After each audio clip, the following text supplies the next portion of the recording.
Hello and welcome to the 2025 GT Pulpí live broadcast for the first time ever in the English language, as this event has grown from strength to strength and position now as simply the biggest esports LAN event for Gran Turismo outside of the GT World Series. I'm your host Flash Dagger and joined by Finley Williams, where we will share presentation and commentary duties over the next couple of days. We have a packed schedule from top to bottom, featuring quite simply the very best Gran Turismo drivers and teams in the world. It's across a number of varied disciplines and competitions, tracks and cars, with a mix of seasoned world champions and world tour veterans combined with rookie up-and-comers at the elite level. This really is a chance for those drivers to prove themselves amongst the best of the best and get a share of a very generous prize pool of thousands of euros. With 3 championships up for grabs over the course of the weekend, from individual to teams and elite, this is an exceptionally busy weekend of top level racing. And with that, I was going to hand over to my commentary partner, Finley Williams, who can take us through this week's schedule. However, what I will say, as you're well aware, this hasn't quite run to plan so far. So going a little bit off script, as you may be aware, it'd be remiss of me not to mention some of the challenges that have occurred in the Pulpí region with weather. It affected people's flights, it affected people's travel. Safety was the number one priority for all. And whilst we did have a schedule which we do intend to do our very best and endeavour to maintain, obviously we're a little bit behind, so we're going to have to adapt that. All I would ask you as the viewers is, please give us your patience as you have done and put the drivers at the heart of this. We're here to support them and we're here to support this amazing competition. Our first race is going to be the team's semi-final. We'll talk a little bit more about the individual and elite competitions a little bit later on when they are due to occur. But to give you a bit of a background and context as to how we've got here and how the team's format has worked, I'm going to hand over to Finley Williams, who can talk you through the team's competition. Finley. Good afternoon, everyone. Good afternoon, Flash. Pleasure to be with you this weekend. Fantastic events throughout the next 2 days to bring you, and it all starts in hopefully 20 to 25 minutes time with the teams event. Now, the teams event takes together 21 of the best teams in Gran Turismo who all qualified to Pulpí through their performances in 5 MAC 25 gaming online leagues throughout the year: VEC, GT Time Trial, Spring Cup, Infinity G Series, and Summer Madness. From these rankings, the 10 qualified teams have a bye from today. The top 10 qualified teams, I should say, have a bye from today, automatically qualifying for final stage tomorrow. Those teams are Vanquish Esports, the first ever non-Spanish team to top the MAC 25 gaming rankings with 3 Gran Turismo World Series drivers. Krakenstein's GT, the only team to finish in the top 5 of every ranking event this season. Owls Esports, a team where 7 of their 9 drivers have multiple M25G race wins. Azteca Racing Motorsport, who have gone from 31st last season to 4th this season in the main rankings. Outplayed Racing, who everyone will know, they have former world champion and living Gran Turismo legend Valerio Gallo amongst their ranks. GT Spain 92, who have recovered well from the Renault Gran Turismo World Series scandal that shocked the GT world early this year. Customs GT, who have been the model of consistency, with 7th, 6th and 7th places finishes in the last 3 M25G rankings. Polish side Elite Racing Squad, who came through the repechage to a 10th place Pulpí finish last season.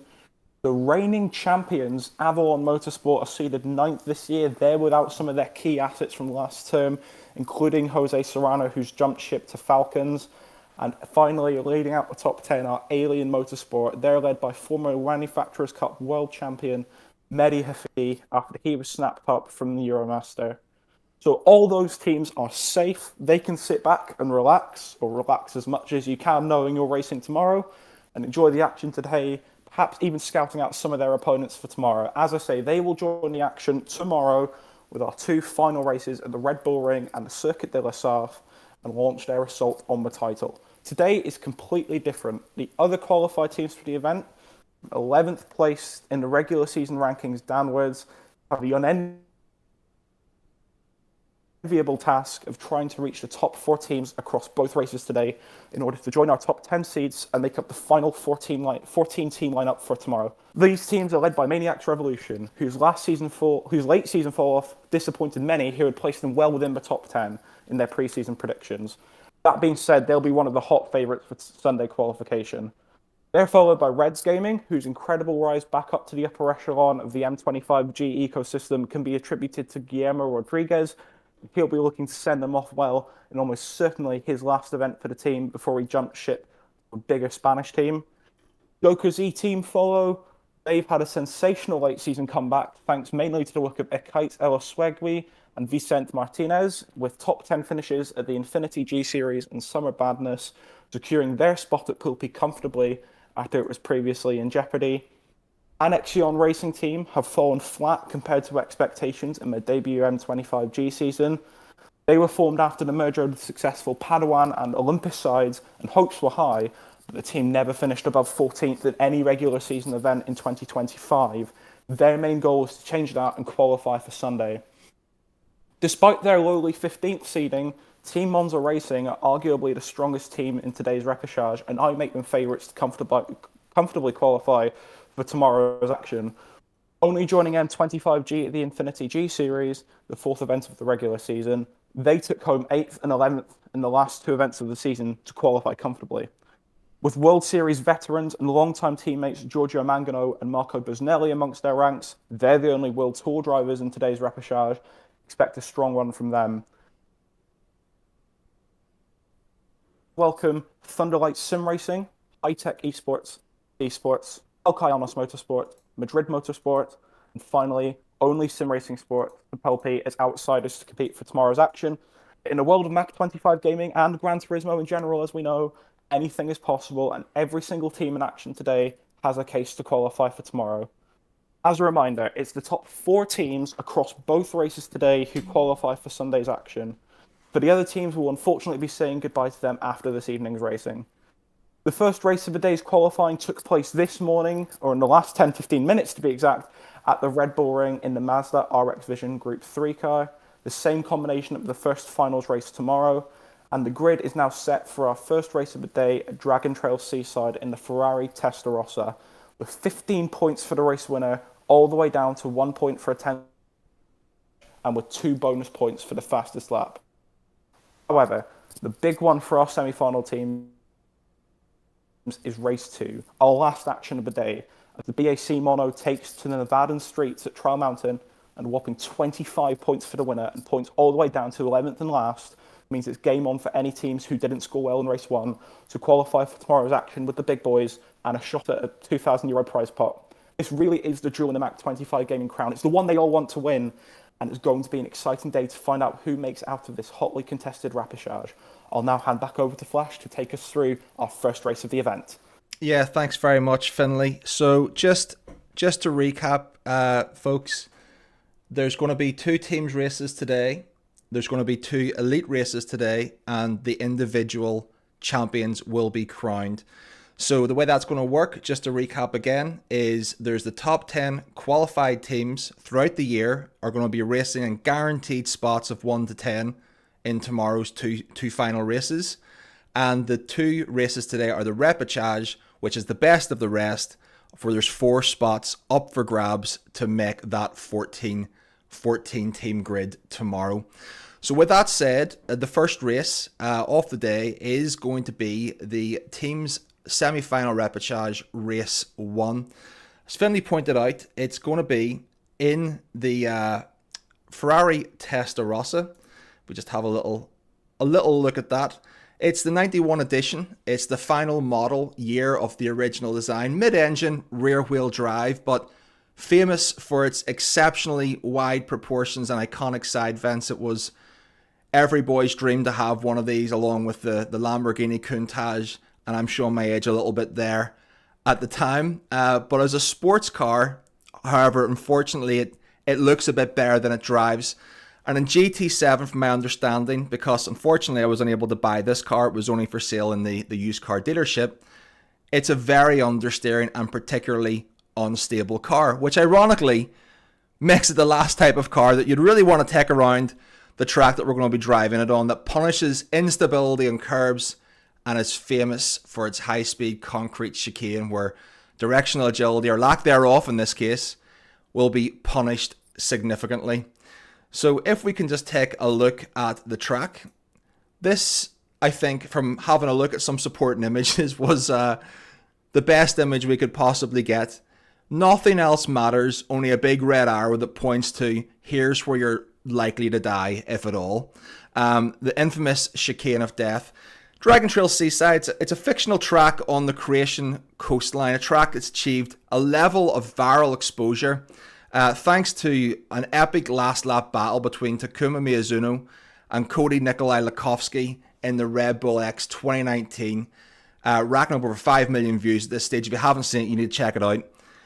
It's a bit of a love-hate track for many drivers. I mean, we had it a couple of weeks ago in daily races. I was speaking to Valerio Gallo in the weeks leading up to this event. He claims it to be one of his favourite tracks. Obviously it is. He would say that, given he won the 2021 FIA GT Sport World Championship on it.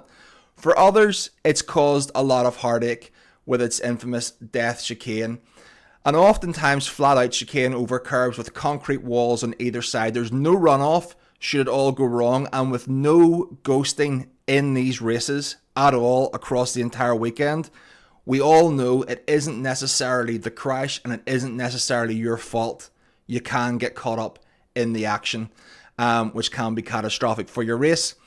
The track itself is very fast. It's a combination of high speed and medium speed corners in its most recent iteration in GT7. However, there have been some small changes which can and will have a huge impact on how this track is driven. Namely, that's going to be in the curb physics and behaviour. Now, whilst there's 3 heavy braking zones on the first and last corner and alongside at the hairpin at the end of Sector 2 coming out of the S's, it's the ability to keep it on the track, as these new style of curbs are incredibly unforgiving, especially exiting turn 2 and the S's in S2. Straddle those curbs and it's likely you're going to end up in the wall, as I'm sure some of you watching have experienced, and I can only speak for that experience in myself. It isn't nice when it happens. And I certainly, as was challenged in a very stable Group 3 car, I can't quite imagine what it's going to be like in a Ferrari Testarossa on sports tyres. Having a little look at some of the race specification, it's going to be 17 laps. It's going to be tyres on times 12 and fuel on times 4, which means we're going to be using the sports soft and medium tyres are mandatory to use, but this is the only race in the team's competition where 3 drivers are not required for the race, which opens us up to some strategy, which I'll talk about now. This is going to be exceptional. I'll say, as far as strategy goes, it might be a new word for some of you who are used to the daily races. With all due respect, hard tyres and times one doesn't quite cut it. I have to shout out really to Nico Romero, who's done a fantastic job with these races, putting them together. I've been very excited seeing them. I know that other YouTubers have really been singing this from the hilltops about getting some strategy. They've experimented with their own races. I'm thinking of potentially Womble Leader and K25 building their own races and lobbies, and hopefully this really is something to get excited about. With these particular multipliers, there's a two really pertinent opportunities. The first is a one-stop. So softs, 6 laps, 11 laps on mediums. Really simple, 2 drivers. A little bit of fuel saving, 5 litres a second for refueling. We'll be using 3 litres per second in the elite and individual races. Now what that does is going to give you the track position, but you're going to be in very old tyres and you're going to be having to watch that fuel. The other alternative strategy, given the pit lane loss is about 16 to 17 seconds, is the 2-stop. Okay? So that's 6 on softs as standard, but another 6 laps on softs, giving you 12, and then finishing 5 on mediums. That extra pit lane, given that the soft tyres are approximately 3 seconds a lap faster than very worn medium tyres, the softs still maintain their pace. Therefore, the 2-stopper can work. It will give you better tyres. It will allow you to push harder, but you're going to have to make up those positions at the end of the race. So, with that said, there's a lot to think about there. There's a lot of interest. I'll just hand back to Finlay, who can maybe talk to us a little bit more in depth, maybe a couple of these teams and their drivers, and a little bit more about the points and implications involved in this race to set up our weekend. Finlay. Perfect. Thank you, Flash. I'm just hearing in my ear now that the race is going to get underway any moment now, so I'll be as quick as I can. The way this first race is going to work is it's less points than race 2, which is being held at Trial Mountain. You have 15 points for the race winner, 12 for second, and 10 for third, all the way down to 10th place getting 1 point. 11th place, so whoever finishes last in this race, will come out with this first race of the day pointless. There are also fastest lap points up for grabs, 2 of them if you net the fastest lap of this race. So that could lead to some interesting strategy if drivers have gaps in front of them to maybe pit onto some softs with a couple of laps left and go for those 2 fastest lap points, as it's all to play for in this first race of the day. Now, I do have the starting grid here. It's just been confirmed to me a few minutes ago, and I can tell you that for the first race of the day, it is Reds Gaming GT on pole position. So Reds Gaming are on pole position, the number 12 seed. So you could technically say the second seed for this repechage event, as 1 to 10 are already qualified for tomorrow, as we say. Now, the number 11 seeds, Maniacs Revolution, they're all the way down in... Hold on, this has just been given to me. They are down in 8th position for this race, so slightly disappointing qualifying for them. I did say in my preview that many pundits and punters at the start of the season had Maniacs qualifying in the top 10 and perhaps even the top 5 for Pool P, having made some smart acquisitions in the off-season. But they will start their first race of Pool P down in 8th position, so quite a disappointing start for them. It's also been quite a disappointing start for Team Monza Racing. I gave them the big one during my preview. I told you guys they would be the favourites to win and qualify for the final with Giorgio Mangano and Marco Busnelli in their team. They are only 6th position in qualifying. On the first surface, not the worst of it. They can make a decent run in this race. However, they would have loved to have been a lot further up, especially in a track like Dragon Trail, where it can be difficult to overtake in the middle sector. You can tee up moves into turn 1 and also into the last braking zone, but there's not much else besides to try and force a move unless you want to risk pulling one off in spectacular fashion, but then ending up in the wall. And I certainly wouldn't try one into the chicane of death. So not the best start for Team Monza Racing. I would also like to point out perhaps only Sim Racing Sport, the bottom team for this event, 21st out of 21st in the ranking. They will qualify. They have qualified for this race in 2nd, so a spectacular effort for the bottom seeded team. Now we have 2 minutes to the race start, so with that I'll take you through the starting grid for race 1, team semi-final race 1 here at GT Pulpí 4 here in 2025. Race 1, pole position, it's Reds Gaming GT, and alongside them on the front row will be the 21st seed Only Sim Racing Sport. Third on the grid, Thunderlight Sim Racing in the 16th seed, and alongside them on row 2 will be the 18th seed Deluxe Esports. Joker's E-Team return to Pool P, having just about made it through the qualifiers. They'll start in 5th, and they'll be joined on row 3 by Team Monza Racing. 7th position, our Annexion Racing Team, the new team for 2025, formed by the merger of Padawan Racing Team and Olympus Racing. They'll start in 7th, with the top seeds for this repechage, the 11th seed for the event overall, Maniacs Revolution, starting in 8th. 9th place will be High Tech Esports, another team formed by a split, this time of TRZ, but they've managed to last whilst their predecessors, FVRT, haven't been to Pole P in 2 years.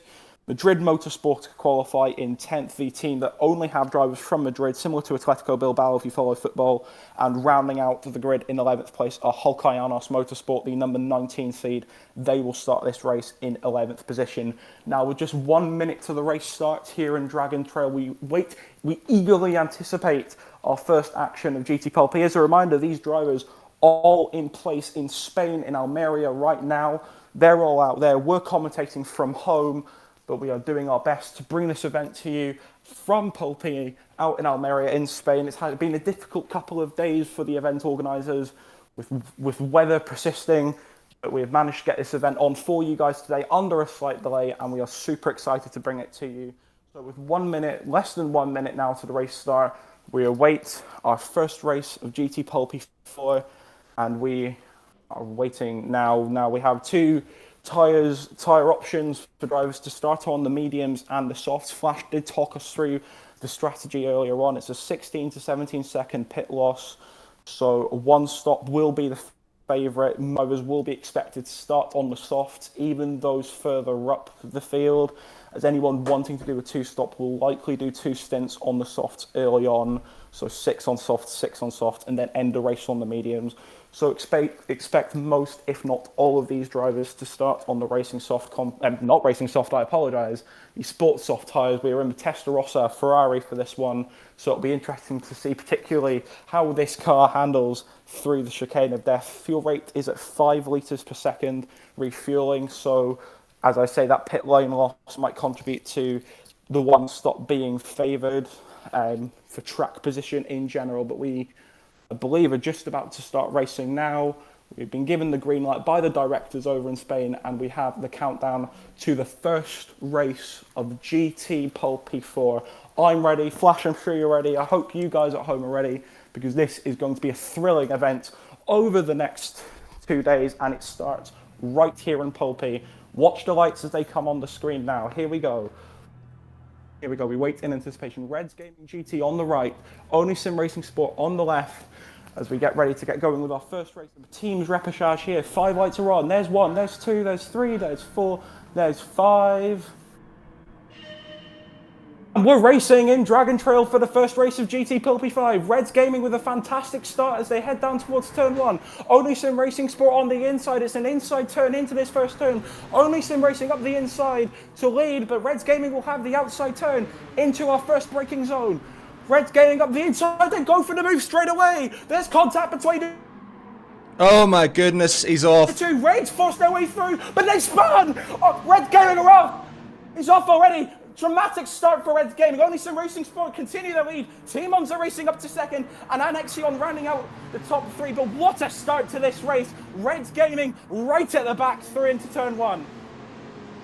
Well, Finlay, we did call some action to happen in that first turn. We did say moves might be made, but unfortunately, the curbs have caught another victim. I think he did catch the inside of that curb. I'm sure they'll have it on a replay as these drivers come through the S's right now. We're going to start to see some fragmentation across the grid as things begin to settle down. However, there will be potentially from Daz Sim Racing, it is the potential to make a complaint to go through at the end for review. I'm sure that one will be reviewed, but they must race to the whistle. They're on the inside. They're wide. Only Sim Racing are wide. They went for the move into the braking zone. Sorry to cut you off there, Flash. Not a problem. It's all go here for the first go through the death chicane. How does that go, Finlay?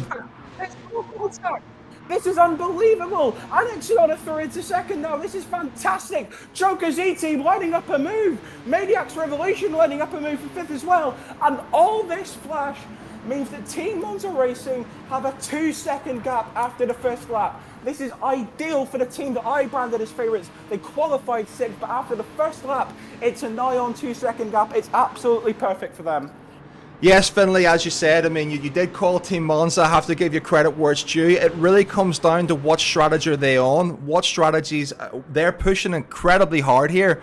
You know, maybe they're not even thinking about fuel saving. Maybe they're thinking about that two-stopper as an option. Maybe because these are the only combinations that has to be said across the 3 competitions. The team's competition are the only combos the drivers were aware of prior to the event that they could practice. Individual elite, they will not be aware of the combos until minutes before the race starts. So what do we see Team Monza doing here? What are they thinking of? What is their plan? I think at the minute it's just get out and drive as fast as they can and let the others battle and slow them down. And that seems to be exactly what's happening, as you can see a couple of them going sideways. I did mention the curbs, and the curbs are going to claim lives in this race. We can see it already. We're only in lap 2. Finlay, what are you saying? Though these curbs are so dangerous. You said it in our race preview. We've seen multiple teams sliding out. It's like they're on ice.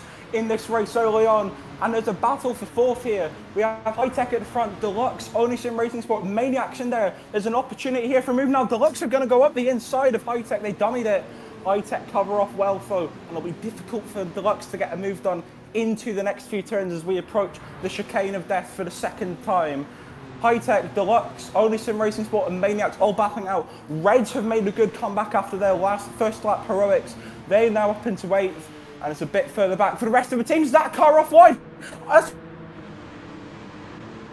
The car off wide. Jokers are wide on the exit of the Death Chicane. High Tech are through. Jokers slowing down into 7th. Reds are going to overtake them now as well. High Tech and Deluxe Esports. Deluxe Esports going round the outside into the final turn. And he's not able to get a move done. He might go for the switchback. He can't quite get it done. Good defensive driving from High Tech. But again, a team near the front. This time it's Joker's E-Team making a mess of things in the Death Chicane. You see it so often flashing your daily races. And as we head down to turn 1, there's a potential move. Madrid Motorsport there lent some way back. Unfortunately, we're not in charge of the TV direction. That's given to us. Yes, Finley, as you said, by our friends and colleagues out in Pulpí who are unable to see what's happened to them. But yes. Yeah, as you say, Finley, we've got a team off the back, unfortunately. Can they make that up through strategy? Is there enough laps? Is there enough time to make that up and at least put themselves in with a fighting chance to enter into the second race, which will be Trial Mountain in the back mono, where there's about 60% more points on offer. If you don't finish in the top 4 today, it is not curtains. But obviously you want that first blood. And it's Team Monza Racing who are leading the charge. A 5-second gap. Obviously, tire wear is beginning to impact. We do not have the overlays to tell us the exact amount of tire wear or fuel, but keep an eye on those gauges as the producers shift through the cameras through the different teams. But 5 seconds in 3 laps. That seems to be quite substantial, Finley. It does, and I think Alexion are following the same strategy as well. Yes, they're a bit further back, but they're now 4 seconds clear of High Tech as we head through. Deluxe going wide on the exit of that turn there as they head towards the Death Chicane. I'm not sure if they were planning an outside move on High Tech. There would have been a very lofty mission to do so, but you can see High Tech kind of forming a train here. We've got so many teams bunched up behind the back of them, and that is all just allowing breathing space for Team Monza Racing and Alexion. This is music to these two cars' ears, seeing the gap back to High Tech and the train that's being formed behind them. Jokers are back up into 5th now. They seem to have decent pace. They've done well to recover. If you remember last lap, they had an incident at the Death Chicane, brought them down to 8th. They're now back up to 5th and fighting for the top 3. It makes you think what could have been had they made that move stick into the Death Chicane, as we have cars coming into the pits already, did I see? Yes, Only Sim Racing Sport into the pit lane early on. That's not quite what we expected. They are on the mediums, so slightly diverting strategies there as Joker's got the inside into the first turn. Oh! Contact! They're off! Deluxe are off! Jokers are nearly off as well. They just about keeping on the tarmac, but contact heading into turn 2. And Deluxe Esports are off. Horrible news for them and diverting strategies, but Joker's E-Team keep it in 4th, although, as you say, with the live stewards at Pulpí, as time goes on, there might be an inquiry to that after this race is finished, so no confirmed results until we get them to you. But drama once again, and we're only on lap 4, Flash. Yes, we're not in any way, shape or form sitting here criticizing these drivers. I could not emphasize enough, this is already a difficult enough track as it is. I don't know what they were thinking, but it's making for a very entertaining racing, but this car is exceptionally difficult to drive. As you can see, the High Tech Sports driver, he had mounted the curb, and a move is going to be made, I think. Is it going to be? Yes, it's the Joker's driver is going for the inside line. It didn't seem to be much of a fight put up by the High Tech Sports driver. Maybe they're on different strategies. Maybe he is thinking, I'll just let him through and get some slipstream.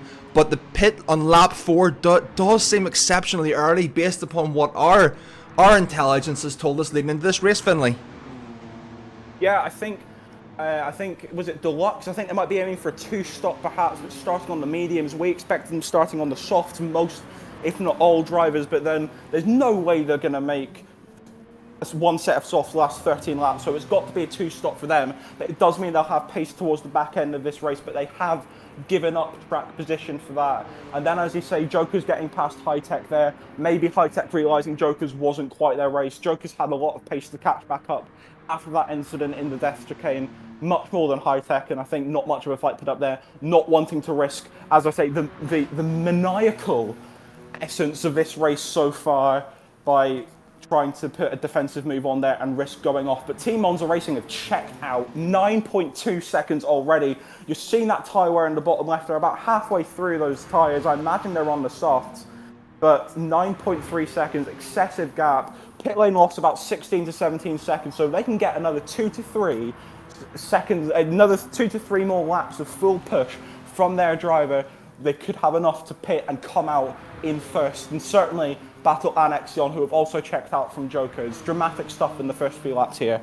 Yeah, Finley, like we were saying beforehand, we did the maths. You know, you said 16 to 17 seconds. We were talking about 3 seconds a lap of gain on the soft tyres. It looks like Team Monza Racing are absolutely primed and on target for a 2-stop strategy.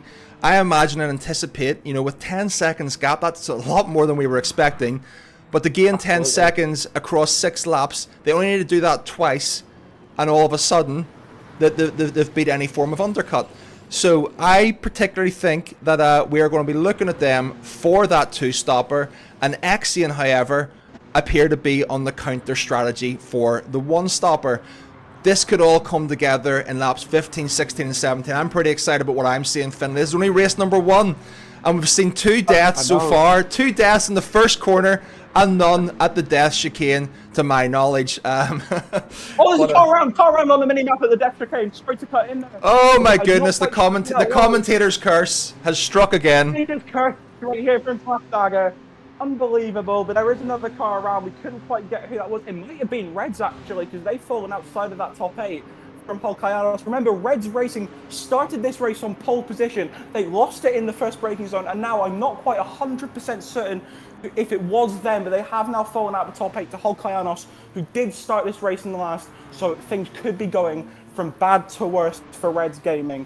As a reminder, no points for the team in last right now, but there are 2 points for the fastest lap of the race. So I know it's early doors, but Team Monza Racing currently holding that with a 1 minute 50.369. As the drivers do start to spread out here, we can take a bit more of a breather and look at some of these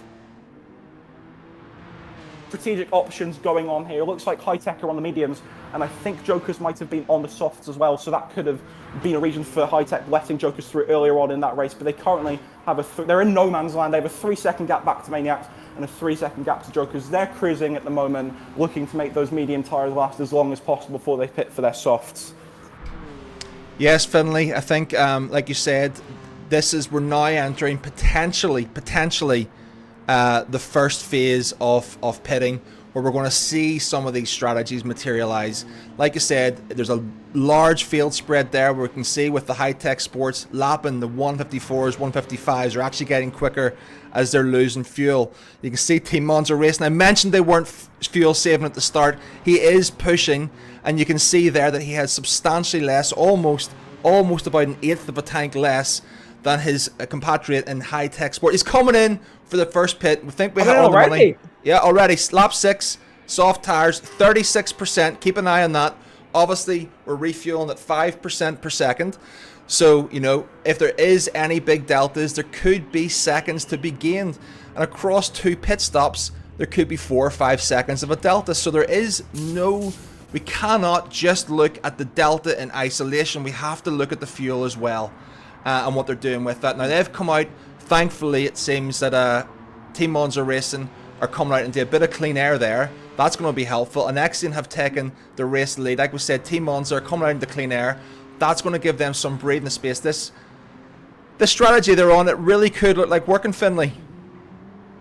It really could, yes. I mean, we had the Boffins before this event doing the numbers, running the numbers. Nico Romero, former World Tour driver, doing the strategies for this event this weekend, and we thank him very much for that. He suggested the optimal strategy was a 1-stop, 6 laps on the soft, 11 on the mediums, and as we say, the teams event is the one event where the drivers have had the combinations for a while now. They've run the numbers, they've run the calculations, and it's pretty clear to see that Team Monza Racing are doing this race by the book. They've pushed as much as they can on those soft compound tyres. They're going on to the mediums, and presumably going on to the mediums to see out this race now. As you say, Annexion inheriting the lead of this race by a comfortable margin ahead of Joker's E-Team. But those tyres, good strategy there from Team Monza Racing, as I say, doing everything by the book. They are under a bit of pressure from Deluxe Esports as they look to get those tyres warmed up. These heavy braking zones coming up, one here and then one at the end of the lap, will do the tyres the world of good to get them warmed up. as we say. So they still have the fastest lap of this race. That will probably be the fastest lap of the race they'll put in, so that now that they're on the mediums. So I suppose you could say in the race for that fastest lap, 2 points, as I remember, 2 points for fastest lap here. And there's a car wide, Hulkayanos are wide. Hulkayanos go out into 10th, only Sim Racing Sport through into 9th. Drama at the back of the pack there, Hulkayanos, another victim. We've seen plenty cars go wide here already. And they, oh my goodness, only Sim Racing nearly in the wall there as well. This is all happening. Oh my goodness. Only Sim Racing in the wall again. This is a crazy flash, crazy. Have to say, one thing worth noting is thankfully wall penalties are not on, but oh my word, how did he save that? He got the bounce. If you're going to crash the death chicane, crash like only Sim Racing crashed, with a little knock, and it straightens you back up and you lose a couple of tenths. But that's, is he wide again? Oh my word. Again, the instability of these cars cannot be understated. So we're looking the Forerunner. It was almost 20 seconds. The 17 seconds come out of the pits, it's up to 18 seconds. We know the duration of the pit stop. However, that refueling did add a few seconds to that. We're going to figure, once an Nexian decides to come in, probably in the next 3 laps, I don't know that this is a foregone conclusion for Team Monza Racing.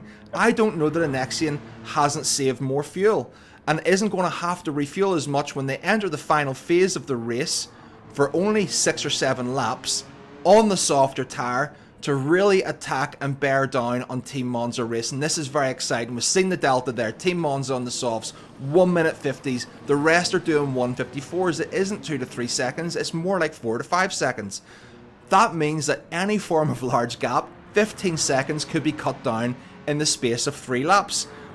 I'm thinking we're looking at a very, very, very close battle in the last 3 laps, Finlay. I don't know about you, but this is no foregone conclusion at this stage. No, Annexion are, I have to say, are doing an impeccable job to keep those tyres lasting as long as they have, and they're still continuing on for another lap. They are starting on the mediums, so we could see them come in around about lap 11 is what our strategists were suggesting. But Annexion are doing a phenomenal job. They're still pulling away on those used mediums. Drivers on the softs, drivers on new softs like Team Monza, Team Monza on the mediums. They should be pulling in to Annexion. Annexion are pulling away. They're doing an absolutely phenomenal job at holding this race lead, and the gap keeps growing between them and High Tech in second, now up to 12 seconds, as we're seeing some mid-pack shuffles there. Hulkayanos have got past Joker's E-Team. In fact, I think Joker's might have fallen back there during the pit stop a bit more than they were expecting, but Hulkayanos now up into 7th. At any rate, but Annexion mastering this race so far. High Tech doing well. I think they might be on the same strategy, just running out of pace compared to Annexion. Same with Maniac's Revolution, and then Team Monza Racing, the first team, the leading team who have stopped so far. They've now just got past Maniacs. There might be a bit of a battle going on there. Actually, Maniacs have just got back past again, and there we are. We are side by side. Maniacs managing to get ahead, but Team Monza right on their back. Is there going to be a move into the S's? That would be a very bold move indeed. But Monza looking pacey compared to the tyres of Maniac, who are on the mediums, but they are used. This isn't Maniac's race. You'd expect Team Monza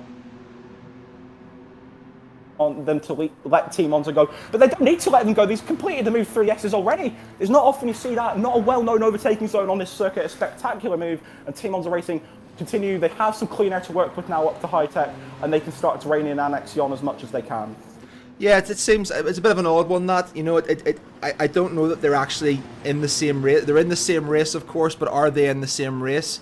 I mean, I don't know that they're actually interfering with each other's strategies. Who's got the pace here? It doesn't make sense. So whatever happened there, we might have just missed it. But it seems that Team Monza, again, look at that gap, 18 seconds. Team Monza to Nexian. You know, there's really not a whole lot in this on the incredibly worn tires of an Nexian versus the fresher tires of Team Monza Racing. I'm looking forward to these next 2 laps whenever we're going to see another pit. But so far, we had the pit on lap 4. I can't recall which team was it. Only Sim Racing pitted on lap 4. And we've had Team Monza Racing, but the rest are going to come in their droves, probably over the next 2 to 3 laps. And then we're going to see the real shape of the race as it filters into its final phase. And that's whenever they actually... Oh, there's a couple of moments there. Those curves are absolutely death themselves. Straddle those curbs wrong, you're ending up on the wall, and both of them are taking big risks, even at this stage, 2/3 of the way through the race. Yeah, to put it into context, Flash.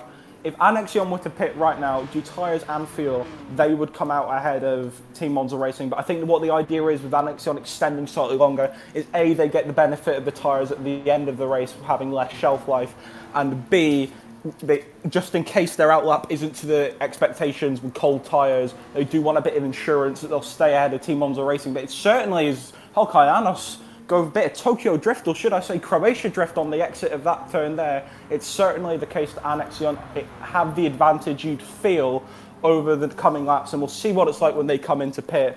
Annexion looking to put in a couple of really solid in laps to try and bridge the gap between themselves and Team Monza Racing and stay ahead of them as they pit. Because make no bones about it, at current moment, these are the two teams fighting for the race win with 7 laps to go.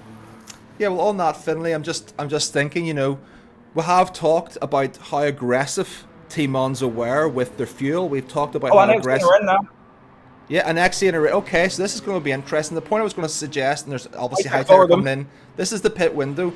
I'm not even sure that Team Monza are doing a two-stopper. They went out in the softs, lap 6, 11 laps in mediums. There may not be a two-stopper involved in this at all. Obviously, Team Monza Racing are coming through now. They're going to take somewhat of a lead. We'll see what that looks like on the mediums versus a chasing soft tyre, a chasing pack. Now, is there a close enough gap between Annexion and High-Tech coming out of those pits to be able to work together? Is there potential for bump drafting? Is there potential for compliance and alliances to be made to chase down Team Monza Racing? At what stage does it turn into a free-for-all? We can see going past there as Annexion come out. It's almost 19.5 seconds. It's going to be cold tyres for the first lap for Annexion. We're going to say 20 seconds approximately. If they're going to carve that out at 3 seconds a lap, is there enough laps left to get that back? 6 laps left in the race, 3 seconds a lap. We could see Annexion heading into slipstream with Team Monza Racing on lap 16 or 17. This is very interesting. Any mistake from either of the teams, and it's going to be detrimental to their cause in this championship. What concerns me is the fuel on Team Monza Racing. Yes, they could have the tyres to go to the end of the race, but of course there are more variables than that. And I would say we'll hopefully get a look at them sooner rather than later. But from what I just saw from Team Monza Racing, they're not in the best state when it comes to fuel. They're either going to have to dramatically save, or I think they might have to come in for another stop just to change fuel, because they are on significantly lower fuel. It's not going to last the 6 laps to the end of the race. So with the pit lane loss at about 16 to 17 seconds, Team Monza Racing, if they come in and fill up, they will come back out ahead of Annexion at the moment. But with the pace that Annexion had in that last stint, if they can carry that forward into my goodness! Oh my goodness! Dramatic here, down by Team Monza. There's damage on the car. It's mild damage, so it will disappear in a bit. And Monza are in the pits, Flash. Okay, so the two-stopper is on, but that hit for Annexion Racing, my goodness, that's going to have cost them at least a second. They're going to have damage the whole way up this straight. That's going to impact them 6, 7, 8 tenths potentially in speed carried. They might come out ahead. It looks like they will come out ahead, but they're going to be on 2 to 3 lap older tyres versus Team Monza Racing, who it appears are coming out in the fresh tyres. This could be the battle to the end. What is that gap? I mean, it's 9 seconds. It's 9 seconds. 9 seconds in what, 5.5 laps? Fresh softs. I don't know. I don't know about this now. I don't know if Annexion maybe have this in the bag. What do you think, Finlay? Well, I mean, we'll just have to see. Monza will have, they have no fuel concerns to the end of the race. They have no tyre concerns to the end of the race. But you could say the exact same for Annexion, Flash. And looking at that first stint, Annexion had the pace. Yes, Monza Racing pulled away. That was because everything happened in the first few laps behind them. They just got lucky. They pulled away like nothing ever happened, and they're on the curb. And Monza, on the exit of that turn into the grass there, that'll cost them some time.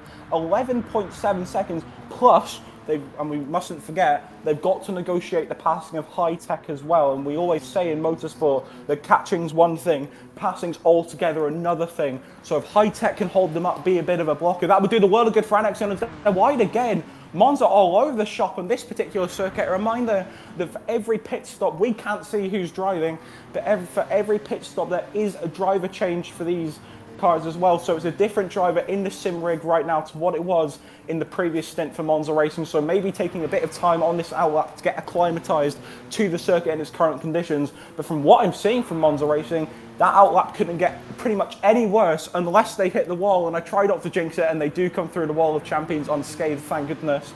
But not the ideal outlap for Monza Racing. That gap's going to continue to grow if they keep at that current pace. Plus the negotiation of passing High Tech. They might try and get a move down into the first braking zone on the next lap if the gap's close enough, but I'm not sure it would be. Yeah, I think to your point, Finlay, I'm looking at the fuel now. Team Monza obviously have substantially less fuel than Anexian. You can see the passes being made. There's no fight being made there from High Tech. They obviously have a different mission and different objective. It wasn't worth fighting for them at this stage of the race. They obviously are maybe thinking to themselves, let's just get in behind, let's tuck in, what can we do together? But I'm noticing that gap has grown from what was a 9-second gap to Anexian is now an 11-second gap to Team Monza. So 2 seconds has been lost somewhere. I just don't see where the time comes back from, Finlay. I really don't see where the time is in this race to make up 11 seconds, barring a catastrophic error on Anexian's behalf. Even if they were to fuel map at this stage of the race, I still don't see that delta coming down. Oh, but I'm just hearing in my ear now, and we have had confirmation that only Sim Racing Sport are out of the race. You will have seen in the bottom left of the corner they've had to DNF. They're now down to 10 runners. We're hearing in our ear now that there was a brake failure for only Sim Racing Sport, so they will leave this race pointless, and they will have to hope that that issue is resolved in that rig for the second race. But only Sim Racing Sport are out. It's not connection related. It's all to do with the failure on the brakes, and so they will leave the first race of GT Pulpí pointless and with all to do and Trial Mountain in the last race of the day. But that gap is slowly coming down now, about 10 seconds. I say, oh, contact, they're in the wall. Team Monza in the wall, and High Tech are going to reel them back in. Drama here, High Tech are through, and that could be that for Monza Racing. Any scant hope of them marking a comeback on Anexian could just have been ruined right there and then. That's a real shame, Finlay. Team Monza were in a purple sector going through Sector 2. We know how important these fastest lap points can be. Even without the victory in this race, if it comes down to a couple of points either way, for 4th or 5th position, you're going to rue the day. And he was pushing. I knew he was on a lap there. He saw the purple himself, and he threw it through the final death chicane. And unfortunately, it didn't pay dividends for him in this instance. How detrimental will that be to the final result? Hopefully, it doesn't come back to haunt them at the end of the classifications in race 2. No, but that's just what pressure does to you. You know, it's happened so often to us. I mean, you as a record holder and myself, even as a B-rated driver with no hope in these kind of events, you see it so often. You see the purple sector, your eyes glint, you get all excited, and the pressure just gets to you. And especially in a circuit like Dragon Trail, and especially in a sequence of corners like Death Chicane, and especially an event like GT Pulpí where you're fighting for the race win, this isn't stuff you can afford to do. Now, looking at the battle for 7th right now, Reds Gaming, who, may I remind you, started on pole position but lost it in the first braking zone. They are down in 7th, and they are under significant pressure from Madrid Motorsport. Now, if you're new to Pulpí and you're new to the Mach 25 scene in general, Madrid Motorsport, if any of you watch football, they're similar to Atletico Bilbao in that they only use drivers from Madrid. Now, that can be good in terms of developing a culture and good in terms of maybe having more in-person practice sessions, but can also be detrimental in terms of not having a pool of drivers as large to pick from as other teams. So we'll keep an eye on that battle there.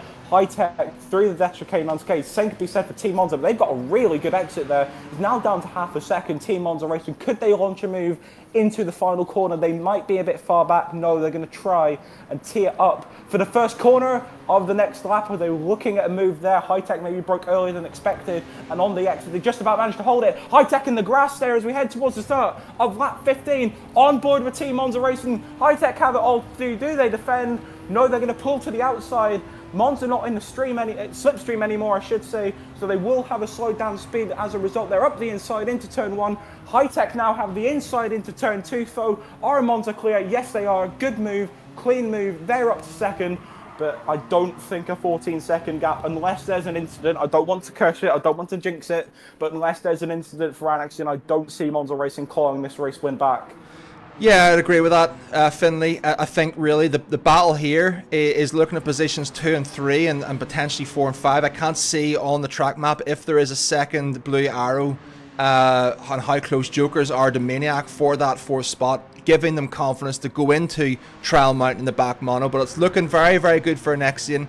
They can take their time. I think they're going to hit a little bit of traffic here as it stands. But the battle appears to be between Team Monza and High Tech Sports. Now, what would be tragic is if they race. How hard do you want to race in race 1? How hard do you want to race?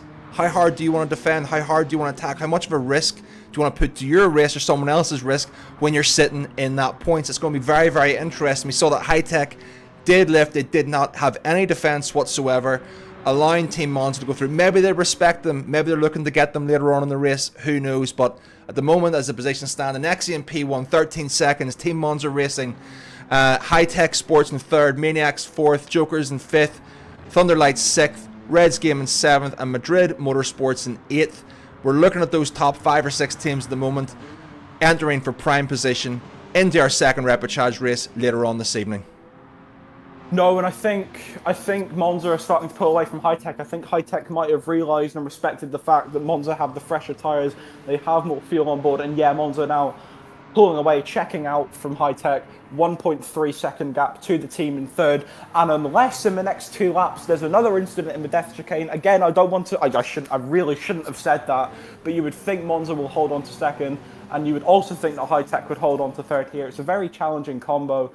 So anything can happen in these next couple of laps. And saying that, High Tech are very wide on the exit of turn 3, a bit wider than they should have been. I'm saying all sorts of things. I'm going to get in trouble by the guys down in Pulpí for saying these things. But Maniacs now have a 10-second gap up to High Tech. That probably won't be doable. 5 seconds up in the next 2 laps probably isn't going to happen. So barring any major incidents, we should have our top 3 locked in, I would feel. Yeah, I think you're right in what you're saying there. You've been keeping a close eye on the fuel. I mean, Team Monza aren't too high on the fuel themselves, but it seemed that High Tech made a very tactical decision. I'm sure these guys are communicating with their teammates in the air. You know, this is not our hill to die on right now. Let him through. Can we save a little bit of fuel behind him for a lap before they gap us? He's still, well, floating around that slipstream range. Bring it home, get some points on the board, and let's figure out race 2. That's what it seems to me so far. 100%, and as a reminder, it's the top 4 teams at the end of the day that will qualify for the finals tomorrow, join the top 10 seeded teams in the fight for the title. And at the moment, I think, as you say, it's just these top 3 just wanting to bring home solid points, look ahead to Trial Mountain. High Tech very close to the wall, and Modestus came there. They're really pushing hard in these last few laps. It's a 2-second Team Monza Racing, but they're acting as so it's a half a second gap with the way they're driving there. They want this 2nd position. I'm just not sure they have the pace for it, but they will almost certainly take a 3rd place spot. Maniacs will take 4th, and that will be your provisional top 4. But as we say, the race in Trial Mountain has 25 points for the winner and points all the way down to 11th as Annexion begin the final lap of this first race of the event. Yeah, it seems that they've just really hit the nail on the head in both strategy, consistency, and just working to a plan. Team Monza Racing had their plan. They executed as best, but I don't know that going out in a full tank of fuel on the soft tyres, I don't know that it gave them enough. It wasn't enough. There wasn't a big enough gap made. There wasn't enough for the lack of fuel saving. With the fuel saving at 5% per second, I think they lost time in the pits. And ultimately, I think Annexion have just done an outstanding job so far as we go on to the last lap. I'd really like to see if there is any form of a battle to be had for P4, or as it stands with things at the moment, are we going to bring home a 1 for Annexion, a P2 Team Monza, a 3rd for High Tech Sports, and a 4th for Maniac Revolution? They will be the 4 teams to look out for, but that 4th position is going to see an incredible battle on the final race. Finishing off the race, hand back to you, Finley. Well, thank you very much. And as we say, Annexion, I'm going to wait. Okay, they are through the death chicane. Annexion have been the dominant force in this first race of GT Pulpí ever since Team Monza Racing did their first stop. We teased there might be differing strategies. Annexion are going to win out as top dogs. The 14th seed for the tournament, the 4th favourites based on ranking. to qualify through the repechage and through to Sunday. Well, I think we can all agree they made the ideal start here at Dragon Trail in what's been a race of high drama and high jinx. Annexion Racing Team are going to win the first race of GT Pulpí, and comfortably. 11.4 seconds at the line. Team Monza might call it back, but a fantastic first race for Annexion. They're in pole position to qualify for tomorrow. It's a respectable effort for Team Monza Racing. They'll take second place, having started sixth. And who would have predicted this? It's a top 3 finish for the high-tech esports, way ahead out front of Maniacs Revolution, who will take fourth place and will take the provisional final spot for Sunday. But we have to wait for Trail Mountain and BAC Mono, final race of the day, to see how that would go. Joker's E-Team will round out 5th place, having had an incident-strewn race. Thunderlight Sim Racing did their job. They'll come home in 6th for a decent points haul. The pole sitters, Reds Gaming GT, lost it in the first turn. They had it all to do. It's a respectable enough comeback in what's been a race of real incidents and drama plenty for them. They'll come through the final corner and pick up 7th place. It wouldn't have been the ideal race for them. They wouldn't have wanted 7th starting from pole, but it'll have to be the case, and they'll have it all to do as they search for a final spot. I think we can all agree one of the favourite teams to come through the repechage today. They qualified on pole. It was all in front of them, and then they lost it. But they'll come back. They will take 7th place, comfortably ahead of Madrid Motorsport. Alcayanos will finish 9th. Deluxe Esports team, they were lapped by Annexion during the race, so they'll come home in 10th, or they have come home in 10th already. And then we already mentioned the only sim racing sport. Unfortunately, despite having qualified second in what was a major surprise given they are the bottom seeded team for the event, they qualified in second, but a brake failure on the sim rig during their race meant they had to retire, and they will be the team to come back to race 2 with no points and it all to do come Trail Mountain. But Flash, I mean, what a dramatic race that was. What a way to start GT Pulpí. I mean, talk about start as it means go on. I think you took the words right out of my mouth. I mean, we've got 9 races this weekend. That was just race 1. That was a repechage race in the team's event for race 1. My word, I don't know what to say. There was so much to unpack in that race. There was action from the very first corner. There was deaths at the death chicane as advertised.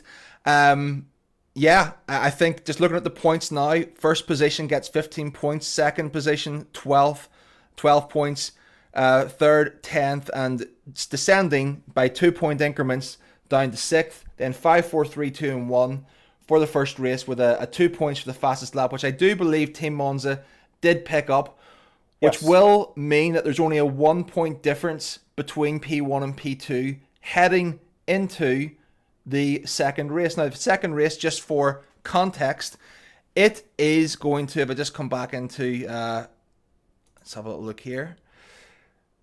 Just have a little look at the points for the second race. It's 25 points for the winner, 18 for second. So a big gap, a big reward for winning the second race. Everything is still to play for. Some of those mid-pack cars finishing 6th, 7th and 8th. We know that some of those drivers, we know that some of those teams didn't perform to their own high levels of expectations. But all is not lost. The second race, Trail Mountain, the back mono, I've tested it myself. It's an incredible, incredible combo again. First place is going to have a 7-point delta to second. Winning means a lot. And with 60% more points for this race, it still leaves everything wide open. Finlay, what are your thoughts on what we've just seen?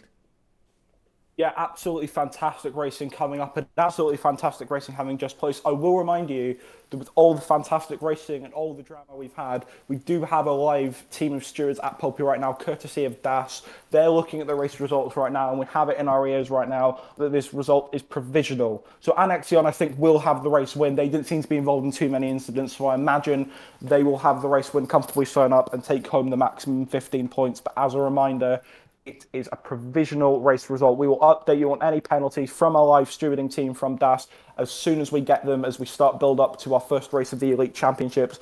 But just flashed up on your screen there, race results, provisional race results, Annexion taking the win, Monza Racing taking second place and the fastest lap. So as you say, Flash, they'll go through into just 1 point behind Annexion going into the second repechage race. High Tech will take home third and 10 points. Maniacs Revolution will take home 4th and 8th points. So that is your provisional 4 teams having qualified for Sunday. So Annexion, Monza, High Tech and Maniacs. Joker's E-Team will finish on 6 points, having finished 5th. Thunderlight Sim Racing in 6th. A dramatic race for Reds Gaming GT, having finished 7th. 8th place will go to Madrid Motorsport. And then I believe it was 9th place for Deluxe, 10th place for Hulkayanos, and then 11th place for Only Sim Racing Sport, having that unfortunate incident with the braking system on the sim rig. So disappointment for them. They scored no points from this race, and they have it all to do. But dare I say it, it is possible. It's still possible for all teams to mathematically qualify for Sunday. Mathematically and not realistically being the key word, but with 25 points for the race winner at Trial Mountain in the BAC Mono. As you say, a fantastic combination coming up for you. It'll be the last race of the night after we have our first 2 elite races coming up. But as a reminder for you, these race results are all provisional, so we look forward to hearing what the stewards have to say coming up soon. As we look ahead to our first elite race of the competition, I will say that the combos have not yet been revealed to the drivers for the elite. We are also not in the know of whether these combinations for the elite. All we do know, and I'll hand it back over to Flash to take us through the elite competition sooner rather than later, but as all we do know is that we are driving the Super Formula 23 car, and the drivers have a list of 6 tracks to essentially vote from. It's like a democracy. It's like a democracy here in Pulpí. We have six tracks to vote for. 2 of those tracks will be picked today. 2 of those tracks will be reserved for tomorrow. So 4 tracks out of the 6 will be picked. A variety of different circuit conditions, including potential for wet weather. But to hand you over and take you through what there is to see in the elite competition in a more in-depth scale, I'll take you back to Flash. Thanks very much, Finlay, and great job in race 1. I was with you all the way. I don't know about the guys in the chat, but that was an incredible race. I know you've worked diligently with the teams in particular throughout the preparation for this event, and yeah, I think both the teams delivered there in terms of excitement. The combo delivered in terms of excitement, and that's just the first of many races to come. Now, given we started a little bit later, hopefully we're bringing things back on track as it stands. I'm just going to run you through our Elite Championship, which is coming up in approximately 15 minutes. If we manage to maintain on time, we will have a live qualifying within that race. But actually 16:45 is the goal, so about 20 minutes time. But let's just do a little bit of a preview as to what this Elite Championship is all about, if you're unfamiliar. So just for familiarity, GT Pulpí has been going for 3 years now. We're in our 4th year, and many of you who've been around for a long time, you may have been aware of several years ago, Luka Zavic participated in this event in its inception, in its first year. Many World Tour drivers and World Champions have come through and won this. And the championship itself in this year is even more difficult to get into than before. The championship itself features the best of the very best of truly international grid that Gran Turismo has to offer.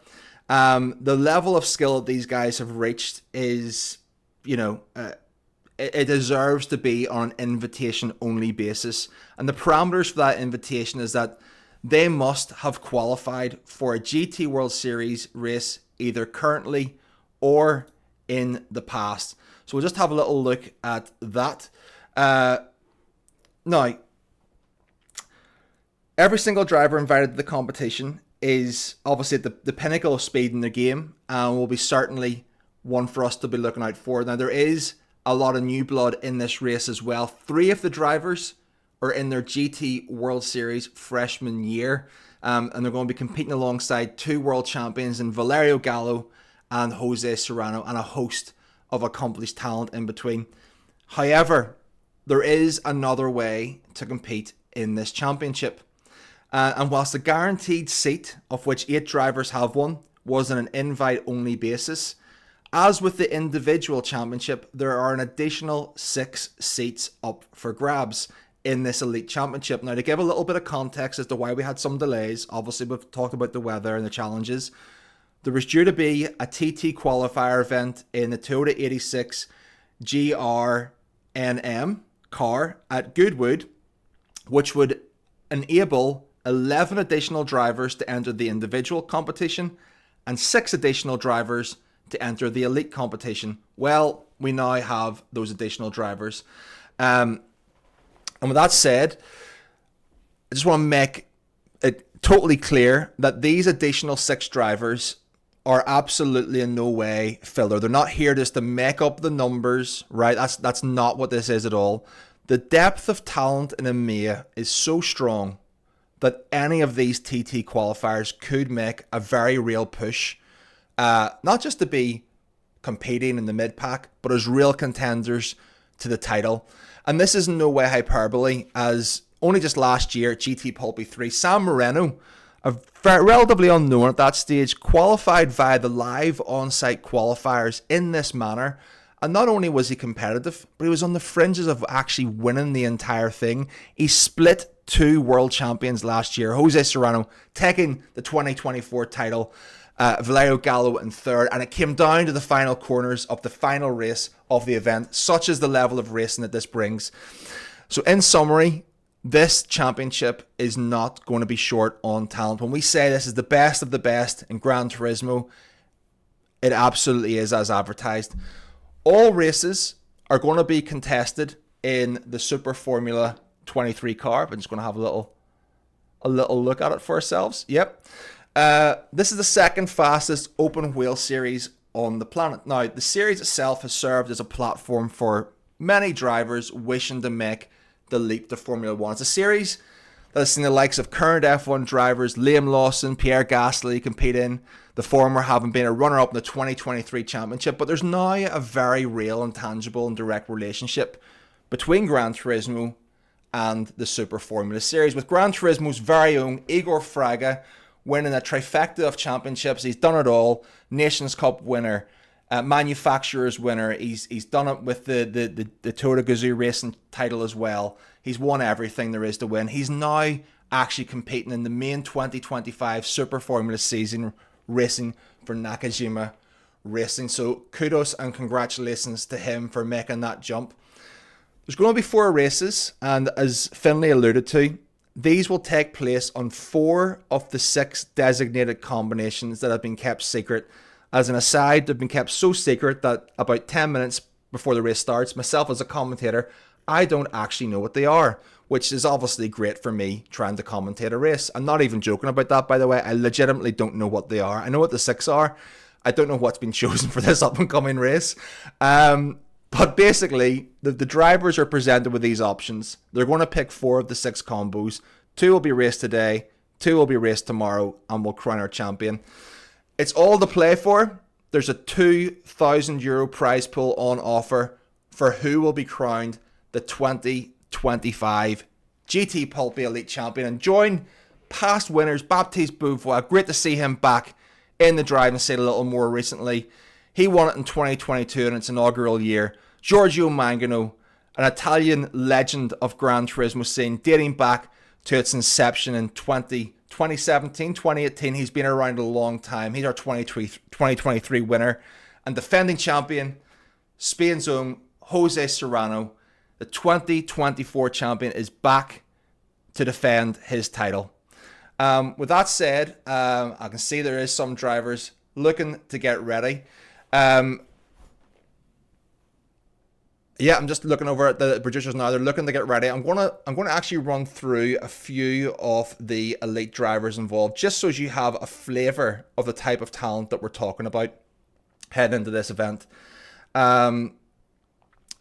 So, firstly, João Jesus. Okay, now I know I have an accent, but having spoken to João Jesus, the Portuguese driver, he has given me permission to use the hard J, right? I tried to pronounce it João Jesus. He said, no, the sound does not exist in the English language. João Jesus is who it is. João is one of our first rookies, shall we say, or our first timers in GT World Series, and he's making his debut at GT Pulpí this year.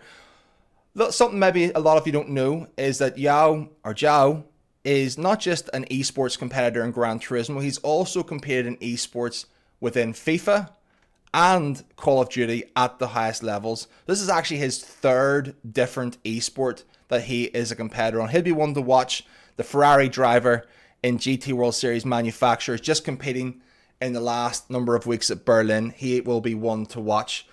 Next up, we have, making his return to competitive competition, Konstantinos Konstantinou. I will be referring to as Consta going forward throughout the duration of this broadcast because it's easier. And I don't know if there's enough praise can be said about this young man. Many of you know him throughout the Gran Turismo community. He's been around a long time. His story as to how he made some of his World Tour qualifications is exemplary. It's a story in itself. Maybe you'll watch one of his streams. He can talk you through it. I was fortunate to be in a voice chat, and he walked me through how he was traveling back and forth from home. He was practicing on controller. He was racing on controller. Then he was bringing a wheel back and forth. The guy was doing a medical degree. He is now qualifying as a doctor. And I think in terms of the words role model behavior get thrown around a little bit too often. But if you're looking for someone who really doesn't just drive like a boss, but treats everyone with utmost respect around him, it's Consta. And he'll be making his return after a little break to finish off his studies. We're super excited to see him in equal machinery racing the best of the world. And just before we take an intermission, we'll just come to one more driver. I don't think we'll have to say too much about this man, Jose Serrano.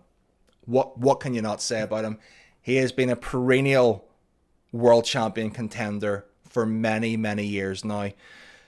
He's won the world title in 2023 with his teammates in Polar and Coque Lopez. He's won the Toyota Gazoo Racing Championship. He's currently leading the GT World Series Nations Cup, winner in London, winner in Berlin, winner last year at GT Pulpí. The guy has been unstoppable, on unstoppable form, and consistent with it, and his confidence keeps on growing. He's back to defend his title. So, as of sir, just got a little note from the producers. The combos, literally got this message. The combos are being drawn right now backstage, but the account's not been put in yet. So what I suggest is, with your permission, guys, I'm just going to hand over to Finlay. Sorry to put you on the spot, Finlay, but I think this gives us an opportunity really just to talk about some of the sponsors, and for the viewers who are watching us, how they can get involved and maybe win some prizes. I think that presents a good opportunity to talk about how this became possible, how this event is possible, and how our viewers can win some goodies. If we can hand back to you, Finlay Williams. 100%.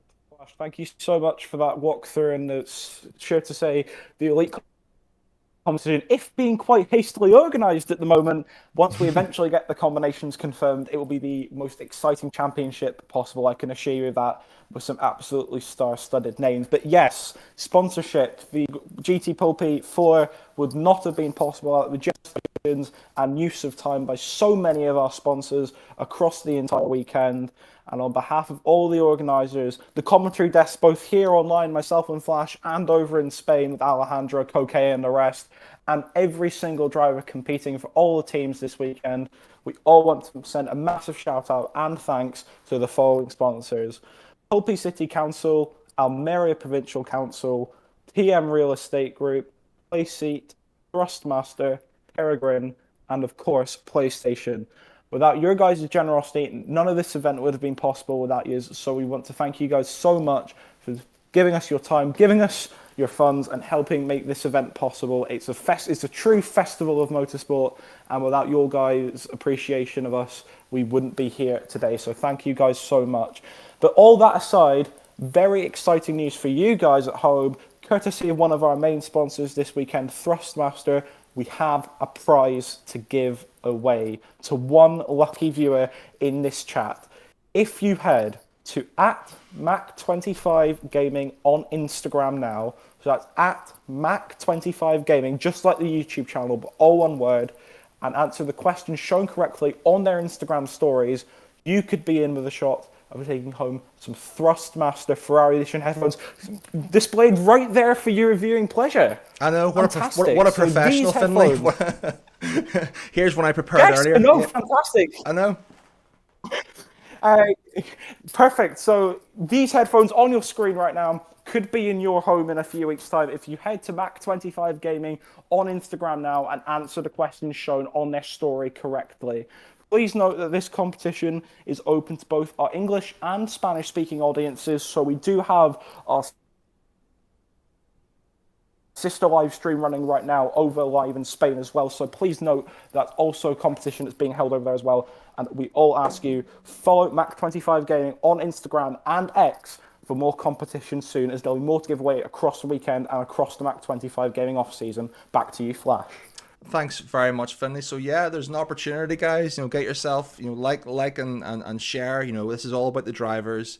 It's all about create. We've spoken for years together in numerous individual chats about creating an opportunity for these guys to actually win some money, and the producers and the sponsors at Mac25 Gaming bringing GT Pulpí for its 4th year. This isn't about us, it's about the drivers and giving them opportunities, and that's what we're really looking to do. And this is an opportunity for you to get involved and show some support. We can see, if I just head over to the Spanish broadcast, you can see the drivers are in the drivers meeting. They are looking for those combos. I think we can see the enviable B Racer. I can see Mikolaj Sedziak. I think I can see Consta beside him. And we can see that someone is showing massive guns in the background. That's only one guy. It's got to be João Jesus. Who else would it be? And Alejandro on the right side reading through combos, rules and regulations. So a lot going on backstage at the moment. They're getting ready. They're going through the combinations. They're sorting out things. And with that said, what I think we'll do at this stage of proceedings is take a little break. I anticipate somewhere in around 15 minutes.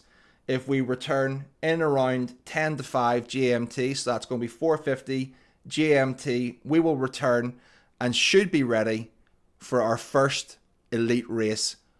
Super hot lap qualification, shootout, and the race itself.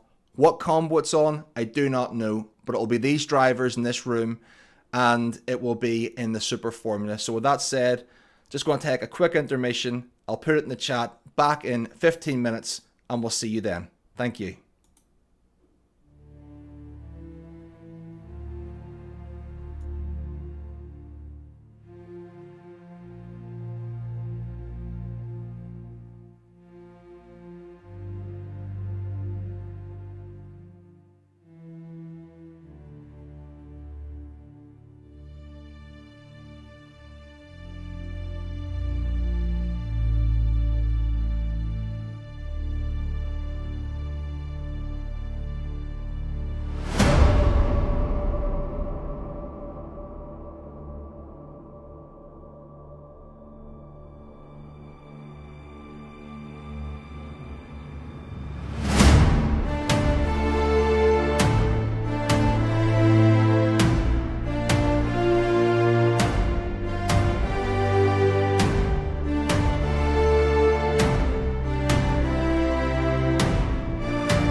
And we're back. Hope you all enjoyed that break.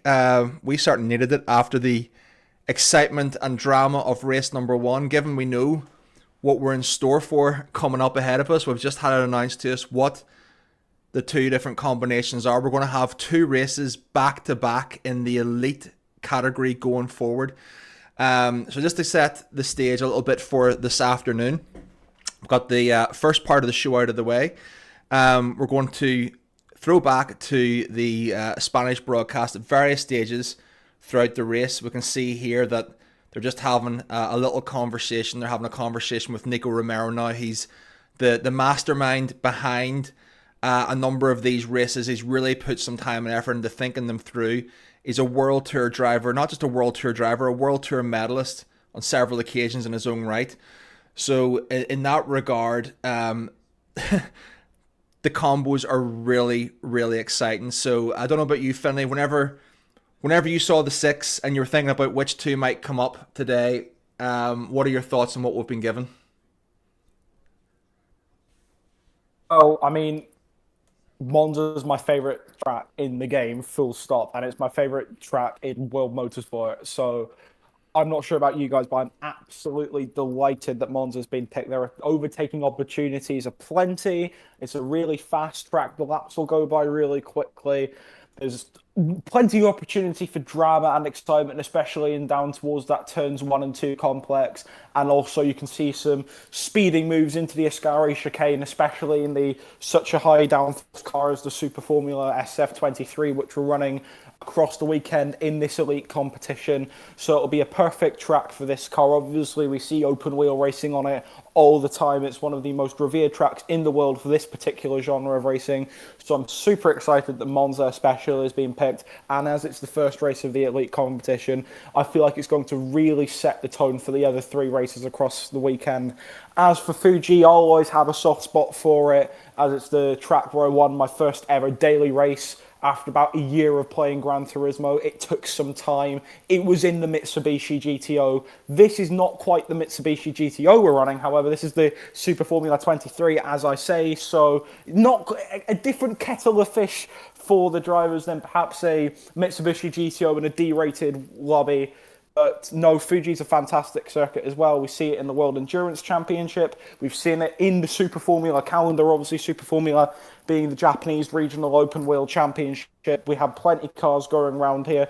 I hope we get Suzuka later on as well, if that's an opportunity for tomorrow, so we can have at least 2 tracks that are running the Super Formula calendar being run this weekend. That would be really exciting to see. But Fuji's a fantastic track. That long straight to open up the lap, perfect overtaking opportunities into turn 1, and altogether it's a really, really technical circuit with the S's towards the end of the lap, also heading down the back straight, that downhill off camber braking zone, then having to weave back up the hill as well. It's a really tight and twisty circuit. So I think I can speak on behalf of both of us, Flash, when I say that these 2 combinations in particular that we have are really, really exciting, and I can't wait to get on board with them. Yeah, no, absolutely, Finlay. I mean, I was quite shocked that they've went in and they've chosen Monza, to be perfectly honest.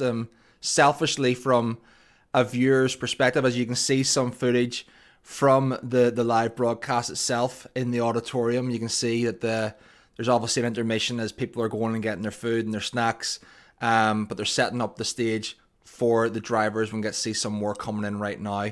Excited for this elite race, the first race of the elite championship.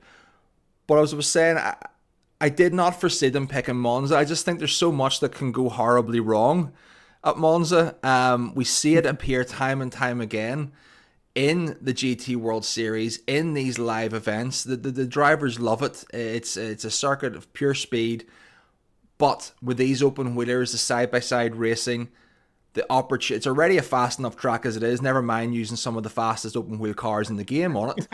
But I just don't know what to expect. I don't know what to expect other than, some very, very aggressive moves. Obviously, we have the overtake button, we have the boost button, which really isn't going to be particularly needed, I don't think, given that we're going to be having slipstream on those straights. However, the second race, which is going to come immediately after the first, is Fuji. Now, what I can say is that Fuji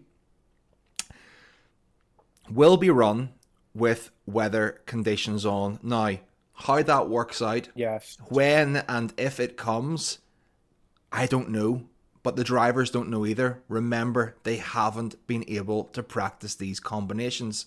They're literally jumping in and driving to the best of their abilities. We're getting some beautiful shots of the Pulpy region now. You could be there too. Packages are available. Oh. If you're thinking about, you want to go out and see some beaches, some of the Spanish scenery, get some sun, enjoy the food and some Gran Turismo. What a perfect weekend away to get yourself over there. I'm sure a few of the local community teams maybe on the Discords having a chat and thinking, you know what, that sounds like a plan. Actually, we could get ourselves out there and have some great fun. But yeah, so we've got two incredible races coming back to back. Firstly, Monza. It's going to be aggressive. It's going to be attacking. I'm not sure about the strategy. Like I said, I don't know what to anticipate, simply because, well, we haven't practiced. We didn't know about the combo until like 5 minutes ago. And the drivers didn't know about the combo until a matter of moments ago, which makes it really exciting. Nightmare. Yeah. It's not gonna be easy. I mean, we're gonna make mistakes. We're gonna get things wrong. We're nice and prepared. We had our ideas for the team's race. It was nice to know what we're doing. But literally, if we say anything can and will happen in these races, it really can, because the opportunity to run your own race is there, to create your own strategy on the fly, to make a judgment call about those weather patterns. Are they coming in? Are they not coming in? Is it real rain? We've all been hit with the fake rain in Gran Turismo on the weather radar. It's not real rain. Could I have gone another lap? Should I have risked another lap? Do I want to be going through Sector 3 in those conditions? Can I get through it and maintain some form of a gap? Is, the catch-up effect and the rain physics going to have an impact on all of this? So many variables, and they're in incredibly, incredibly fast and powerful cars with boost and overtake. So in wet conditions, there's going to be action. Most likely there's going to be some form of chaos or accident. I'd rather not see it. I just love to see good racing. But what I will say is it will not be short on action and excitement. These are the best of the best, the fastest drivers in the world. As you can see, Jose Serrano, winner last year. We're going to get ready, I think, to head back to our Spanish broadcast. I think we're maybe going to hand over to them at some point. You can see the drivers are all in their rigs. Everyone is getting ready as they set up the lobby for this event. But let's just go back and take a look at some of these drivers again. We've talked about, Joao Jesus. We've talked about Consta, Jose Serrano. Who else is joining them from the qualifiers? Who's joining them from the invitations? But who's going to be joining them? Who's qualified today? And Finlay can talk you through that. But I'm going to go through a few of these quite quickly. Another one, what can you say about Valerio Gallo? Or what can you not say about Valerio Gallo? Another one who's essentially done it all. One of the most successful years in Gran Turismo ever in 2021. Won the Nations Cup Championship. Won the first Olympic Virtual Series Championship. And since he's come into GT7, he's been on podiums, but he hasn't quite brought it over the line as a world champion. Currently ranked number 2 in the Nations Cup behind his rival Jose Serrano. He loves to listen to a little bit of drum and bass while he drives. Don't know what he's got in his headphones for this race, but he will certainly be one to watch on this track in particular. Debutant Jay Murphy, also known as Deck, someone you'll be familiar with around the GT scene for a number of years. The young man coming through and qualifying for McLaren in 2025. Made his debut a matter of weeks ago in Berlin alongside Joao Jesus and another one of our debutants in this year's event. He'll be looking for some form of redemption to prove himself amongst the best drivers in the world as he gets to tackle them in equal machinery and equal conditions, which leads us on to this driver, Antonio Santos. Antonio Santos, what can you say about this young prodigy grown into an absolutely incredibly incredibly dominant driver as a young man. He's been around delivering world-class pace since he was no age at all. In 2023, he was actually the fastest qualifier in the EMEA region in the Nissan GTR, even out qualifying the soon-to-be world champion Mehdi Hafidi. He couldn't qualify that year. He was too young. Last year he came back and qualified for Chevrolet. Probably not the best car to be in for that grid, so he hasn't really been able to demonstrate what he's capable of. This year, he had a series of bad luck throughout his qualifications. Unfortunately, chances for him in the manufacturers did not go his way. He had mechanical failures at Suzuka. He had unfortunate comings together and incidents at Sardinia A Reverse. It scuppered his chances. Kai de Bruin took the Toyota seat, but he is back now looking for an opportunity to compete at the highest level as our former individual champion of GT Pulpí 3. He's now elevating the elite competition. He's going to want to make his mark and show that he is still someone to be reckoned with. And that leads us on to our final debutant of the GT World Series. You know him as Mumu, Mikolaj Sedziak. If I'm pronouncing that correctly, forgive me if I'm not. I'm going to just say Mumu. Mumu has been around GT Pulpí for years now. He's been around the GT scene. He's really come into his own since 2023, where he's really shown that elite pace. And, you know, when it comes to, we talk about pace and raw pace, but one thing we don't talk about enough is mentality, confidence, the ability to deal with pressure. And the fact that Mumu and himself decided this year, I mean, everyone does it. They look around, who's picking what manufacturer in what region, who's doing this, who's doing that, what's the easiest path to victory. He didn't want any of that. He said, no, I'm picking Nissan, and I'm going to go up against the world champion, former world champion in that car, and I'm going to take on everybody. And he delivered on it. He set his stall out, he put his head above the parapet and took a risk, and it paid off for him, and he is absolutely deserving to be at the GT World Series. He got a podium. It was incredible. He's brave enough to take on some big risks whenever it comes to strategy. Starting on the hards, fuel saving, an incredible side-by-side battle with the two world champions, Palura and Jose Serrano. One of the best moves you'll see in GT World Series. And around the outside move in the final corner, got himself a podium on his debut as a rookie. He is one to watch, and open wheelers are something that he loves to drive. Handing over to Finley Williams. Those are our 8 invitees. As you can see, not short in talent. However, as we stated, another way to qualify for this championship through the TT qualifier. Finley, that took place only a matter of hours ago. We were literally delayed in starting the stream because that was ongoing alongside the team's qualification. Let us know how that went. Let us know who is coming through and a little bit about them. Apologies, it's so last minute, the qualification, we don't have any accompanying pictures.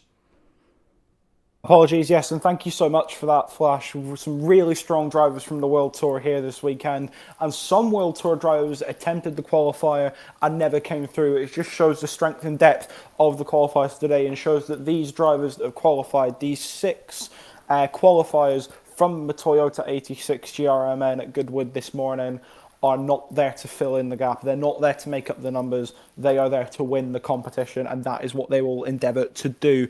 As we do say, these qualifiers happened a matter of hours ago. They were supposed to happen yesterday, but Mac25 Gaming, looking at the safety being paramount to all the drivers and people coming out, decided to schedule the qualifiers to this morning to account for the horrible weather that's been happening in the Pulpí region the past few days. So we've just had word of these qualifiers now. We've just had time to scarper together some notes. And so let's talk you through your 6 qualifiers from this morning. And we start with our 2 drivers from Kraken Stains GT, the second-ranked team in the team's event. We will see them tomorrow as the number 2 seeds and one of the favourites for the title. Well, they've had 2 drivers come through the qualifiers to represent their team here today. And we start with Efram Alvarez. He entered the Mac 25, I should say, 23 after some strong showings in the Spanish GT Championships. He had some early struggles. He was fast in qualifying, but he was inconsistent in his race trim and prone to errors. However, Kraken Stains showed that trust in him. They stuck with him and they invested in development, and boy has it paid off. particularly in the summer of 2024. You continue that steady improvement. He nearly made the elite grid at Pulpí last year, just missed out, but then made up for it by storming to P2 in the individual final behind Antonio Santos, who will also be competing today in the elite competition. So them two will go together once again as they battle for the elite title rather than the individual last season. In the online season, Ephraim had a major leap forward this year with 2 race wins, a regular podium finisher, and arguably Krakenstein's lead driver in what has been their strongest season to date. A mid-season upgrade and proper rig aided his progress, but also, more importantly, his consistency and racecraft have matured. He's already got proven live event pressure thanks to his work in Pulpí last year, but this is his chance to push for his first ever elite grid appearance, and that's exactly what he's done. He has 21 races in the Mach 25 system, 2 wins, and his upward trajectory suggests he can spring a major upset at Pulpí, and that started by qualifying for the elite grid. He'll be able to continue that forward. The other Krakenstein's driver to have qualified for the event is Manuel Hernandez, or Manu. He's one of only 3 drivers to have raced every edition of the GT Pulpí Elite event alongside Jose Serrano and Nicolas Romero. Sadly, Nicolas hasn't qualified this year, so it's just the 2 of them now. Jose and Manuel, the only drivers to have raced in every elite event in GT Pulpí history. The catch to that is he's 17. This is his 4th Pulpí in a row. He started doing GT Pulpí when he was 13, qualified for the elite contest at 13 years of age, and he has qualified for every year since. Remarkable consistency at such a young age, and he's been long considered one of Spain's hidden gems. But he's kind of been overshadowed by Samuel Moreno internationally, but he's been equally dominant domestically, and that incident involving Samuel Moreno has allowed him to kind of step into the spotlight a bit in recent months. After a quiet 2024 with no team wins, he bounced back in 2025 with 2 emphatic victories, and alongside Alvarez, led KRK to their best ever season. He's known for his consistency, adaptability, and relentless work ethic, and he always finds solutions in tough races. As shown by the fact he was twice named young driver of the tournament at Pulpí, and in 2023 he infamously lost out on the podium in the grand final after a post-race penalty, initially being handed the trophy as well. Similar to Carlos Sainz, I suppose, if you were to make a Formula 1 comparison. Missing out the podium ceremony completely when he got his first ever podium for McLaren back in 2019. However, the inverse to that is he was on the podium, but then got it cruelly taken away from him. And he's determined to make Pulpí 2025 his edition after near misses. Now we move on to Owls. Owls are the number 3 seed for this year's event, and they have brought Jaime Marte to the event this year. And now me and Flash were talking before the event, and we said Jaime Marte is looking ridiculously quick this year. He actually already qualified for the individual competition before the event started. Through the affiliate leagues. As we see the drivers getting ready for the elite competition there, and Alejandro giving a little spiel to the crowd and to the drivers, so we'll get there quickly. But Jaime, he's wild, he's fearless, and he's supremely adaptable, and he thrives on these fast-flowing tracks like Bathurst, Tokyo, and the Nordschleife.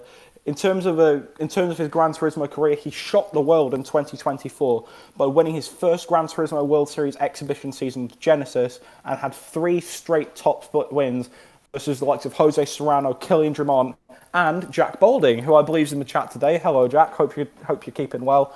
But he'll be racing Jose today, and be looking to take that same form forward that won him his first World Series in 2024. The key issue for him is he's often prone to error. He once had, infamously, in a league race this season, 16.5 seconds worth of track limit penalties in 1 lap, which I don't think even I could manage.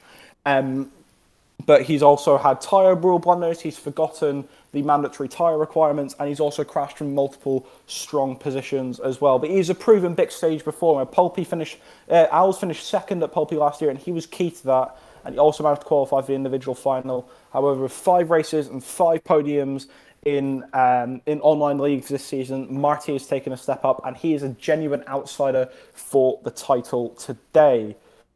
Looking forward to the final 3 drivers to cover, we start at Gran Turismo Spain 92, a team plagued with scandal in the last few years, but Nicolas Fontana, the 17-year-old Italian, has managed to qualify through the competition today and represent GTS 92 at the finals. Competition. He's now a key figure at GTS 92, having broken through in 2023 with his first Mach 25 win and third in the GT time trial event behind Samuel Moreno and Bertani. He's initially quick over one lap, but inconsistent in racecraft and pressure handling. He's improved rapidly and had a breakout 2024 at Pulpí, qualifying for the elite competition and finishing P7 and helping to Gran Turismo Spain 92 to finish P4 in the team's competition. This year, he stepped up as team leader after the sackings following the Renault scandal, adding 2 more race wins and clutch performances, and he is also an outsider for today as team leader of GTS 92. Ignacio Legadas has taken the step up to qualify for the elite competition last minute, literally got announced after the qualification had occurred. He initially wasn't in a spot, but the withdrawal of Pio Paul from Elite Racing Squad, he's decided and elected to qualify for the individual competition instead, leaving Legadas as the first reserve as the top qualifier for the individual event. He will take his spot in the elite event. He's an 18-year-old Catalan talent. You may know Luis Legadas. That's Ignazio's. Ignacio Legadas is Luis Legadas' nephew, which is why he runs Legadas Jr. as his gamer tag on PSN, so you might see that.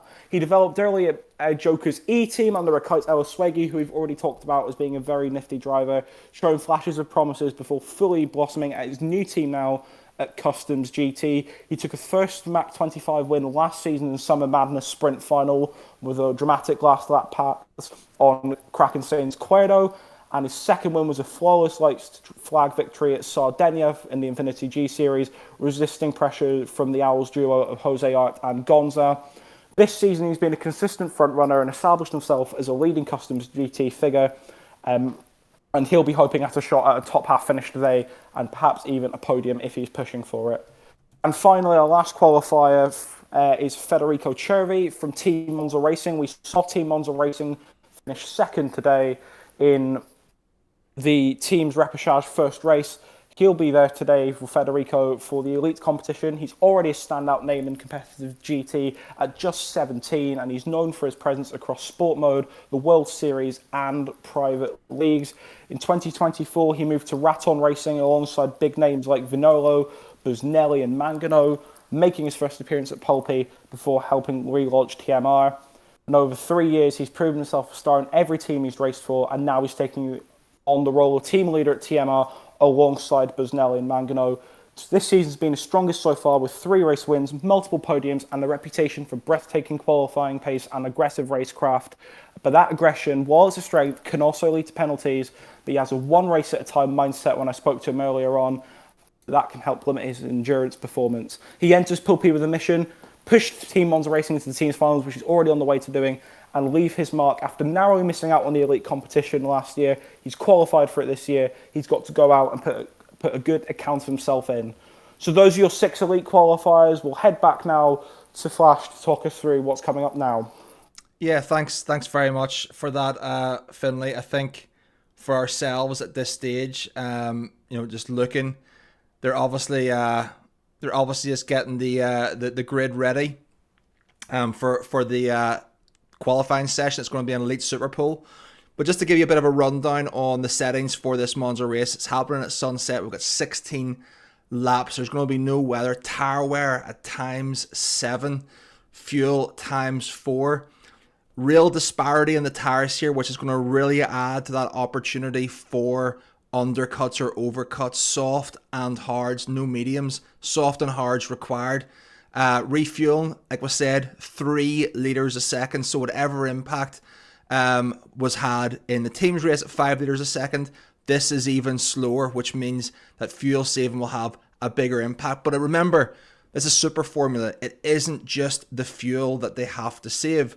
There's an extra layer, there's an extra caveat associated that can add a layer of intrigue and interest into how this race is run. And that is the fact that there's going to be an overtake or boost button available to all drivers throughout the race. And we call it an overtake button in the game. However, it isn't necessarily an overtake button. It doesn't have to be used primarily for overtaking. It can be used in a defensive maneuver as well. Do you want to retain track position? Remember, we're not using custom slipstream in these races. In Monza, we're using real slipstream, so there is going to be an element of dirty air. Track position will be crucial. What part does that play in someone's strategy? When we go to Fuji, we're going to be using weaker slipstream, and I'll make you aware as to what that is as we go through. But for Monza, real slipstream is in play as the drivers are getting themselves warmed up. Remember, you're literally seeing these drivers who have only had a matter of minutes. I practice more for a daily race A than these guys are practicing for an elite race in a super formula car at GT Pulpí when there's thousands of euros on the line. So it's all to play for. I imagine each one of them, even having been there, every time you step onto that stage, every time they get into that rig, unprepared, knowing that people are watching, knowing that there's money on the line, they're going to be feeling incredible amounts of pressure and stress. All of these drivers are incredible drivers. What's going to separate them is who is able to maintain their calm, their composure throughout this race. And with a turn 1, such as Monza, and a turn 2 coming through into the Lesmos, we know that anything can happen, and it will. I'm really looking forward to this one. I think we're going to see some incredible racing. Again, I'm really looking forward to seeing what Mumu can do. We know that he loves the open wheel cars. We saw him do an absolutely superb drive in the team's Road to Pulpy earlier on. I think it was the summer series, St. Croix, in one of the open wheelers. He ended up in last place due to a crash, came back. I believe he may have either won the thing or come second. He loves these types of cars. I'm interested to see how Consta can do. He's been still competitive, still displaying world-class pace in daily races as and when he drives. However, he hasn't competed at this level on the big stage in over a year. It's been some time. We got Ghost Baby, obviously, and Fede, who is qualified for this event. He's going to want to display why he's there. We know that he is partial to ascend. We know that he can be an aggressive driver. He has calmed down in recent times. What is going to happen with him and so many others who are trying to make their name? Manu, of course, as Finlay rightly pointed out, in the 10th slot there. Qualification has not yet occurred. He himself has not.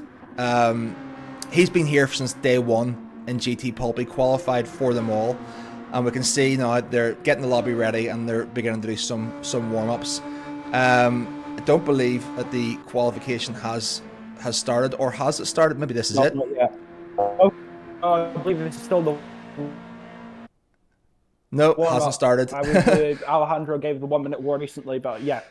So it hasn't started yet. I guess they're going to just change the settings before we run off. But remember, this is a 1 lap super pull, so there's that extra layer. They don't even have 2-3 laps to get it right. It's one and done. And as we've seen, even someone of the caliber, when we've seen these super pulls involved in races, I think it's going back as far as 2022, if I'm right in saying.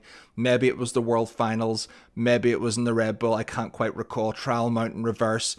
In the finals, someone of Jose Serrano's caliber, he had a terrible single shot qualifying, put him towards the back of the grid in that race. He was a contender to the title that year.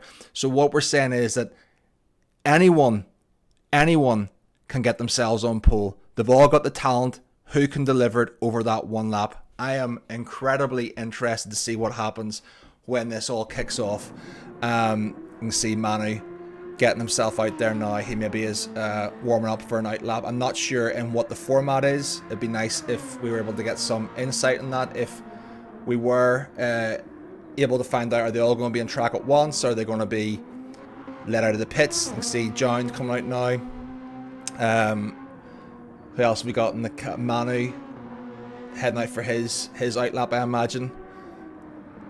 Yep, so just had it confirmed. Yes, so this is probably having started. Qualifying is kicking off now. So we got our first set of drivers Going through, we can see that Manu is coming down. He's going to head on to the Ascari. He'll be in the back straight shortly, looking for that late apex off the Parabolica, getting himself set up, getting these tires warm for he's warming the tires now. He wants to get as much grip, much traction into those tires as possible. He's going to take us out. He's going to set the first lap and see where it is. We'll stick with him for the moment. We may jump through various different drivers, but he's coming off the Parabolica now, getting that big exit in the 5th, in the 6th, revving up almost 10,000 RPM, hitting up there towards 300 kilometers an hour, straight up in the Tribune. He'll be hitting the first chicane. Let's see how he navigates this one. Does he go aggressive? Does he take it easy? The curbs can be terrible, but he's going to look for that late apex and get all of that drive out as we move on to Cuerdo, the Kraken Stains driver. He is also getting himself set up to launch onto his first lap. I'd love to stay with one driver for a moment, but we're working through them all. Antonio looks very, very close already to the P2 driver. Is he even in slipstream range? Is that a potential thing that could happen within these qualifiers? We see the Irish driver, the first ever Irish driver to qualify for GTWS in Jay Murphy, sitting up. He's going to come onto his lap now, 5 seconds into it, straight up the straight. And we have Jose, the man to watch, the reigning champion of Pulpy 2024. Again, we've seen he can be the fastest in the world, but he is prone to his own mistakes. They can happen in a Super Bowl. And Consta coming through as well. He will be looking to make a statement that he is returning to competitive form as John D comes through. Ciao Jesus, starting his lap through the chicane. Everyone seems to be through. We're back with P1 now. He is going to be looking to finish off his lap. We don't know what the splits were, but let's have a little look to see what he sets the benchmark at. Is this good? Is it not so good? We do not know, because we do not have anything to go by at this stage. As he brings it up to the line, what's it going to be? Going to be a 1 minute and 30 seconds, .303. That's his lap in the bag, followed closely by Cuerdo. He will be coming over the line now. And as we did mention before, Antonio, yeah, he is. Seems that he has got some, and he's gone wide. Did he have dirty air going through that corner? He has gone wide. Do you want slipstream? Do you not? And Antonio has set the fastest lap there. We see someone has a penalty. Deck is coming through now. Antonio P1, followed by Manu. Cuerdo P3. Deck looking, can't tell what part of the track he's on there. It looks like he is finishing up his lap, followed by Jose. What are they going to do? Come over the line. Deck to the line, bringing it in narrow, across the pit line. Where's he going to finish? Deck up into P3. Jose P2. Behind Antonio. Antonio, our former individual champion. And Consta in P5 brings it home. John D, the rookie in his first year, the Portuguese driver, driving for Ferrari. What's it going to be? It's going to be 4th place, displacing Deck Consta. We have... they're getting quicker and they're getting faster. This is incredible stuff. And that is not an insignificant margin that Antonio has won that qualifying by. I have to say, I did call it up the straight. He looked very, very close. From that outlap perspective to get some benefits. We can see here we have Mumu Mikolai coming out now. He's going to be on this lap. We know he loves an open wheel car. You can see there's a disparity in the times because of how they can adapt to these cars. Once they have smoothed out the rough edges, they certainly be a lot closer, but it's about who can deliver in that one lap. As he comes up, he's going to be looking into the Della Roggia. How will he maintain that coming off Curva Grande? Marty out now. Marty was actually our individual qualifier through the Road to Pulpy series, winner of the Sim GT Challenge, but he's opted and elected to compete with the elite of the elite, the World Tour drivers as Nicholas and many others. Fento in the pits, he may be yet to come out along with B Racer, but what an incredible grid we have. Some big, and Mumu has got a penalty. No, he has pushed so hard. That's going to cost him at least a second in his qualifying lap as he brings it to the line. Half a second on the straight, trying to reduce some of that through some wheel spin as he's going to bring it down to the final into the Parabolica. Here is the man of the moment, Jay Marty, coming out for his lap. Let's see how punishing that was for Mumu and what impact will that have on his strategy going forward. What will he finish even with a penalty? What's his lap looking like to be? It's not bad. Even with a penalty, we talked about him being an open wheel specialist. He has displaced his teammate into P7 in Consta. Coming to the line now, we've got Jay Marty, Ghost Baby, and a few others finishing up now. What are your thoughts on what you're seeing here, Finlay? I mean, I think that just highlights, A, what a lap from Antonio Santos. Even with running wide at the exit of Parabolica, he's well clear on provisional pole position ahead of Jose Serrano. And I don't see him, for now, commentators cursed, being displaced by Fenton or by Gallo at the moment. But Nikolai Sedziak, he was only about 1.8 seconds off of Santos's pole time, and it will be Antonio Santos on pole position for Elite Race 1, so fantastic start for him. But what I was going to say about Sedziak is 1.8 seconds. If you take off the penalty he got, yes, it's half a second, but it's significantly more than half a second when you're going down the straight and you have to slow down for half a second. He could have been challenging for pole position. I reckon he would have been up towards the top end of the pile had it not been for that penalty. You can see there that Antonio Santos is on pole position and it's Jose Serrano alongside him. I think there were perhaps issues for Dan Fenton, the British driver, for Distinct there, because he's had to abort his lap, and I think that is qualification over. So I don't think there's a representative lap time for Fenton at the back of the grid. I believe he'll be starting 14th from 14. But I mean, what I'm seeing here right now, and this is being out right now, the strength of this lineup is insane. Mix of Gran Turismo World Series drivers and those drivers at the very top of the sort of amateur, although they're far from it, those amateur sort of non-World Series drivers, the likes of Jaime Marte, we've already highlighted. He's been close to qualifying for the Toyota TGR Cup before. He's won a World Series exhibition season. He's knocking on the door of qualification for the World Series without any doubt whatsoever. As we see drivers going back out onto the track now, I don't know what this is quite for. But you can see Antonio Santos there, who we believe is your pole sitter for the first race of the elite competition here at Monza. What a lap it was. I mean, as we say, he even ran wide at the end of Parabolica. He even nearly crashed into the car in front of him, but it was still enough. I believe it was by about 0.6 of a second, the pole mark for Santos. So an absolutely phenomenal lap from the Frenchman, and he'll have the best seat in the house heading towards turn 1. However, Serrano will have the inside line heading into turn 1 from second on the grid, I believe. So he'll have the prime opportunity to overtake heading towards turn 1, and we could see Serrano hold the lead going through the first turn on the first lap of the race, but all depend on the race start from Santos. He needs to get away well, or its top spot's in jeopardy already from the Falcons driver and reigning elite champion Flash. Yeah, to be honest, I'm not entirely sure what is actually happening right now, and how they're formulating this race. I mean, I did not. Did you see Valerio Gallo on the track? Did I miss that? I saw him on the track, but I did not see him finish a lap. Yeah. Alejandro's changed tyres and go through sector 1. We're a bit of a confusion here right now. We're trying to bring this to you as best as we can as to what exactly is happening. What we do know is that Antonio Santos is on pole position for Elite Race 1 by just under 0.6 of a second, clear from Jose Serrano, and then KRK Manu in third, and Nicolas Fontana in fourth, and Federico Cervi rounding out the top 5. That's all we know for now. We'll try to bring you what we can in the coming moments. We're just seeing if Fontana perhaps getting a practice lap in before we head to the start of this race. All the cars appear to be lining up on the grid. We're not 100% certain, but what we can say is that none of these guys have had any race practice whatsoever. We knew the six tracks, the pool of tracks that we could be picked from.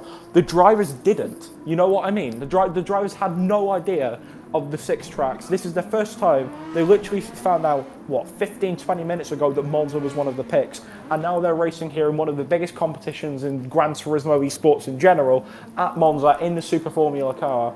And then we'll have Fuji later on, straight after this race, and then we round off today's action at Trail Mountain and BAC Mono to find out our team's repertoire. So by the end of the night, we'll know the 4 teams qualifying for the team's finals tomorrow, and we'll also be halfway to knowing our elite champion, and we'll also have our individual champion crown. But I believe we're just about to get on the way, so I'll hand over to Flash Dagger now to take us through the start of this first elite race of GT Pulpí 4. Thanks very much, Finlay. Like I said, just to confirm, they were practicing their start. That's what they were doing. They were practicing their start with various different tyres, but as we can see now, they're in Monza. The lights are getting ready. You could cut the tension with a knife as the lights are in the 3rd, 4th, 5th light. Lights are out. And they are go. Antonio Santos on the outside is going to try and hold off Jose. It's a very, very good start for Manu. Getting the jump on Jose. Can he hold it out the outside? Jose Serrano looking 3 wide going into the first chicane. My goodness. God. And Manu holds it. Manu making the move. He must be in an aggressive tire choice. We do not know their tires at this stage. And there's some form of chaos with the Irish driver. 2 drivers at the back. Antonio Santos, Manu, followed by Jose and Nicholas. Ghost Baby 5th, Legatus in 6th, John D 7th, and Mumu up to 8th. What has happened at the back? We do not know. There was certainly a coming together. We know that can happen as they make it through Della Roggia cleanly. We can see they're beginning to space out now, but it was always a risk. A great start in these types of cars with little practice into that first chicane. Deck is back in the back of the bunch, and it's B-Racer! Valerio Gallo himself, P2 last year, the former world champion, but he is accustomed to these types of cars. He will know how to manage and navigate this. He will get himself back on. He is still in slipstream range, but it's Antonio Santos who demonstrated the pace in the qualifying. He is demonstrating the pace at the front of the grid. He held off the early attack from Manu, and it's Manu followed by his countryman Jose Serrano, closely followed by Nicholas, but there is a gap developing. We need to get a look to see what the tire choices are and how this is going to impact the later parts of the race. We are hoping for Valerio Gallo's sake he is not on the softer compound of tires. It's going to be a very, very difficult race to make up as they come through lap 1. Antonio Santos bridging that gap 1.4 seconds, almost taking them out of slipstream range, but that is not necessarily a problem when you're talking about dirty air on a track like this, protecting the front tires. What do you see in Finley? What are your thoughts on what just happened in lap 1? Well, fairly tepid start by Monza standards, am I right? But well, no, I mean, yeah. fantastic racing, and I mean, Valerio Gallo and all the drivers have done fairly well to get through those first 2 turns. I mean, a 2-second gap to the back of the grid is not the worst for Valerio Gallo. Could have ended up a lot worse. He could have ended up better because he was going to be involved in an incident with, I believe it was Jay Murphy and Dan Fenton. He was involved. And Mumu's off! Mumu has gone off! Who's that? Who's that? Mumu has gone off for Della Roggia. Mumu's off for Della Roggia. One of our favourites, the open wheel star, the debutant P3 in the Nordschleife at the Most Racing GT World Series has gone off. Fento at the back with Mumu and Deck. What tire strategy are they on? How can they get back into this race? Sorry, Finley, to cut you off. I just think that's a really, really tragic moment for Mumu, who would have been looking to come here this week and contend for the title, but it's not over. There's 4 races to happen, and anything can happen in this race as we make our way to the end of lap 2 on a 16-lap race. 100%, and Antonio Santos is checked out. We're not quite sure what compound of tyres Santos is on, but I'd wager he's on a slightly softer compound because he is well clear of Manuel Hernandez at the front of this pack. Jose Serrano's starting to hunt down Hernandez towards turn 1 for the first time. He is within slipstream range, but as you mentioned, Flash, dirty air can become a factor, especially on such a track with long straights as Monza, affecting the front tyres. So he'll need to manage the distance well. He'll want the benefit of the slipstream, but that benefit does come with the concern of that dirty air. We've seen Nicholas Fontana for Gran Turismo Spain 92 alongside Ghost Baby and the Legadas, and then it's a 3-second back to João Jesus in 7th, the Portuguese driver. But what a hectic race start. Sedziak getting it all wrong. We didn't quite get a best view of what happened there into the Della Roggia chicane, but what we did see is that he came out the worst, and he was being reeled up by Dan Fenton as Jesus is wide there. Marty's struggling as well there. It's all kicking off at the back of his pad. There's a car round at the back. I can't quite see who that is. Were we able to get who that was? It looked like Jay Murphy. It looked like the Irish flag. Unfortunately, Jay Murphy seems to have taken a spin. Horrible for Jay Murphy. I mean, there's so many fans in the chat today. First Irishman in history to qualify for the World Series, and I'd wager he's one of the first, if not the first, to qualify for the elite competition here in Pulpí. But it's been an absolute nightmare start to his title run here. Caught up in an instant in turn 1, lap 1, and then caught up in an instant in Della Roggia there. Not the first to fall victim to that sequence of corners, but it's a nightmare start for the Irishman. We've got on board with Valerio Gallo, B-Racer, looking at a move on Constantino, doing a great job here, not using any of his overtake down there, using the benefit of the slipstream. However, Constantino's got a great exit from that corner. Gallo might be forced to use some of his overtake to try and get a move done into turns 1 and 2, but that overtake mode is going to play a really key factor in who comes out on top here. It really is, Finlay. I'm just going to reference to our English language viewers right now. if you're looking at the tires and you see the letters, D is for hard tires, and I believe it is B is for the soft tires. So if you're wanting to follow along and see what you're doing, keep an eye on the fuel, keep an eye on the tires. On the far right hand side beside the Delta, look at what level of overtake boost they have available to them. Are they saving it for the later part of the race? Have they had to use it earlier in the race to overcome mistakes or errors that have caused them to fall off the back and reclaim slipstream? But for some reason, Jay Marty is back in 11th or 12th place. He qualified fairly high, but Antonio Santos, he is maintaining that lead at a 1.6 stretch, followed by Manu, followed by Josete. I want to keep an eye on the tires, the fuel for these three drivers, because I want to understand, because Josete, a man of his experience, a man of his caliber, he's seen it all, he's been there, he's done that, he knows how to navigate a race. He would have the pace to match Antonio Santos, but is there a decision being made for later on in the race? Is he playing the long game at this stage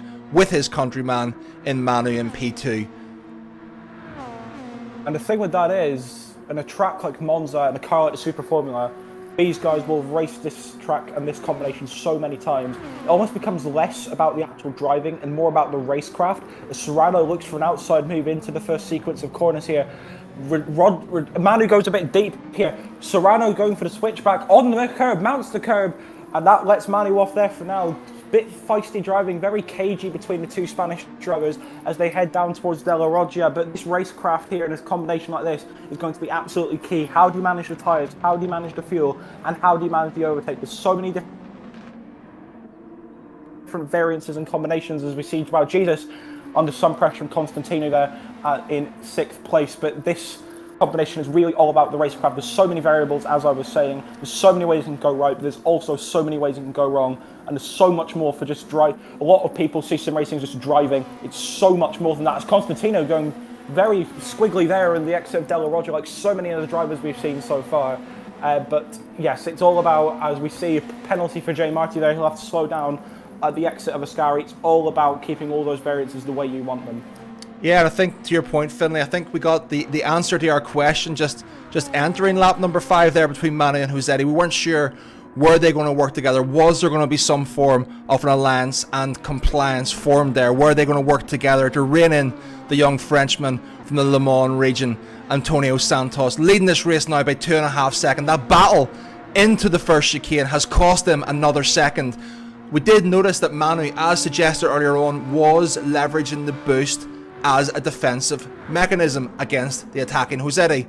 They've went side by side, they've lost more time. 3.5 seconds, almost 4 seconds to Antonio. What does Jose Serrano have up his sleeve? What is he planning to make his move to get to the top of that podium and make his first indent in defending his title from 2024? Jose Serrano never does things by halves, and he also doesn't make knee-jerk decisions. So whilst on paper the decision to go for that overtake there on Manu may seem like a rash one, they both lost time. They've harboured time now. It's nearly 3 seconds, and Serrano has a penalty there for a slowdown for a corner cut. So even worse news for our reigning elite champion. That move may have seemed a bit rash on paper, but Serrano, with his steely attitude and determination, he'll have had something up his sleeve. He'll have a rhyme and a reason for every single manoeuvre he makes on the track. So there was something behind that. We're not quite sure what it was from our position. Yeah, I'm just saying Jose Serrano just dropping back to a second. I just don't think he likes the dirty air. I don't think he's coping very well with it. I don't know that he wants to be too close to Manu. I think he either wants to be ahead of him or just off him. And if he's going to just stay a little bit off him and use the slipstream, maybe he's going to save that fuel. Remember, 3 litres a second, 3%. 1% is a litre, 3% is a negligible amount, but we can see massive disparities in the fuel as we go through the drivers. Remember, you can save more than 3% in a single lap. It's very, very possible that Jose Serrano is playing the long game and looking to jump Manu in the pits through the pit stop with a lesser fuel requirement. And there we go, we've got B Racer. My goodness, Valerio Gallo has made it up from that incident that started the race. He's up to 6th place, overtaken, I think it was a double overtake, on Consta and Joao Jesus. He's back up to 6th place. He's 10 seconds off the leading pack of Ghost Baby. But as a hard tire runner, this is not looking terribly bad for Valerio Gallo at all. As we said, he's got the experience. He's been here before. He knows not to panic and how to make his way back through a field. Some of the best racecraft and best decision making you will see in the game. Also heading back up the inside of Consta there, Del Roggi. I think he made a bit of a mistake on the exit parabolic in that previous lap, and that kind of invited Consta and Gallo through, but Jesus has managed to get his way back ahead of Consta into 7th place and back into the fight with Gallo. We go with Legadas at the back of the pack and then back up to the front. 2.5 seconds to Antonio Santos ahead of Manuel Hernandez in second. Hernandez doing very well. No one really expects him to be this high up the grid. He's the highest qualifier present at the moment, but I think that just shows the strength and depth this elite field has, and also, as we mentioned before, the fact that these elite qualifiers aren't here to make up the numbers; they're here to actually contend for the title, as we saw with San Marino last season. And look at what led to that afterwards. He was on scintillating form afterwards, before that initial scandal with GTS 92 that I keep referring to. As we head down the back straight, the drivers do start spread out. And we see our first pictures of the race. Jaime Marte coming in on the hard tyres, and he's joined by Mikolaj Sedziak. Yes, there's a 4-second gap there, but one of the things I really noticed, which we haven't had a lot of time from the producers focusing on, is Nicholas in P4 is our first hard runner. He's only actually 8 seconds off the back of Jose Serrano. 8 seconds at 1 second the lap disparity between a soft and a hard runner. That to me seems that Nicholas is doing some serious pace out there, and he is in prime position, whereby when he comes in for his soft tire stint, how is he going to be looking with the leaders? I think there's really an opportunity for Nicholas to be a real threat with these 3 drivers who have made the quick start on the soft tires. What's that going to look like when things change and these pits start happening? We've got obviously Mumu and Jaime Marti coming into the pits. We've got B Racer has opened up an absolutely massive gap from the 2 drivers, John Jesus and Konstantinos Konstantinou, from the last lap. 3 seconds, in fact. He is on a tear himself. Yeah, and the leading cars are coming into the pit lane for the first time now. So top 3 runners, all on soft compound tyres. Antonio Santos, Manuel Hernandez, Jose Serrano as well, all coming in, and that gives the race lead to, as you say, the leading hard tyre runner Nicolas Fontana, as we see Gallo come in for his stop as well. It's only a 16-lap race, it's fairly short, so it would look like the one stopper is the best strategy to be on their softs to hards or hards to softs, as simple as you like there. And Fontana extending his hard compound run slightly, as is Francesco Cervi. Santos comes out of the pit lane in third, so these 2 Italians at the front, they are driving for rival teams, but they have to make the running and make the hard to soft strategy work, whereas most of the drivers have gone from soft to hard compound tyres. But you're right, the pace that Fontana's showing, and Cervi as well, is really, really impressive. And later on in the race, when the soft compound tyres go on, the fuel is refilled, and the boost button becomes more effective, we could see these 2 pushing towards the top of the race, but we'll have to see what the gaps are when they come in for their stop. But they will have the soft tyres, and they will have the advantage towards the back end of the race. Yes, 100%, Finlay. And as we stated, we couldn't overstate it enough. I said the words, it wasn't hyperbole. These online qualifiers or in-person qualifiers through the TT, EMEA is unlike any other region, that not due to an innate talent, but depth of talent due to the volume of drivers there are in the region. There are 25 to 30 drivers who have World Tour level pace and can compete. We can see drivers from Splits 2 and Splits 3 contending and competing at a World Tier level in the GT World Series. And look who's making the impacts in this race. We have Manu in P2, we got Ghost Baby, Fede in P4, we got Nicholas contending, doing an absolute outstanding run. These drivers, just because they haven't been to the World Tour, are not amongst some of the best in the world, and this title is wide open this year. No, and the thing is, some of these drivers have been ridiculously close. I mentioned Jaime before, was just whiskers away from qualifying for the TGR Cup, and also has also won a World Series exhibition series. But also some of them are underage as well. We see so many young phenoms come through this event in particular. Fontana's only 17. He'll absolutely be at the World Tour in the future if he comes in his current trajectory, keeps going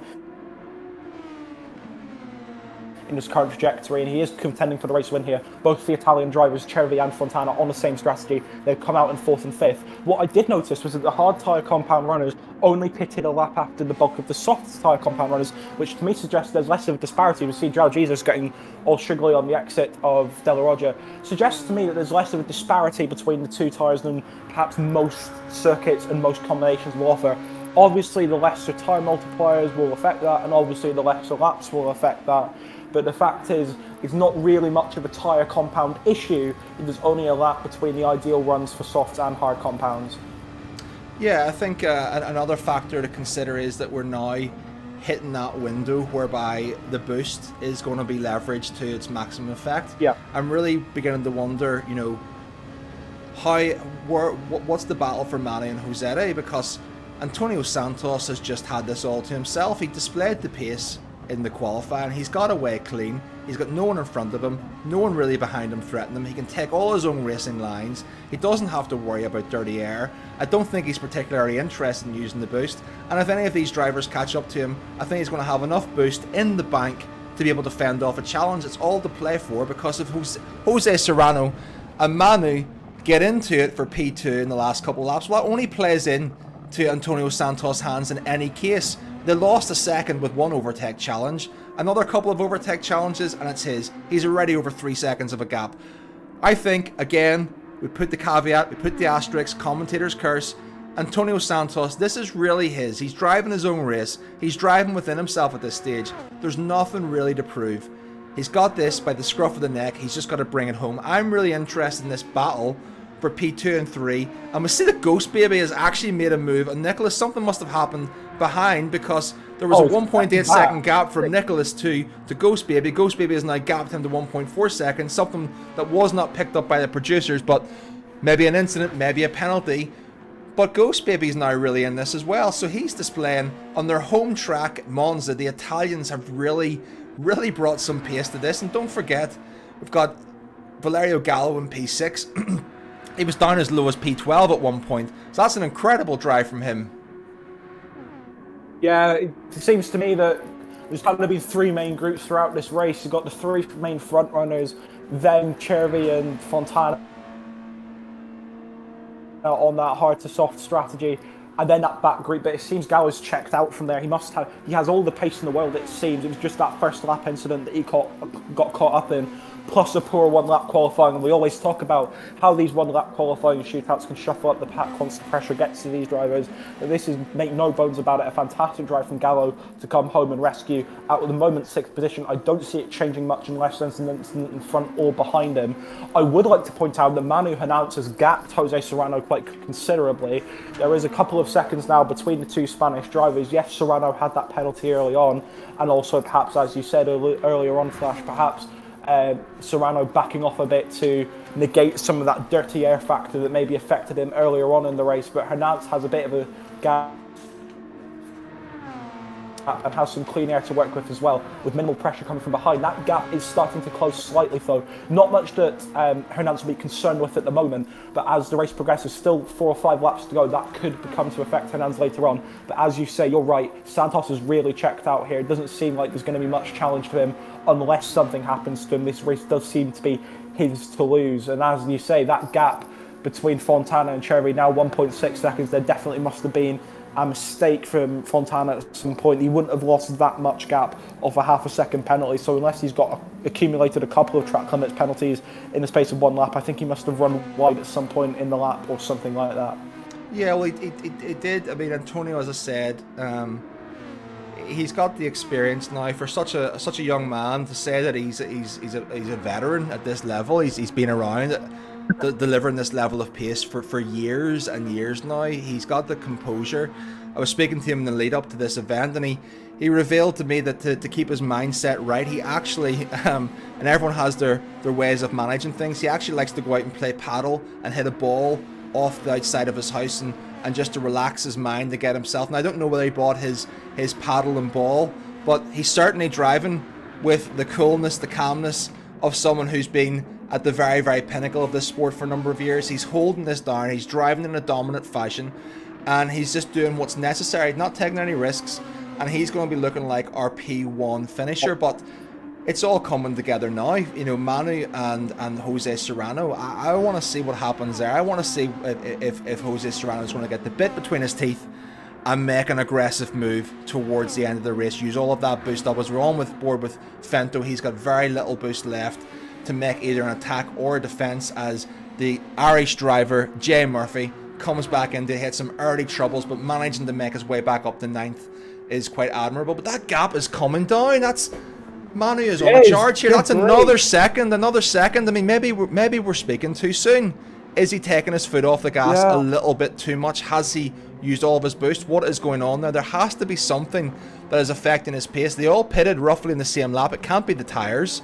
Is it the fuel is a concern to him? Is it his boost? Is he taking his foot off the gas? I don't know. What are your thoughts on what you're seeing here, Finlay Williams? They can lead to a 1.5 seconds over 2 laps of drop pace for our leader, Antonio Santos. Just as we were singing his praises about controlling this race, he's very much bringing them back into it. Yeah, I wouldn't say it's necessarily dropped pace from Santos and more gained pace from Hernandez, because Hernandez has gapped 4 seconds to Serrano now. So this isn't necessarily a case of Santos having dropped back. Yes, complacency might play a factor, and yes, Santos has maybe used more of his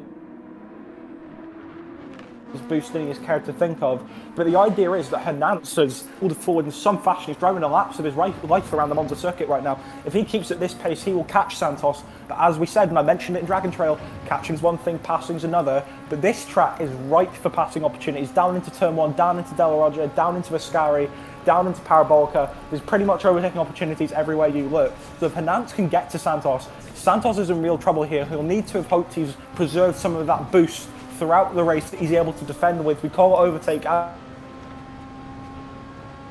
you said. And looking at that, no, apologies, I thought that was him. That's Jaime Marte we're on board with there. He's completely run out of boost, so he's really holding up the rest of the pack. Lagadas has some boost left. Miu Miu has a lot of boost left as well, so that boost could play a factor, and it could also play a factor for Santos later on in this race if Hernandez catches him.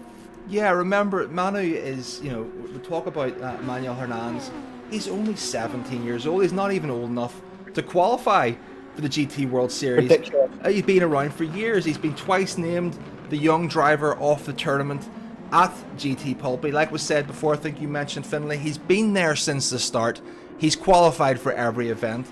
And, you know, maybe this is the platform to bring his name to a wider audience. Maybe this is the platform in the event where he really gets seen and heard as one of the fastest drivers in the world, because certainly overseas in other continents and other regions may not just be quite aware of some of the drivers who are hiding away in these leagues that maybe don't have the presence in daily races on larger streaming platforms, for example, but are putting in the hours or putting in the time or delivering the pace consistently.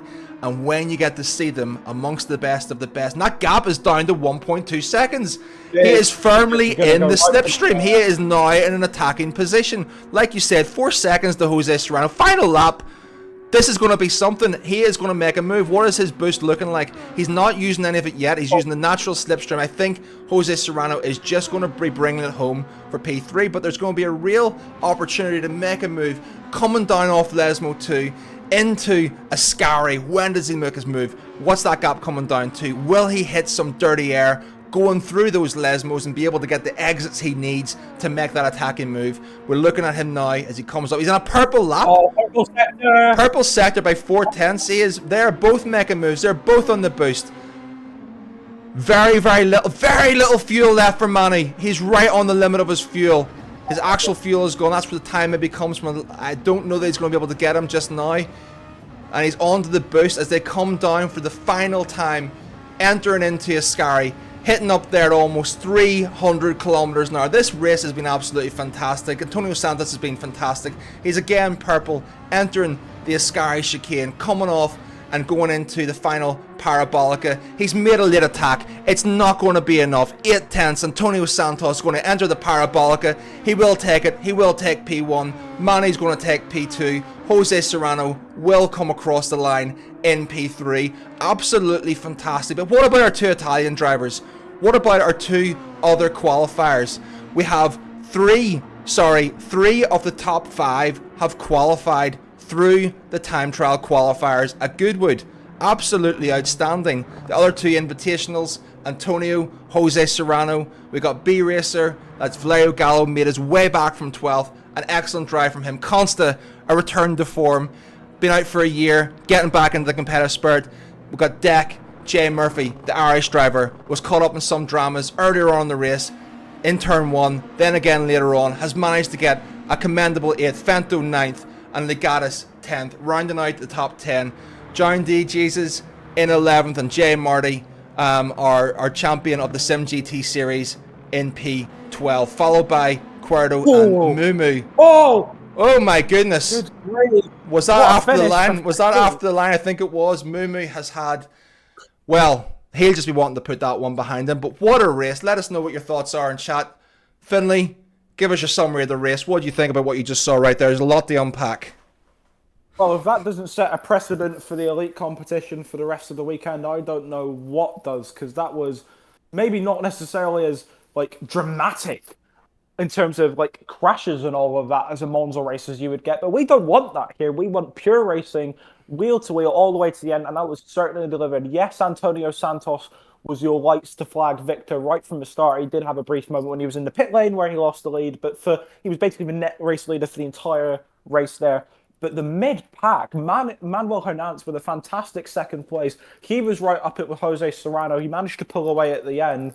That battle between Francesco Cervi and Nicolas Fontana for fourth, also commendable. And then a complete lottery at the back of the pack as well. Basically, everyone from Constantino down, all in one massive pack right to the end of the race. It was a really entertaining race for the spectator right at the end. And as I say, one of the more dramatic races we will see this weekend. But I mean, what a start to the competition we have so far today. Yeah, I mean, from it was bell to bell action, really. I mean, it seems literally, a bit of it seems a little bit of a cliche to call it, but just, you know, you 15 minutes of practice in a car of the nature of the super formula car, and you know you're going into the first corner at Monza, traditionally, for want of a better word, an absolute bomb site at the best of times. It was relatively clean. There was a little bit of a maneuver. I think Manu had a tremendous start, really put Jose Serrano under pressure. It was 3 wide at one stage. In fact, he even made an attack. He got Jose Serrano on the first apex and made the move on Antonio Santos in the second apex. I mean, there's no fear in that young man, 17 years old, making moves on a multiple world champion, Tour de Gazoo racing champion, and the world championship leader. I'm not going to say it was a lack of respect, but what it was a lack of fear and a lack of intimidation, that he is not there just to take part. He's there to win. And I think he's firmly established himself as someone who's going to be a real threat for this title moving forward. But Antonio Santos, what more can you say about the young man? We know that he didn't quite have the qualifying year in GWS that he wanted. We know that he struggled and was challenged. I think we're just going to look at an interview with our winner now. I'm just going to head over to the Spanish broadcast and see if it's in English. And if it's not in English, we'll just let them talk in Spanish anyway.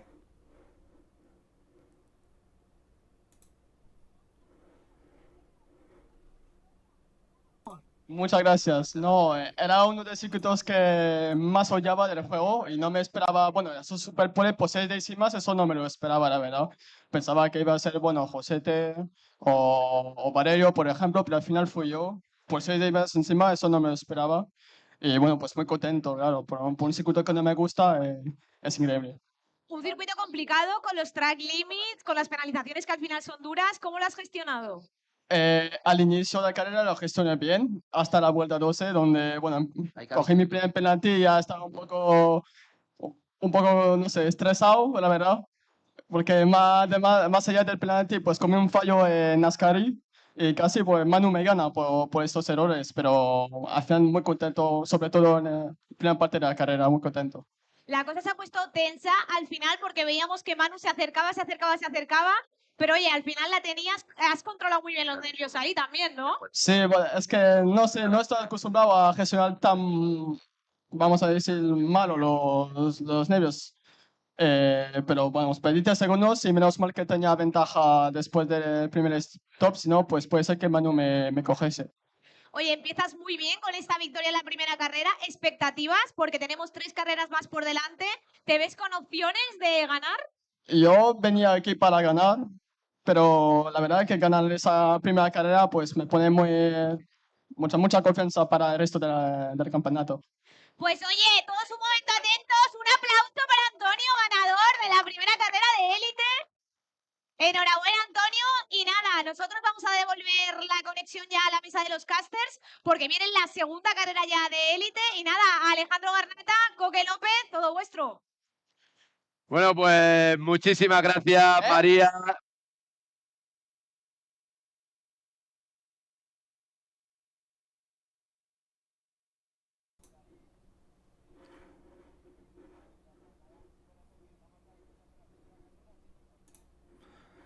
Okay, well, I don't exactly know what Antonio Santos said, but I think I would be comfortable and confident to say he was happy with his drive. Why wouldn't you be?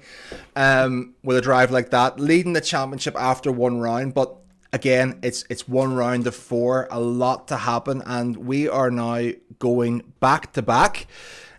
First race in the books, but we move swiftly onwards, and we are going to be going to none other than Fuji. Fuji is a track that we've spoken about earlier in the proceedings, and one that is a fan favourite and a top split driver's favourite for the racing it can offer. A mixture of high speed, fast corners, technical sections, overtaking opportunities, lends itself very well to the high downforce series such as the Super GTs and the Super Formulas in this category. But in terms of the race itself, let's just give a little bit of a breakdown. Genuinely, we would love to have had some track maps for you. But again, just to reiterate, if you have joined, the drivers did not know these combos until a drivers' meeting moments before the race. We did not know the combos until moments before the race. But I can tell you that Fuji is going to start in the morning. It's going to be 17 laps. There is going to be weather involved. ×5 on the tyre wear, ×4 on the fuel. So same on the fuel as Monza, a little bit less in the tyre wear, but this is what makes this incredibly unique. There's no restrictions on tyre choice whatsoever. Soft mediums, hards, all in play. Wets, intermediates, all in play. In terms of strategy, what does that mean? Well, it means, like we saw, anything can go. Now, whilst Monza worked out into a soft and hard requirement, what we might see here are a lot more playing with the various strategies available. And that may be, for example, do we see an exceptionally long hard stint? Do we see anyone leveraging or making best guesses as to what that weather might do? It's all going to be up in the air. I'd be a liar and a fraud to tell you I know what's going to happen, because I simply don't, but neither do the drivers. This is about as real and as unpredictable as you can get within esports. They practiced in the car for about 20 minutes. They then had a race. They're straight into Fuji. They're warming up now. They're getting a few laps into the best of their abilities, and they have no idea what is about to hit them in terms of weather, conditions, or otherwise. They got to get from A to B, 17 laps as fast as possible, all tyres available, and deal with the consequences of their decisions throughout this race. I'm incredibly enthused and excited about this one. What are your thoughts on what we have about to hit us in this race for our second elite race at Fuji Finley Williams? 100%. This is going to be an absolutely manic race, and I think that is the beauty of GT Pulpí, and specifically the elite competition, is that we don't know the combinations, and neither do the drivers. And yes, that's a nightmare from a commentator's standpoint because we don't know what we're about to commentate on. However, and it's also a nightmare from a driver's standpoint because they don't know what tracks they're going to drive. They can't practice unless they're going to practice every single track in the game, which would be painstaking and nightmarish, I'm sure. However, Fuji is a real driver's circuit, and if we're talking about driver's circuits, I genuinely couldn't think of 14 better drivers to take us through this driver's circuit for your guys' entertainment. And on top of that, I hear from our resident weather forecaster that the weather for this race is going to be exactly like that of Pulpí over the past week, mixed. A lot of rain, a lot of sun, a lot of everything. it's basically a random number generator for the drivers to deal with. And I, for one, am really looking forward to it. And there's a lot of storylines to look at here. Maybe Antonio Santos loves Monza. Maybe it's one of his favorite tracks in the game, but maybe he hates Fuji. Maybe Manu Hernandez hates Monza, had a really good result, but now loves Fuji and can't wait for this race. And I believe Hernandez will have the inside line as well. I'm not sure if there is qualifying for this event. I think there might be. Forgive me for that, but perhaps qualification could shake up things slightly. Perhaps a driver like Gallo, who, yes, he finished 6th in that race, maybe, but slightly underwhelming given he had that first lap incident at Monza. Maybe a good qualifying from him could push him further up the field. A qualification for the likes of Nikolai Sedziak as well, who we know has the potential to do incredibly well in this event. Had a nightmare start at Monza in the first race. And also the likes of Dan Fenton, Jay Murphy, esteemed World Tour drivers in their own right, really struggling in that Monza race with the mid-pack, unable to get any moves done, unable to find some clean air to run in. A good race at Fuji and a good track, maybe it's a good track for them. That could be the decisive factor heading into tomorrow after this second race here at Elite, where we can take a stock of the situation and come back tomorrow. But we will be none the wiser as to what tracks come tomorrow. We have still yet to reveal them. All we know, both commentators and drivers, is that it's Monza. It was Monza previously. It's Fuji now. There are still 4 more tracks from a pool of 6 to be picked from for tomorrow, and I'm none the wiser as to what they could be. So that's the fantastic element of this, is the genuine surprise and random element of this particular competition. It really works in the favour of making it exciting. And I believe we're about to get underway for qualifying here now. I think Alejandro Garnata, who's our kind of our MC and our commentator, Mac 25 gaming extraordinaire, Alejandro Garnata, basically does everything for this competition to make it work. He's just kind of dictating who's going to be heading to track first, who's going to be heading to track next, and therefore after, because it is similarly to the Monza race, a 1-lap shootout for qualifying. And again, that could prove decisive, as I'll hand back to you now, Flash. Yeah, like I said, I think you sum it up perfectly, Finlay. I don't think we can iterate enough. The people who haven't been exposed to Pulpy aren't quite familiar with the concept of just, arrive and drive at an event where thousands of euros are on the line, of legitimately not knowing, which is why I wanted to throw across and back to our studio in the truck to show the behind the scenes footage of the drivers finding out in real time exactly what those combos were going to be. They agree on them, they move forward with them, and then they've gone for these two, and it's Fuji today. Fuji, it lends itself to this type of race, and I'm very excited. Again, we've got a grid start in a very, very fast, heavy braking zone in turn 1. I almost can't watch what may occur off that start, going in through turn 2 and bringing it round into the Coca-Cola corner. We've obviously seen in previous years that glitch curb can cause absolute catastrophic impacts on people's hopes and dreams in real title contention. Bringing it round 100R, you're going to be looking at people who can maybe go full speed. Can you hang at full speed? Is there a marginal lift? What's going to happen as they come into the hairpin, bring it round through 300R into the Dunlop corner, hitting that chicane, and hopefully hanging it through the final sector. But everything can change coming off the final corner. The blind hidden apex up over the crest, the Panasonic corner, down onto one of the longest straights in racing at Fuji. We're going to see overtakes aplenty, and just as an extra wrinkle, we saw what racing was like on real slipstream. They're going for weak slipstream, so the racing can be closer. It's going to be closer through those corners. It's going to be closer through those technical sections. And in terms of qualifying, they got to do it all again. These guys are going to have to go out and maybe make up some lost ground. Again, a super pull, a first past the post, and we can see what happens there.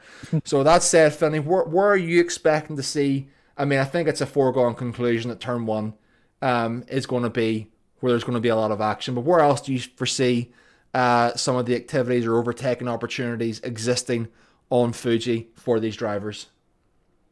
Well, I mean, you think of Fuji, and it is one of the. I say this for basically all the tracks we have today because it's been such an astounding selection of tracks today so far, and long may it continue. Fuji really is a driver's track. It has everything. It's got fast turns, slow turns, hairpins, chicanes, bus stops, S's. It's one of the main driver's tracks in the game. And yes, you mentioned one hot spot there.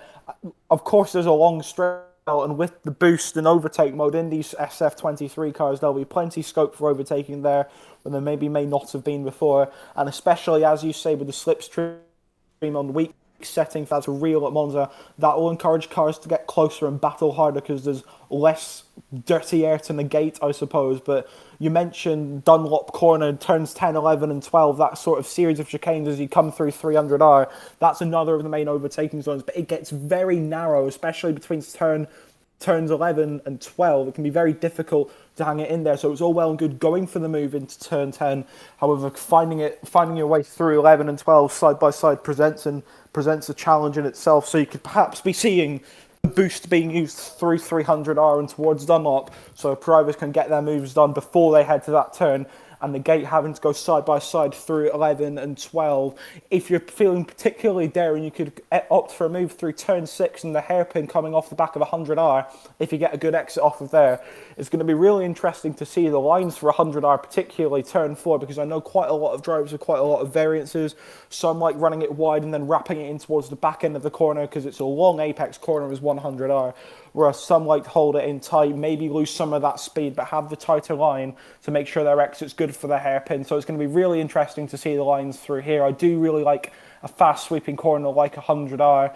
And then obviously Coca-Cola corner turn 3 as well into 100R. It's so crucial to get the exit right on Coca-Cola there to set you up well for 100R and through into the hairpin. So, I mean, there are overtaking opportunities everywhere you look. Alejandro? Flash. It's going to be a fantastic race, and I'm really looking forward to this one. Yeah, as you say, there's overtaking opportunities on every corner. You've high downforce, you've got weak slipstream, you have the longest straight in the game, you can follow, and you have a boost button. What can possibly go wrong? You can attack on every single corner. A few things worth noting, a few things I suppose worth referencing for our viewers to keep in mind about this race. In relation to what we saw Antonio Santos do just now, that'll be in people's minds. He got away, and between Manuel Hernandez and Jose Serrano, there was an early battle. How much did that cost them? I mean, they fought early. Was it too early to fight? Was that their hill to die on? Should they have worked together? Should they have brought the young Frenchman back into the fold and say, let's save our fighting for another day? Will there be elements of compliance involved in this? Or will it be gung-ho? Will it be every man for himself? We're not working together. I don't care about your strategy. I don't care what you're on. I'll defend if I want to defend. I'll attack if I want to attack. That's what the viewers want to see. But for the drivers, is that the best thing to happen? Or will people have learnt from what they saw in race 1 as to how these races might play out in this type of car should there be too much battling? And one thing which has to be referenced, and it is in no way, and I must preface this, certainly from my position, in no way a criticism of these drivers. It's quite a compliment to these drivers to be even be able to take on a challenge of driving a car of this nature around this track in wet conditions with little to no practice. But there are a number of unforced errors. Okay, we saw a few unforced errors occur. It wasn't necessarily carnage or chaos or someone else's fault. I'm sure the results that we saw, which are obviously pending, the DAS team will do our officiating this weekend. But who is going to be brave enough to attack these corners? Who is going to be brave enough to drive to their limits? Who is going to push through the... I'm looking at Net's corner in Sector 3. It's always a troublesome corner. It's a blind apex up over the crest. You're carving into the apex of a curve. You're pushing out in a car with almost 10,000 RPM, and you're using the curb to your advantage to push out to the full width of the track. What sort of penalties are these guys going to pick up? What do those penalties mean? The penalty spot within Gran Turismo is at the top of the long straight, the home straight. Any penalty you receive is magnified 3 or 4-fold given the length of the straight. So that has to be considered. The pit entry. What's the pit entry? The pit entry isn't easy. What's it going to be like in terms of coming in, either if you've been aggressive and kept on your harder compound of tyres and come in a lap later for wets when the track is damp? What does that look like? Do you get a 3-second penalty? What does that mean for your race? This is going to be 17 laps of absolute madness. I think it's going to be an all-out war. I think they're going to attack each other early. I think they're going to want track position. However, an extra wrinkle that wasn't apparent at Monza, and that's not only that the drivers who are following can now save fuel because they can sit in the slipstream much easier and not worry about the dirty air, not worry about the understeer, not worry about the tire wear in the fronts and what that means for their durability, but they can sit there and save fuel. Secondly, when it does get wet, and it will get wet during this race, we have to address the elephant in the room, and that is the catch-up effect of wet racing. What does that mean for someone who comes in a little bit later? What does that mean for someone who we thought was out of the race, who we thought was down in P12, and it was all but curtains for their race, is able to make up those 1.5, 2 seconds a lap simply by being on a drier track that is drying at incredible speeds? So there's a lot of different wrinkles to this race that are going to really make the fabric of this race incredibly exciting for not just us to watch and view and commentate on, for the viewers to watch, but the drivers to drive. This is going to be absolutely sensational. I'm excited, Finlay. Yeah, and rightfully so. I mean, I would like just to point out very quickly, we're hearing in our ear at the moment that there is a slight delay to qualifying. Just at the moment, we have one of our drivers, Francesco Cervi, who finished a fantastic 4th place at his home track at Monza, is experiencing some connection issues at the moment. All the drivers are still seated. We hope to be with you as soon as possible with qualifying, but just please do bear in mind we're under a slight delay with that in the moment, and we will try to bring you qualifying as soon as possible once Cervi's rig has been fixed and the connection issues have been resolved. But yes, I mean, going off the back of that first race, it's clear to see that all 14 of these drivers have something to offer in that regard. I mean, you look at the strength and depth of this field for the elite field, it really is some of the best drivers in the world. And the fight for what is essentially now Europe's premier sim racing driver, I think we can pretty much call it that, looking at the strength and depth of that field specifically. Some of the best drivers in the world in there, and on a track like Fuji and in a car like the SF23, it's absolutely going to be an entertaining race. And with the multipliers as well playing parts, we don't know the strategies. Drivers won't know the strategies because, as a reminder, as well as not knowing the tracks, they won't know the multipliers either, and they won't know what tires need to be used. So the strategy is being completely winged by every single driver out there as well. Bearing in mind we do have mixed weather, so it might just be a case of pit when it's wet and pit when it's dry again. But that all waits to be revealed. We don't know exactly what lap it'll rain. With the dynamic weather system in Gran Turismo 7, we can place a rough gauge on it based on where the rain's been placed by the lobby settings, but we can't put a guarantee on it. It varies with every race. No 2 races in Gran Turismo 7 with the dynamic weather system are the same, so it's a completely unpredictable one.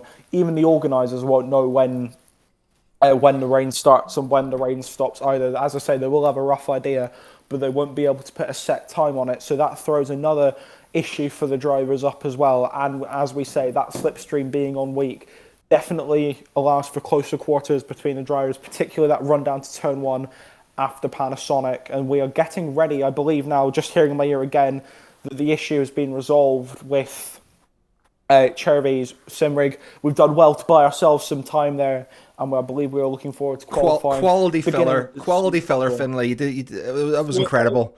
Incredible stuff. Sterling. Yeah. Yes. Yeah. Top split effort there. Definitely was. But as you said, they're getting they're getting the lobby ready now. There was a connection. It's like real life, you know.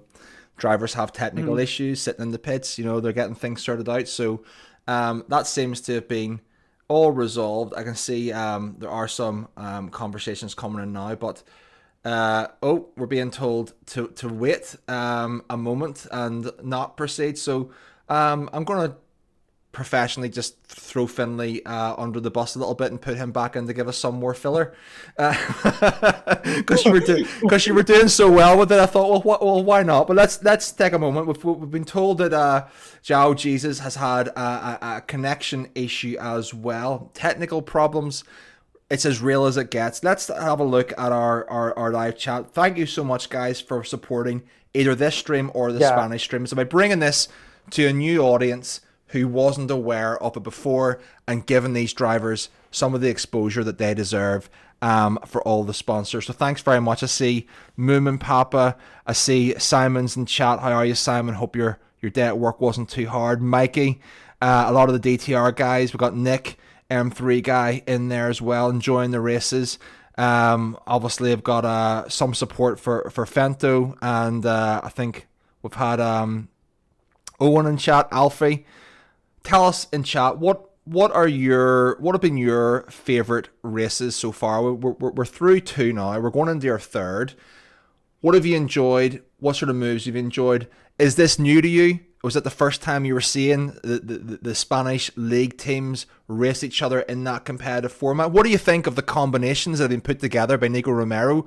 Would you like to see these types of races as your daily race D, if we were to get one, if they are to reinvigorate the online racing, as we've been told in Spec 3 coming in December, which is hopefully going to have an injection of excitement and enthusiasm back into Gran Turismo, which it has been lacking for a little while now. I'm certainly excited for it, but what does that mean? There's been a lot of people crying out for a daily race D, crying out for an opportunity to have something that really leverages the game to the best of its potential, and I think that this is the platform, and this is the best way to show it. I think that GT Pulpí and the organisers have done a fantastic job with the combos. Again, I can't. Oh, we can see it seems to be raining already in the lobby. I'm not sure if that rain. I didn't know that we were going to be starting off. I didn't know anything. I didn't know it was going to be dry. I didn't know it was going to be wet. I think these drivers are in the same position. I'm just having a little look there. I'm just going to show you something to give you an idea as to what's happening here. So what you see here is, I think that is constant. He has his calculator out now. If you aren't aware, the drivers this level are going to be doing some calculations. He didn't know that I caught that. He's probably going to try and hide his phone now, but I know exactly what he's doing. These drivers will have a fair understanding as to how many laps they can go, how much fuel they're going to use per lap, what does that mean for them, how much can they save, what does that mean for their pit strategy, and that's exactly what he was doing there right now. Look at that, I'm being a shoulder picker. Put your phone away. I'm gonna come off that, but don't want to see his messages. But the calculator was out. They were doing their calculations. They're working out their strategy now, and like we said, they're doing this on the fly. This is being done in real time. They're having to figure this out. We didn't know it was going to be raining at the start of the race, and that's just changed everything for everybody. Maybe it's not going to be raining at the start of the race. Maybe it's raining for qualifying. Maybe it's going to be dry for qualifying. I don't know. I'm sorry. I wish I knew better. I only found out the combo 2 minutes before the people watching this stream. But with that said, what are your thoughts on what we're seeing? We see Jay Murphy. We can just go along there back to the Spanish broadcast. We can see the drivers are sitting waiting for all technical issues. The Kraken drivers there, you can see with their jerseys, are getting ready. We can see the rain is on the radar at the start, but is that a wet qualifying, or is that indicative of what's going to come later on in the race? I don't know the answer to that. I believe it will be a wet qualifying, because the way the qualifying system works, we aren't actually running direct qualifying. Alejandro is basically sending drivers one at a time in the practice lobby itself. So my understanding from what I'm seeing is it will be a wet qualifying to determine the start of this race, which could play into the hands of some drivers, could play out of the hands of some others. João Jesus continuing his technical issues. I think he's left the lobby again here, having just joined. So we continue the issues, and indeed the lobby is closing. So for now, we continue to be under a delay as to what's happening here in qualifying. We're none the wiser, but from what I am understanding, Flash, it will be a wet qualifying. And then looking at the regulation sheet we were given when the combinations got announced, it looks It's like the race will start dry and then progressively get wetter as time goes on before the rain stops towards the end of the race and the track will start to dry up. And sometimes during a wet race, the biggest challenge isn't necessarily the wet track, it's the drying track, that switching conditions from wet to dry and dry to wet. It can pick a lot of people up. What tyre compounds do you go on? Do you go on dry compounds? Do you go on wet compounds? Do you go for a happy medium with the intermediates? What's the strategy? And as I continue to emphasize, none of the drivers know any of these regulations whatsoever. They didn't know there would be Fuji, they didn't know it would be rain, they didn't know it would be mixed conditions, they didn't know it would be a drying track. They didn't know any of this whatsoever. This is all completely new to all of these drivers. And I think that's mainly testament to the ability that these guys have, that they're able to run these combinations so well, like we saw at Monza, and like we're going to see here. They're able to run these combinations so well, get their calculations bang on, get their strategies bang on, and race as hard and as fair as they can without having any notice of these combinations, like apart from 15 minutes before the event actually started. That's testament to the ability of these drivers. I continue to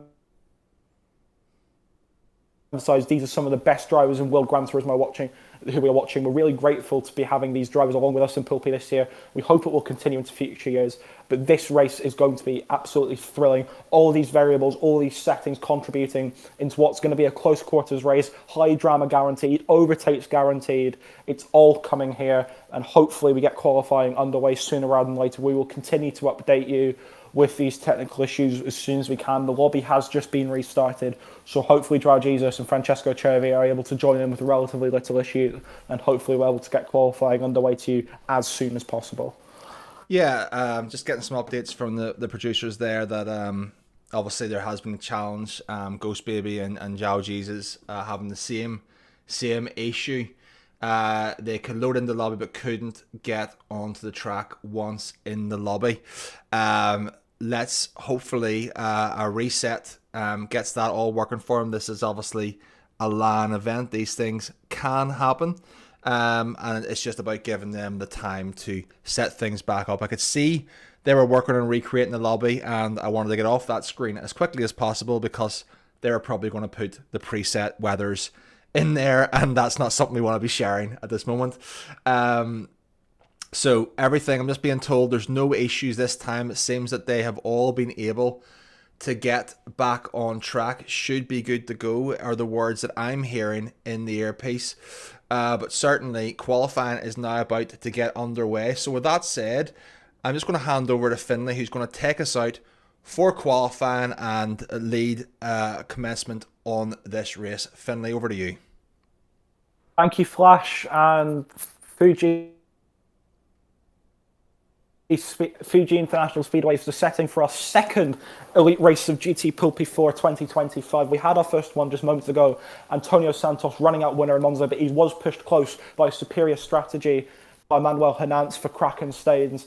But this is a completely different kettle of fish, completely different track, completely different conditions, completely different slipstream, which will be definitely pertinent through this race, especially with the long straights that Fuji offers, and also completely different tyre compounds as well. But here we go, we're qualifying. I believe this is qualifying. I hope this is qualifying. This is for your reference, Finlay. This is the reference I'm hearing from the producers. That's the first batch are being sent out now. Oh, so okay. That will be the first batch. Awesome. In which case we will get qualifying underway then. And Valerio Gallo, OPB racer, at the very front. What is there that we can't say about this man? Living Gran Turismo legend, former world champion. You'd argue, based on the start to the World Tour season he's had this year, potential future world champion again. He's really impressed me this year. And we see Lagadas as well crossing the line for Customs GT as well. But we'll hopefully be sticking with Gallo through the portion of this lap as he heads towards Coca-Cola corner now, revving out fifth gear all the way out wide. Bit of a wiggle on the curb at the exit of Coca-Cola corner there as he goes through 100R, maxing out off gear, doesn't dare to go any further up or down than that, he'll lose time. Lagadas does go up to sixth gear, so that's a noticeable difference between the two drivers there. It'll be interesting to see how their splits compare. Dan Fenton had a poor first race at Monza, the British driver in the Ferrari, the wonderful, cultured Ferrari livery from the 2000s. Fantastic effort from Fenton to get that. Nicholas Fontana in fourth, and Francesco Cervi there as well as Jaime Marte and Nikolai Yak, the Polish Briton, as we come through the final sector now with Gallo. So this is the first batch of drivers being sent out. Similar to Monza, it's a one-lap qualifying session, and it can be make or break for these drivers. Fuji is a good track for overtaking, so there is opportunities in the race for those that don't qualify well. But I mean, it's always ideal to get a decent grid slot so you can contend as much as possible on the way down to turn one. So here we go, first flying lap from Valerio Gallo, and Lagadas will join him across the line as well, to see what times they set as we head toward, and Gallo's clear of Lagadas at front.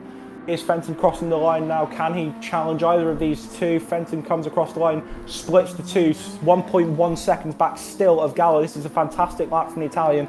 Nicolas Fontana, the other Italian racing for Gran Turismo Spain 92, went a bit wide on the exit of the final corner at Panasonic. Has he recovered much? Can he challenge his compatriot at the top of the time sheets? He goes and splits Fenton and Gallo to make it an Italian 1-2. Marti's right on the back of Francesco Cervi, like we saw at Monza, and Marti goes on provisional pole. Fantastic lap from Jaime Marte. Provisional pole for the Owls driver. Nikolai Sedziak for Vanquish Esports comes across the line. He'll go into third, but fantastic effort, and I believe Marti and Gallo covered by less than a tenth of a second. Fantastic effort from Marti. He was right up the back of Francesco Cervi there. We saw that in Monza with Antonio Santos, and he qualified on pole position. He was right up the back of another driver. That's a good omen for Marti as the first batch of drivers have finished their laps. And now we start with our second batch, led by the Portuguese driver, João Jesus, heading towards turn one. Also wearing a wonderful Ferrari livery, Formula One car livery. That seems to be a common theme to these drivers as well, who may not be with a team that are competing in this event, as he heads through Coca-Cola corner for the first time, very wiggly on the exit of the curb. That curb is critical to get right. Lots of drivers have issues with that curb, even at the highest level. I certainly do. Once you get onto it, you can get off of it, and that can really affect your lap time. It's like glue, that particular curb. They're really difficult to get off of, and it can certainly affect the driver's lap time as we head down to Dunlop corner and the turns 10, 11 and 12 sequence all the way down to first gear, heading up to second, short shifting as is quite common in the Gran Turismo community, especially during that qualifying and time trial setting. Konstantinos Konstantinou, the Greek driver, not the best lines through that particular aspect. There did have a couple of wheels off there, didn't look aesthetically pleasing, didn't look especially quick, but he's coming through the S's. I feel like I'm going to mince my words here as he comes through Panasonic corner, and hopefully it's a good lap for the Vanquish Esports driver. 2 reps of Divisional P3 can to the line now as the Portuguese driver, João Jesus, World Series driver for Ferrari this year. He crosses the line and goes provisional 4th. Konstantinou crosses the line. Can he challenge? He does. He goes provisional 3rd. I did eat my words. I did mince them. Jose Serrano to the line. It's provisional pole for the Spaniard. That's the kind of form we like to see. Can Antonio Santos challenge? He won the race at Monza. Can he challenge for pole at Fuji? It's second, 6,000th of a second behind Serrano, and it's a penalty for Jay Murphy. That's horrible for the Irishman. His horrible run in this event continues. He won't be challenging anywhere near the top. Can Cuerdo go well for Kraken Staines as Murphy will qualify 10th? It's 7th for Cuerdo. Rounding out the grid, Manuel Hinaut's qualified 2nd for race 1. He qualifies 3rd for race 2. But it's Jose Serrano on pole position for race 2, the reigning elite champion, getting this race underway the way he wanted, and Flash is the exact same top 3 for qualifying at Fuji as it was at Monza, just in a different order. It really is, Finlay, and I think people are going to start taking note. This is the 3 who are setting their stall out. This is the 3 who maybe this format of a competition lends itself to, who can adapt. But they are the fastest drivers in the world, make no mistake about it. But what about Jaime Marti? What about coming in and qualifying through the online qualifiers, through the Sim GT series, finishing in P1, qualified for the individual title? I had a whole spiel, a little profile built for him to talk about one of the favourites for the individual championship. He goes in this morning, decides to set a lap at Goodwood. He qualifies and says, you know what, I'm going to go for the elite. And there he is in P4, delivering on pace. The mechanical engineering student, the Spanish driver, is really demonstrating some of that pace that he showed at the end of 2023 when he came onto the scene in a big way and delivered the win of the exhibition season. He hasn't quite shown that pace in recent years, in the last couple of years, to his own high standards, but it's great to see that he's back hitting the types of pace that we know he's capable of. Finlay, what does this mean from a points perspective moving into this race? So what it does mean is obviously we have Antonio Santos at the very top of the pile, but this is going to be a really tight battle between the top three. Jaime Marti didn't have the best race. That doesn't necessarily put him out. There is still 3 races left to run in this competition. As a reminder, we have 1 more today and then 2 tomorrow at, once again, completely unknown tracks. We've had 6 tracks, a pool of 6. 2 have been picked today, 2 will be picked. I don't know them, Flash doesn't know them, and more importantly, the drivers don't either. So that will be something to look forward to. But in terms of a points position, that puts the top 3 drivers well clear at the front if the race was to end as qualifying finished. But the catch is that never happens, especially on an overtaking track like Fuji, especially in mixed conditions, especially in very wet conditions. There are drivers who may be at the back. Jay Murphy got a penalty during qualifying, absolutely horrendous for the Irishman. First Irishman ever to qualify for the World Series and for the Pulpí Elite competition. Absolutely horrible qualifying for him. But these conditions throw up all sorts of challenges, throw up all sorts of variables, throw up all sorts of opportunities for those further back the grid to make their way forward and have a good race from the back. It's 17 laps of Fuji. Fuji is quite a long track as well. It's certainly longer than Monza, so there's a lot more opportunity within these 17 laps for moves to be done, deals to be made. But what I was looking at specifically in the last race was that battle between Manu Hernandez and Jose Serrano. In an ideal world, the two would have worked together to try and claw the gap back to Antonio Santos. And who knows, if they had, we could maybe have been looking at a different race winner at the end of race 1. Because if you remember, Hernandez ran Santos really close towards the end, as in to the point where it was just under a second to the line, actually. It could have been the other way around had Serrano and Hernandez decided to work together. But no, this isn't a team event. This is cutthroat. I'd really be interested to see the dynamic between the 2 Vanquish drivers and the 2 Krakensteins drivers, because this isn't, there's no money for the teams for winning this event. There is no money for anyone else other than the individual. So it'll be interesting to see if there's an opportunity between 2 teammates, how they react, how they interact with one another, and how they push forward together. Do they go together in a team dynamic, or do they split off and run their own race at a potential risk of ruining another? So there's all sorts of variables, there's all sorts of really key storylines to look at, but the main takeaway from that qualifying session, Flash, is that it's Hernandez, Serrano and Santos on top, and the rest are fighting their way back up the field to try and catch up with them. Yeah, well, you make a very valid point, Finlay, and it's something that we haven't really covered. One of the rules of the elite competition is, for that very reason, you can't have more than 2 drivers from the same team.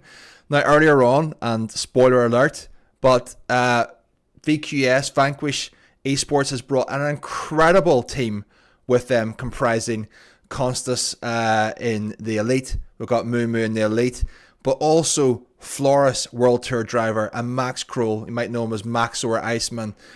He is a World Tour quality driver, brought it toe-to-toe with Aphelion Thomas Laboudele, one of the best sim racers in the world, over 10k in iRating across multiple sims. You know, those 2 qualified for our individual championship. They couldn't go into the elite if they wanted to because of that very reason. So at what stage do we start to see some level of compliance? What stage do we see a little bit of help being given if one teammate's chances are for 7th or 8th for nothing and one person is fighting for the title? Do we see a team element enter the race, or will they fight it out tooth and nail to the end? That is something that really needs to be factored in as we move through day 1 and the standings are set tonight for tomorrow's race in the morning. I'm just being told from the producers that they reset the lobby one more time just to remove any potential lag. So they're getting that set up again as we speak to set up for this race. But I've just posted in the chat to make it easier for everyone to follow along with. Obviously, this is a Spanish predominant broadcast. It is a Spanish esports league, and the lobbies are in Spanish. So to make it easier, B is for soft, M obviously medium, and D Dura for durability for hard tires. That will hopefully help a little bit in terms of being able to follow what is happening, what particular strategies people are on, and how that's going to impact their race and pace throughout the opening stages of the race coming into the first pit window. I'm excited. We did see rain on the first lobby. Maybe we weren't meant to see that. Is it going to be a wet start to the race? What are your thoughts, Finlay? Well, we always talk about weather being a predominant factor in motorsport wherever you go, no matter what series, in real motorsport, in esports as well, as we begin to start this race. So it'll be interesting to see how that weather affects. It certainly looks dry for now. I'm not sure if we'll get to see wet weather continuing on into the race, and when it'll pop up, it might pop up at the back as well. But we're about to get underway for this race here at Fuji, the second race of GT Pulpí 4's elite competition. It's Jose Serrano on the outside on pole position, and it's Antonio Santos on the inside on P2. So watch the lights as they come on now for Fuji GT Pulpí 4 race 2 of the elite. There's 2 lights, 3 lights, 4 lights, 5 lights. At Fuji for GT Pulpí Elite Race 2. It's a good start by Serrano. It's a good start by Manny Hernandez as well. Antonio Santos not getting off to the best start I would have wanted. Hernandez is going to go and try and get around the outside of the Frenchman. Up the inside goes Jaime Marti. Everyone's going everywhere at the moment, but they're all keeping it clean through turn 1. Fantastic job from all drivers. Nicolas Fontana in P9 going well and trying to get past Joao Jesus as he goes round the up the inside of Cuerdo. Santos going up the inside of Jesus into 100R. Fantastic move, but he's being held up by Cuerdo. He's being boxed in. The Portuguese driver is going to come back round the outside, up for the inside into the hairpin, but he's wide. He's gone deep. He manages to get through. Cuerdo's gone deep as well. This is all happening. Jay Murphy in front of Nicolas Fontana. We're still with him. Fontana's going to go round the outside of Murphy. It's a fantastic start. Penalty for Jaime Marti. Fontana is nearly clipped off, but Jose Serrano holds the lead just about from Manu Hernandez towards the end of that first lap. What an absolutely manic first lap to start this race. Yeah, Finlay, I mean, I think he did very well to keep up with all the action that was happening in front of us there. I'm looking at different tire runners. I'm looking at penalties. I'm seeing some absolutely savage moves, to be quite frank about it. I've no doubt there will be a few questions asked, but there's a lot of nervous energy. These guys are, you know, they're getting the grips with it. They're learning as they drive. They've only done a few laps, and they're racing for the first time with full fuel weight on this particular track, on this combo, on different tires. Keep an eye on those tire compounds. Again, we have the 3 drivers, Jose Serrano, Antonio Santos, Manuel Hernandez, are making the breakaway. Horrible for Joao Jesus. He's gone way back 7 seconds back. Sorry to interrupt you there. We're not quite sure what's happened to the Portuguese driver there. He seemed fine going through with Dunlop corner. Just might have been an incident that the camera didn't keep an eye on. It is worth stressing that we're not in charge of TV direction as much as we want to be. Jay Murphy going wide on the exit there.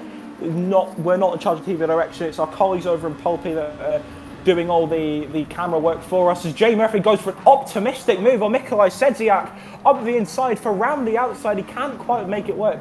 Very good effort from the Irishman, though. He's right on the back of Sedziak, and after a horrible qualifying for the Irishman, he has got off to a great start here and is fighting for that podium spot. He seems to have got a bit of a break from Dan Fenton in 7th. Well, as we said, Finlay, we did say before the race, a factor to consider was they were going to be on weak slipstream, and that seems to be it. They are able to follow each other, they are able to race close, they are able to come on to this home straight, and just look at the slipstream coming into effect there, the weak slipstream, the overspeed, 5, 10, even 15 kilometers an hour with no overtake boost being used whatsoever. Antonio Santos takes the lead, Jose is second, and we've got B Racer, we've got Valerio Gallo up into 3rd, Manuel Hernandez down to 4th, and Mumu, the open wheel specialist, the World Tour driver, the podium holder, the last race in Berlin, he's up into 5th, he's sitting very nice, they're following very well. And you mentioned Jay Murphy up into 6th place. These guys are all putting in an incredible performance so early on in the race, but it's Antonio Santos again with the early pace, driving forward, pushing the pace, and seeing who can keep up this early on. It's all to play for as we come in to the final sector of lap 3. Frenchman really making the running here. He's doing a sterling job out front, just like he did at Monza, front running the entire way. But that does pave the way for the likes of Jose Serrano, and now Valerio Gallo is having a fantastic start to this race.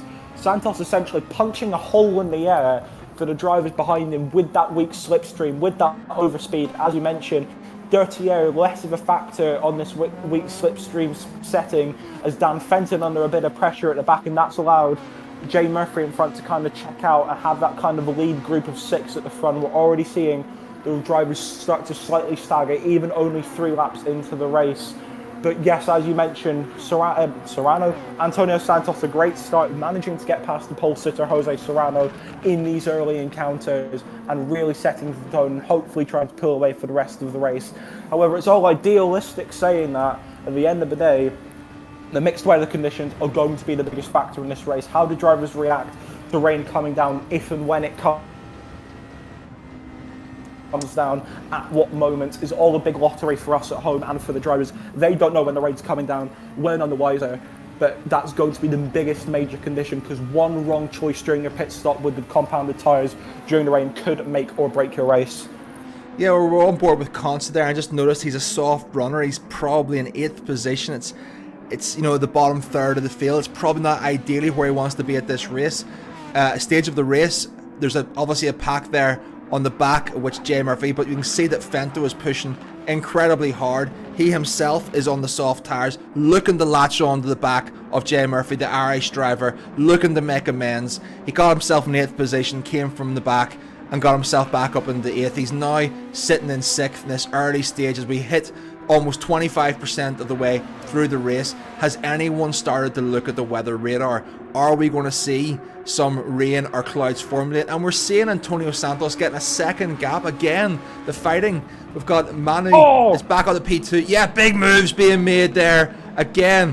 Fantastic racing. Yeah, absolutely. Wheel-to-wheel stuff. These guys are able to trust each other. Mumu and Valerio Gallo, they've raced for years. They know how to respect the space, give the space on the entry, give the space on the exit. This is just absolutely great racing. Flat out through 100R into the hairpin. And we can see that gap beginning to build up as Consta is looking to again latch on to the back, have made the overtake on Dan Fenton and get himself onto the back of the forward and leading pack. Yeah, and absolutely. I mean, while this is incredible racing, has been nice to see Nicholas Fontana got the inside of Dan Fenton. Fantastic move there. Fenton not giving much of a fight.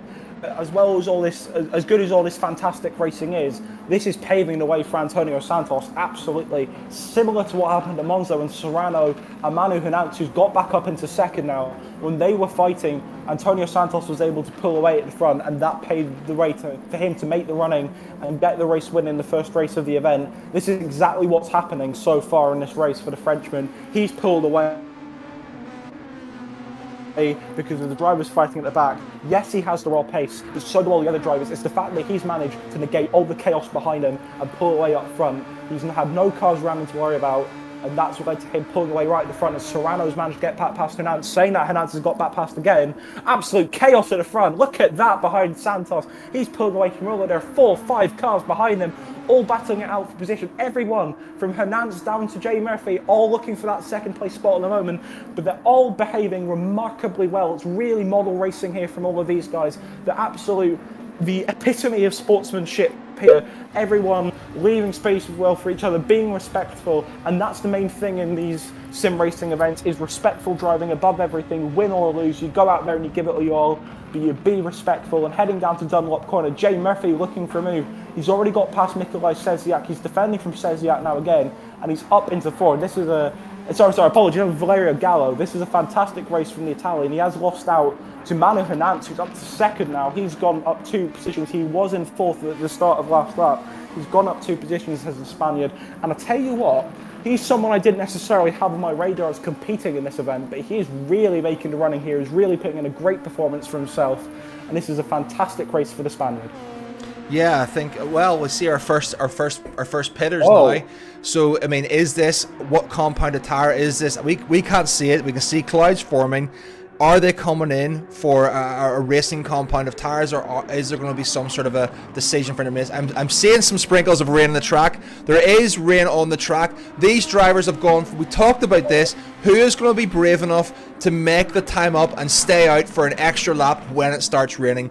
In terms of assists, no counter steer assist is allowed, no active stability management is allowed, and no racing line is allowed in these races. The only assist that's allowed is traction control, as these guys, I'm sure, will be using some of that, but how much are they going to gain on this particular lap, and how much are they going to lose in the final sector, as Consta has stayed out making the aggressive move with his teammate Mikolaj Sedziak and Manu in P1. We had pitters Gallo, Jose Serrano and Antonio Santos with the early pit to come in, it seems, for an intermediate tire choice. But they're battling, and the Mumu is making the move round the outside at the Nets corner. We've talked about this before. It's an incredibly technical part of the track. And I'm just seeing now where they're coming through into the final corner. Mumu is looking to lead them into the pits. He is a man on a mission, and he's been able to do that on a racing compounded tire. It's coming up into almost wet weather. Let's keep an eye on this pit entry to see, is there any form of drama or penalties dealt out. Oh, very wide from Manu Hernandez there. Yeah. The pit line is on, I believe, so that could be a penalty for the Spaniard. That could be a 3-second penalty is the typical one for pit line cutting, and that could not go well for the Spaniard. Is that Gallo coming through on the intermediates? I believe it is, so he will now inherit the race lead, I believe, from the others behind him. So he does. So Valerio Gallo, your race leader. What Gallo's banking on now, and what the rest of the intermediate runners are banking on, and the rest of the drivers are going to be intermediates. If you look in the bottom left-hand corner of your screen next to the race time, as Manu Hernandez does get that 3-second penalty and tries to go up the inside of Jay Murphy right on the exit of the pit lane, that's potentially race-changing for Hernandez, that penalty there for cutting across the pit lines. And the thing is, with a pit line penalty, you know it as soon as you've entered the pit lane that you've got that penalty. What a move from Antonio Santos. Antonio Santos being pushed wide by Jay Murphy, and that allows Hernandez through as well. Santos will not be best pleased there. Race winner at Monza, and he's going to come right back round the outside of Hernandez. For the inside, fantastic move. He's pushing on Jay Murphy as well now. And Santos is squiggling on the exit. Hernandez is as well. It's all kicking off here. Fantastic racing from the two of them. Contact all the way through that sequence of corners. They just somehow managed to keep it on the track. As we perfect view, best seats in the house for Jose Serrano. Heading into the chicane. Santos is wide. Can Hernandez find the cutback as he goes on the exit of turn 12 into turn 13? Is Hernandez going to go up the inside? No, he can't quite find it, but Jay Murphy's off. Jay Murphy's off. He's going to drop right back down the field. I'm not sure if he got pushed out by Santos. Santos is wide here. Hernandez opens up. That opens up the door for Hernandez. But he has the 3-second penalty, so he'll slow down the front straight. But Jay Murphy, again, such a good race for him so far as we approach half race distance, that he might have just thrown it all away with that one erratic move there. Well, just keep an eye on things. I mean, there's a lot of action in that outlap, for example, but keep an eye that Valerio Gallo seems to me to be the only on intermediate so far. Everyone's gone for the wets. It is above that upper third threshold. It does suggest the wet tires, but if you can manage that intermediate tire, if you're at that level, you can make it work, and it will obviously perform substantially better during the drying phase. So what does this mean for Valerio Gallo? We know he's a man who can put a strategy together. We know he's a man who can navigate a track from any position. We know that whenever he's things like he's down and out, when he's in P12 at Monza, he can make it back through the field to the mid-pack and beyond. But this has turned into a fantastic race as Legatus is back up into our online qualifier through the time trial, intermediate tires. He's pushing through. I'm not sure how long this rain's going to last for. I'm not sure how it's going to impact these drivers, and for example, because realistically, if the physics are as we expect them to be, Valerio Gallo should be getting the absolute worst of this rain. The other drivers should be experiencing somewhat of a drying effect as the dry line is created. And oh my goodness! Jose Serrano, how did he keep that in a straight line? I do not know. I wish we had action replay. He was all over the place. He was left, he was at right angles, and he somehow kept his nose pointed. But that only brings it to our audience just how treacherous these conditions are for a world champion level driver. Valerio Gallo in P1, followed by Fento. Fento had an incredible drive at the World Tour at the Red Bull Ring in 2024 for AMG. He had unfortunate circumstances in turn 3 that let him off, but he is making an astounding drive. We've seen him do very well before. We've seen him perform exceptionally well in the rain at Suzuka. He talked to me before the race. It's something that he loves to see. We're on board now with Ghost Baby in P7. He is on the full wet tyres. Oh, and he's had a bit of a moment there. It's all kicking off, Finley. What can you say? What can you tell me? Yeah, no, I can't speak.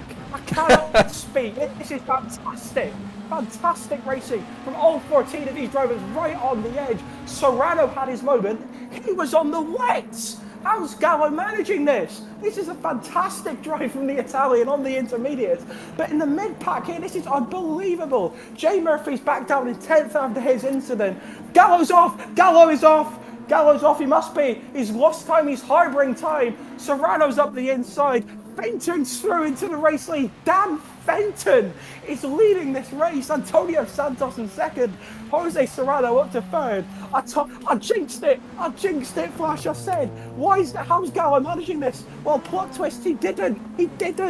No. Flippin' heck. Yeah, I mean, how long was it going to last for? How long were those intermediates going to last? I mean, he's getting the wettest of the track. He's still in this race. Everybody's still in this race. Everybody, including Joao Jesus, is still in this race. The drying effect is going to come into it. Keep it on the black stuff. Keep away from the penalties, and you're going to have some form of result. These are all the top level drivers in the world. They can all drive this machinery. They can all make it through. It's a case of who's going to be able to contain their emotions, who's going to be able to keep that throttle under control in these treacherous conditions. This is not damp. This is absolutely saturated track. A big moment for Deck again. It's sideways into turn 1. My goodness, it's about 3 or 4 wide there, and Fento's absolutely loving this. It's 1.8 seconds. He's tearing off in the Ferrari livery into the lead at Fuji track for GT Pulpí 2025 in the Elite Championship, followed by Antonio Santos. He is not to be denied. He is our race winner from race 1, and he is our points leader coming in. Jose, despite being sideways only a couple of laps ago, is back up into P3 on the wet compound tyres. The intermediate runner in P4, Valerio Gallo, is now beginning to look to make his charge as the track begins to dry. It's bringing it down into that second, third. What will that mean for the intermediate runners? Will there be some level of comeback attributed to that? The Irish driver, Jay Murphy, P6, holding his own. He's been up to 4th place. He's been back down to 10th place. He's back up in 6th. It's changing at every single corner, every twist and turn. I can't believe what I'm seeing here. Tell me, to help me out here, what is actually happening here, Finley? I can't keep on top of this race. Jay Murphy is one of the quickest drivers on the track for what I can see. He's all the way back up in 6th, having lost out to go to 10th. On pace, I think he's one of the quickest drivers on this track right now. He's just unfortunate error on that previous lap there that's brought him back down. Antonio Santos has gone back up into the lead off camera, back ahead of Dan Fenton. So the Frenchman who won the first race of the day at Monza for the elite competition is now back up ahead of Fenton and into the race lead on the wet tyres. Fenton's on the intermediates, but as you say, theoretically speaking, with the wet level, I suppose you could say, that bow now back into that second, third, that middle sort of rung, as you can see in the bottom left of your screen. This should be favouring the intermediate runners. However, Santos on the wets has just got back past the intermediate runner of Fenton, and it looks like Serrano, who's also on the wet, is making the running on Fenton as well. So the intermediates actually don't look particularly quick, even though to my knowledge I believe it stopped raining. So this is really interesting. The wet seems to be coming to their own now. Big wiggle for Jose Marti on the exit there, coming through of the hairpin down towards Dunlop. He's harbouring some time there. He's now half a second back on Nicholas Fontana in second. Can Fontana get up the inside of Jay Murphy? No, he can't quite. But Marti's done incredibly well there in that sequence of corners. He's gone right back up close to Fontana. Fantastic racing from the Spaniard. Fantastic driving. Nailing those lines expertly. Now he's all over the gearbox of the Italian driver as he looks to send the move to start lap 13 down that back stretch. Fantastic racing here. He's right on the gearbox of Fontana. Is he going to go for a move into the Panasonic corner? Right second gear down into up to third, and on the exit, he'll take it all the way down the straight. He'll use his overtake. He's not got much of it left, actually. Another factor we haven't talked about much in this race is that overtake mode. He hasn't used much of it. Serrano's through on Dan Fenton. There's action everywhere you look. The wet tyre runners starting to favour this track now, even though the running is drying out here, even though the track is drying. See Fenton have the upper hand in the back end of this race, because I do not see this track fully drying out by the time this race ends with only 4 laps to go. Yeah, I mean, 4 laps to go. What can happen? The drying effect, that we keep on repeating that mantra. The drying effect. The drying effect is as obviously Valerio Gallo is looking to latch on to the back of that group. But I had a chat with Dan Fenton. We haven't really focused on him. The Welsh driver works in construction. He said coming into this event he would be happy with a podium, having not had much seat time. He's doing better than that now. He's sitting very, very well as we come in. Not something that's very well known about Dan Fenton. Did you know that Dan Fenton qualified for the GT World Series using single foot driving? He used his accelerator and brake with his right foot only, and he had to learn how to use his left foot 2 weeks before the event. So that is something that many people know about him, as he is making the move now up into second place. He is looking to hang it round the outside, but José gets the cut back and maintains that position in the battle for the lead with Antonio Santos coming down the final straight. There's only about 4 more laps to go. We're taking a look at the boost now. How will that boost be leveraged on this back straight? And we see now Valerio Gallo has bridged that gap. He is under a second to Dan Fenton, and a real threat. The best of the rest, Jay Murphy, the Irish driver, P5, holding off Jaime Martin Legadas, and Consta in 8th, the Greek driver, making his comeback to competitive racing. This is absolutely outstanding stuff. As we can see, B Racer is really in a charge. The track is dry, and we're into that lower third. Look at the intermediate tyre making that comeback. He is all over Jose Serrano. They're side by side, 2 side by sides, coming into the hairpin as they come around, looking for 300R into the Dunlop corner. Who will be brave? Who will hold their mettle? Who will be able to compose themselves and bring it in? Jose Serrano, followed by Valerio Gallo, and we've got now in P4 Dan Fenton. Antonio Santos leads the group, but the battle is really commencing now. You can see the pot has been simmering, the pot has been brewing. They know they have a 6-second gap. They know they can fight now. They know they can battle. They know that big points are on the line, and this is entering into the final phases of this race. You say that, Flash, but Jay Murphy's pulled back a second in the last sector. As Gallo goes up the inside into the race lead, the intermediate runners really coming to their own here. It's Gallo and Fenton on the intermediates as a reminder, and Santos and Serrano on the wet compound tyre. So as this race starts to come to its crescendo, can we see Gallo and Fenton make their way up the field on a drying track? Can Gallo start to pull away now? But he's under significant pressure from Santos heading down to turn 1. There's contact between them. Santos is going to go around the outside of Gallo. Gallo holding the inside line tightly, forces Santos all the way out on exit, but he'll have the inside for the next turn here coming up. But he manages to, Gallo defends well, and he'll hold the position. But I'll be interested to see Jay Murphy back down to 5.7 seconds. He's leading that group with Jaime Marte and Constantino as well. Can they come back and bridge that gap in the last 3 laps? As Fenton goes round the outside of Jose Serrano, can he make it work? He can. Fenton's through. There's contact. Oh my goodness gracious, there's contact. He just about manages to keep it on the track. This is superb racing. And Gallo's checked out. Gallo's a second clear of this 3. There's 3 wide into Dunlop. This is unbelievable. Dan Fenton with a double overtake. Oh my goodness. Dan Fenton.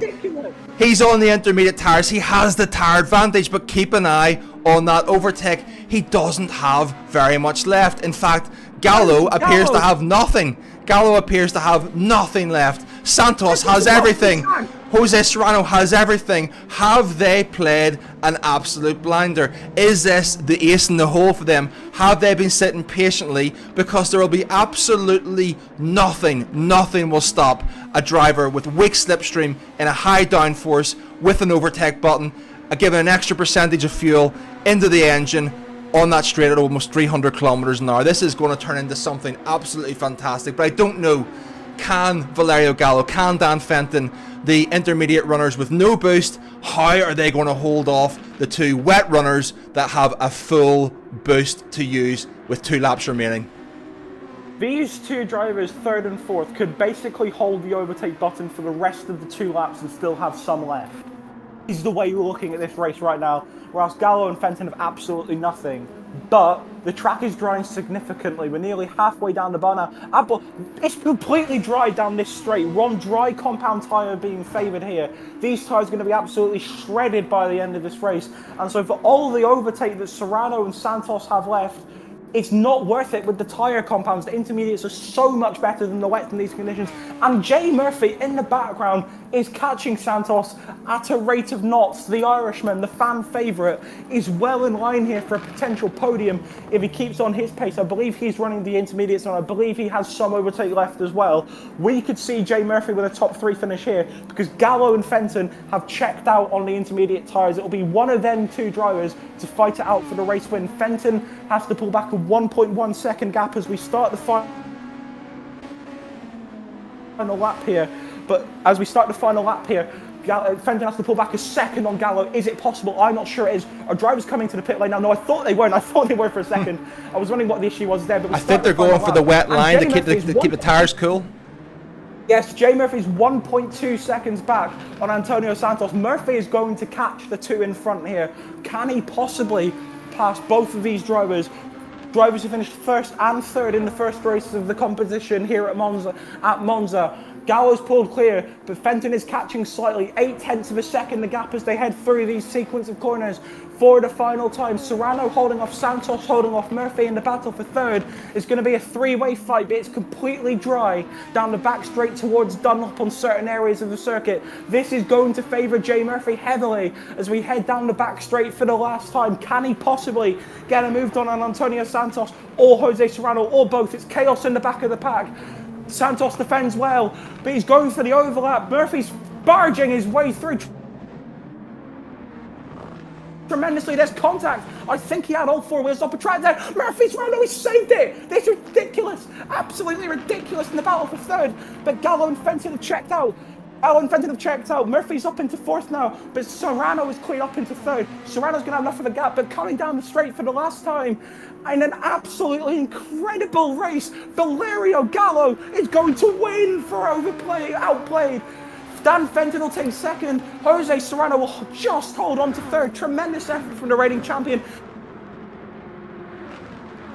Jay Murphy 4th, Constant to get past Santos, Manu Hernandez 7th, Nikolai Sedziak 8th, Jaime Marte 9th, and Legadas in 10th, and then we have the rest of the pack being cleared up.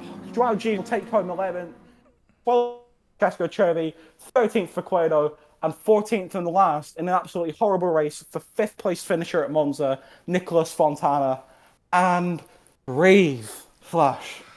Finley Williams, fantastic. What a race. My goodness, do these guys at Pulpy and Mac 25 Gaming know how to put a race together or what?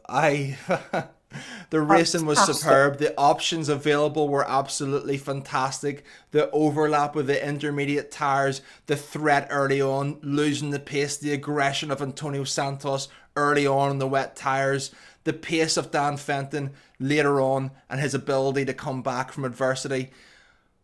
There was so much to unpack there. I just think that was absolutely sensational. There aren't enough superlatives really on what we saw. I think with some of the moves we saw at the end there, lag does play a part in what we've seen. It does make the cars look a little bit less controlled, but I have no doubt that throughout that race, again, all of these results are preliminary results before they go to the stewards for review for any additional post-race penalties. But, I mean, the talk of the race has to be Valerio Gallo. The bravery to do and make the move on the intermediate tyres. But Dan Fenton, from nowhere, nobody was looking at him. For some reason, he just ended up in 1st place. And Deck, I don't know how many times he visited the front of the pack and the back of the pack and the front of the pack and the back of the pack. He moved forward and backwards that many times, it was impossible to keep up with him. But what about Manuel Hernandez? We talked about hanging out the extra lap. We talked about the pit entry on a wet in lap. We talked about what that could potentially mean. 3 seconds. He just was not able, with that early pace in the race, competing right there with Antonio Santos. But that 3 seconds, it would have equated to 5.5, potentially 6 seconds by the time he got to the end of the straight. It was too much for him. But what does that mean for the points? I can't do the miles and the points, but I can tell you what, it's thrown everything into the air, and this championship is now busted wide open. It has 100%. There are genuinely 8 or 9 drivers who have a realistic chance heading into tomorrow. We'll keep you updated on the standings confirmed when we get them, because as we say, the stewards at Dash Motorsports, I'm not sure about you, Flash. I certainly don't envy what they have to undertake now with that many incidents throughout the race. It's going to take a fantastic effort. I think every single driver will have something to refer to the stewards about. But what I will say quickly about Jay Murphy, I'm not sure if he's going to feel a bit hard done by there, because he genuinely... Sorry to interrupt you, Finley. I think we can hear from Valerio Gallo, our winner. Oh. And I'm just going to see if... Es muy, ¿cómo decir? Estable. Inestable, también con las gomas traseras. Y bueno, en la primera carrera no tenía una buena quali y también tenía Okay, un he's just accidente. showing off now that he can speak Y Spanish as well as luego, Italian and English. En la segunda carrera, I was hoping for también, an English interview, con but los Inters, que era un, it's all gambling, positive so far. porque no sabía si se iba a secar. Been a Y fantastic se day of secó racing y so far. And también he folks, hecho un we're error. not done yet. We still have 2 more races to bring to you. We have our individual champion to be crowned tonight. That's coming next in the Toyota 86 GRMN. That's again to the drivers. We know the track. A completely unknown track to the drivers, which will reveal to you once the individual event starts. And it's going to be a fantastic race. I can tell you that for nothing. And going off the first 3 races of the day, I'm not sure if they can live up to it, because it's been 3 absolutely fantastic races to start today. And after that, we conclude our team's repechage at Trial Mountain in the BAC Mono in what I genuinely think is going to be one of the best combinations of the weekend. I had a brief go on it this morning in the lead up to the event, and I was thoroughly entertained by it. It seems a fantastic combination. Yeah, one that the teams are really going to enjoy, and one that...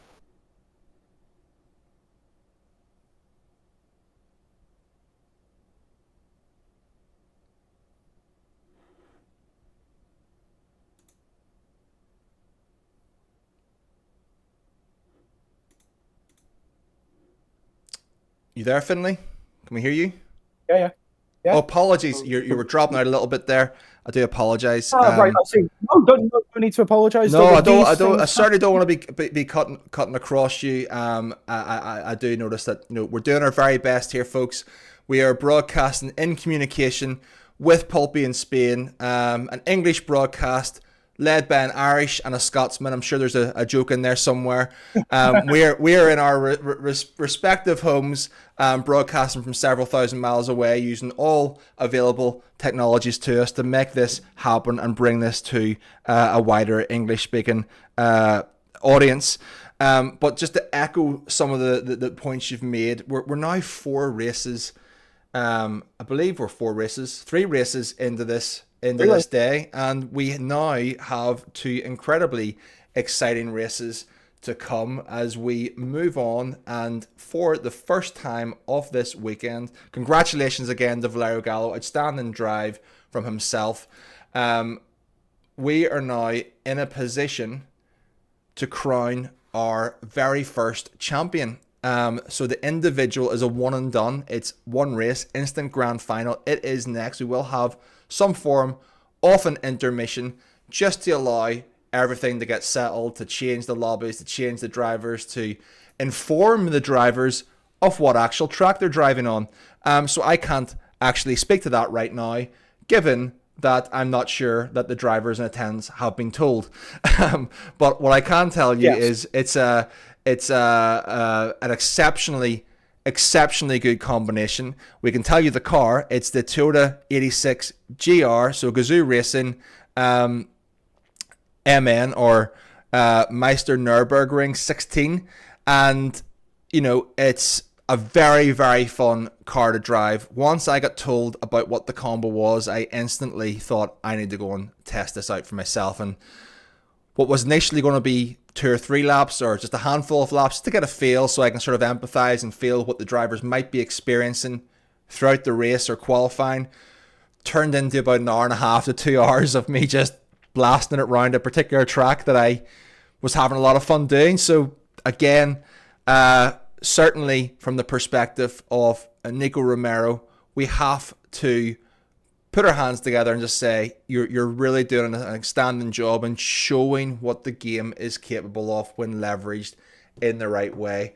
So with that said, build up some excitement for that race, crowning our first champion. We are going to take a break for about 15 to 20 minutes and come back and do some build up for our individual championship to give it the attention it deserves. So if you're in your house now, go and take some time, go and get yourself a cup of tea, cup of coffee, a favorite drink, do whatever you need to do, and get yourself back here in around about 20-25 minutes, and we'll start to build up for our individual championship. We look forward to seeing you there. Take care. Bye-bye. In a bit.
And welcome back. Hope that gave you all time to get yourselves freshened up, get yourself a drink, get yourself settled. We are now getting ready for our first championship to be crowned in the individual competition. Now, we don't have much time. We're trying to catch up for some lost time earlier on with the delays to make sure that everyone can get home safely. Obviously, Spain is an hour ahead, and give them back some time. So we're just going to go very, very quickly through what this car is. It's a Toyota Gazoo Racing 8616. Very fun car, and we are going to be racing, as it has been announced, at this track that you can barely find any images for on Google, which indicates how little it is used. It is Blue Moon Bay Infield A we will be using. It's a very unique track. It hasn't appeared for a very long time, to best of my knowledge. But the Gazoo Racing car, it's a powerful engine, comes built on focus and handling track performance, as its name suggests, the Meister of Nürburgring. For continuity, this is the car that was used by our competitors who attempted to qualify, and qualification they did, and we have some big names in store for you. The track Blue Moon Bay, I call it the Forgotten Track, at least one I can't recall appearing in GT7, either online qualifiers or live events, possibly as far back as GT Sport. Might be the last time it was used in a competitive setting. But as a fictional circuit featuring both banked outer loops and a technical infield, the hallmarks of this track we're going to really want to watch out for is a very unique nature of turn one. Unlike Daytona, by example, its American counterpart with an outer loop and infield, it has a very subtle shift from the infield to the outfield bank loop. Blue Moon Bay, totally different, very unique. The change of gradient is very severe. It's a very obtuse angle, which will cause a natural bounce as they leave and re-enter the bank circuit, having negotiated turn one. The corner is crucial to get right. When you get it wrong, it's absolute curtains. Now, with that said, we're going to have to get ready to go into qualification, because I'm being told I can't actually take you through the drivers, but I'm going to just very quickly list them off to you. And that is going to be for the individual championship: Pio Paul, Iceman, as you know, Flores, Coque, Lopez, Carrillo, and so on and so forth. But I must go through to our lobby to see what exactly is happening. It seems that they are out getting ready to warm up. But like I said, we had three qualifiers via the various online championships. Those qualifiers being KRK Anthony, get that wrong all the time. KRK Antonio, our 2023 champion. Jose Manuel Brea, our 2022 champion, and our 2024 champion, Antonio Santos. KRK Anthony qualified via the DAS series. We also had Jaime Marti alongside Sigma qualifying via the Sim GT Challenge. However, Jaime Marti, having qualified in this earlier today, took the opportunity to move into the elite. But we do have some ridiculously fast drivers in this field. Ciavalu, who's come from strength to strength since joining OP, Charles, Death, Alvaro Armado, KRK, Eder Corda, Waco from Isles, Carrillo from Isles, by Jim from Isles, three in the same team. We've got VQS Iceman, Max Kroll, we'll talk more about him, and Flores, World Tour driver. But last but by no means least, our very own colleague, you'll see his name in the lobby right now on screen, decided to set a lap in the qualifier for a little bit of fun, and he has qualified. Multiple world champion, one of the greatest to ever do it. Coque Lopez is in the individual championship this year, and as you can see them coming off that turn one, you can see them enter and re-enter. It's an incredibly difficult bounce should you get it wrong. Now let me very quickly talk you through some of the race spec on this particular race. 20 laps off the infield A. Now here's where it gets exciting. 6 times tire wear, 4 times fuel, so nothing outrageous there. It allows for strategy. However, there's absolutely no tire requirements at all, so you can make up whatever strategy you want. No mandatory tires, hards, softs, mediums in the sports range, all in play. So that's going to make for a pretty outstanding race, I believe. There's going to be slipstream availability coming onto the back straight. There's going to be opportunities for overtaking. There's going to be opportunities for chaos. And the way in which this car drives, it lends itself very much to controlled drifting. We might see that at the hairpin as we finish Sector 2 to go on to the back straight. But I'm very excited for this one. What are your overarching thoughts in this race, Finlay Williams? Well, I mean, every year that GT Pulpí's been run, we've always said that yes, the individual competition may be seen to the outsider as a B division almost for the elite event. The also-rans, the never had been in the first places. However, I can genuinely say, of all the years this event is run, I fully believe this is the strongest field we have ever seen in an individual competition. We have 2 World Tour drivers. We have former world champion, and as you say, one of the greatest to ever do it, and our colleague and friend Coque Lopez, all alongside. We have Floris Zimmerman as well, the Dutchman driving for VQS. He's also a World Tour driver, drove for the Netherlands in the Nations Cup a couple of years ago. Max Kroll, the other VQS driver in the team. Germany, probably Germany's future of sim racing. Germany really haven't had a standout figure in sim racing, or at least in Gran Turismo sim racing, since Miroslav Kravchuk drove. He is here this weekend with GT Spain 92 as part of their team's event launch. We'll see him tomorrow in the team's final, but for now, Max Kroll really does seem to be the leading light for German Gran Turismo racing. Owls have brought 3 of their drivers to this event, and Owls are one of the best teams in the sport. Joaquin Freire, Jaime Caballero, and Jorge Carrillo all donning the blue and yellow of Owls for this event. So as I say, it's one of the strongest individual fields we've ever seen. We have a 5-minute qualifier through this session. At the moment, it is Max Kroll provisionally P1, 3/10 ahead of Jorge Carrillo and Jaime Caballero, with Floris Zimmerman in 4th.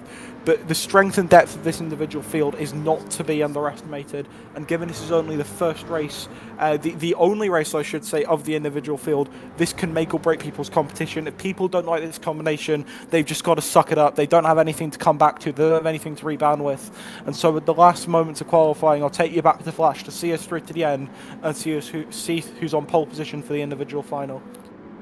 Well, if this is in fact the qualifying, I'm kind of shocked that a slipstream quali has occurred in this manner, or have they all bunched up? I thought it was a warm up, but clearly it's not happening in the same fashion as we saw in the previous races.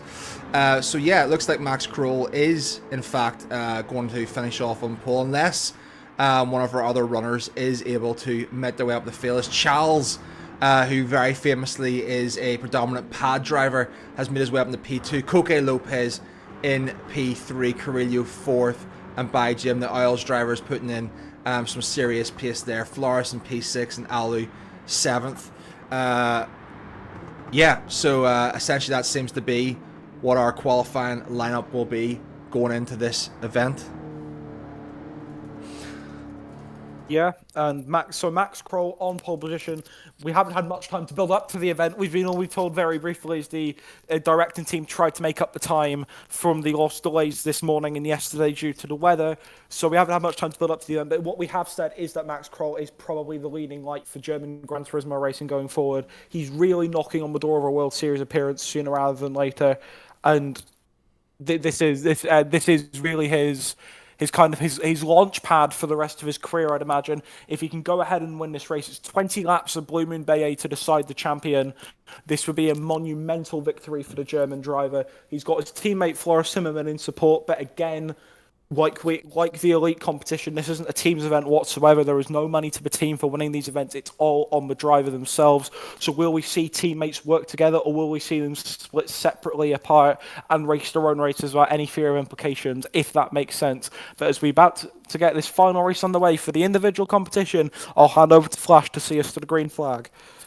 Thanks very much, Finlay. Yes, so right back into the thick of it, right back into the action. Going to be hitting the start of the race at the top of the hour. We are going to be crowning our first champion of this weekend. 3 championships up for grabs, teams, individual, elite. But this is now our individual championship. The grid is set. Anticipation is high for this one. We can see that Maxo is starting in P1, and we have absolutely no graphics on the screen whatsoever to tell us that the lights were out and they were underway. But Maxo is taking the lead. He is going to hold it into the same first corner, holding it off from, I can't even see who that is, Carrillo, Charles in third, and we're going to bring it round into the, yeah, it'd be lovely to get some telemetry, guys. Thanks very much. Amazing work. Coque Lopez in fourth. He's been overtaken by Jim in fifth, Flores sixth, Save Ali and Armando. We do not know what strategy they are on. We do not know what tyres they are going to opt for and how they are separated as we work our way through the field. Max Krul leading the field, leading the pack from Carrillo Charles, followed by 4 Spanish drivers. The German driver, a close competitor for a qualification seat in 2025's GT World Series for the German outfit. The Bavarian BMW team wasn't quite able to make it, but by no means do not underestimate the talent of Max Krul. VQS Iceman will play a pivotal role in the VQS team challenge tomorrow in the finals, but he is going to make this his statement. He is going to say, I am here to compete at an esports level, and he leads the pack around as we come up into the end of lap 1. Again, no change in the leaders. Coque Lopez fourth, Charles third, the pad driver who has had to adapt to the wheel, Carrillo second, Max Krul in first, followed by Jims and Flores in sixth. Guaco 7th, Savalu 8th. This is somewhat of a slipstream track, and we will see later on in the race when these strategies begin to ferment. We can see a little bit of a gap formulating there between 5th and 6th. Flores looking to keep on the back, but is this the beginnings of the fragmentation of the field? Is this the beginning of where we will see this is our early leaders and our contenders for the title? Finlay, what are you seeing? Well, as you say, it's a slipstream race, Flash, and if you have no slipstream, you automatically lose out, more so than most tracks, especially in this kind of car and the sort of banked oval section towards the end of the lap. So this is pretty much a disaster start for Flores Zimmerman. He's kind of holding up that train at the back from 6th onwards. He was touted as one of the pre-race favourites and one of the pre-event favourites to come through to qualify into the individual field. When the individual qualifiers came through this morning, I certainly had him as one of the favourites to qualify and win the event. But this is not the start to the event he would have wanted. But this is great news for your top 5, especially if you're Max Krul, who's pulling away in the lead. There's been no real challenge so far behind him from the likes of Jorge Carrillo or Carlos Charles. So we're yet to see any attacks for the lead go forward. Krul continues to lead at the moment here. Coque Lopez and Jaime Caballero rounding out that top 5, that kind of main group of favourites right now. It's almost like a cycling race or like Formula E at the moment, a peloton kind of format for the drivers right now. We've got the top 5 breaking away and then the rest of the drivers behind. So it'll be interesting to see how that peloton effect develops as we go further on into the race. But saying that, Krul is managing to pull away slowly but surely. 7/10 of a second now, the gap between first and second. He's one of the quickest drivers on track, and now it's Carrillo who's kind of holding up the 3 behind them. So this is a perfect opportunity, whilst Carrillo is being hassled by Chase, Lopez and by Jim. It's a perfect opportunity for Krul to pull away, pull out of slipstream range, and check out for the first stint of this race.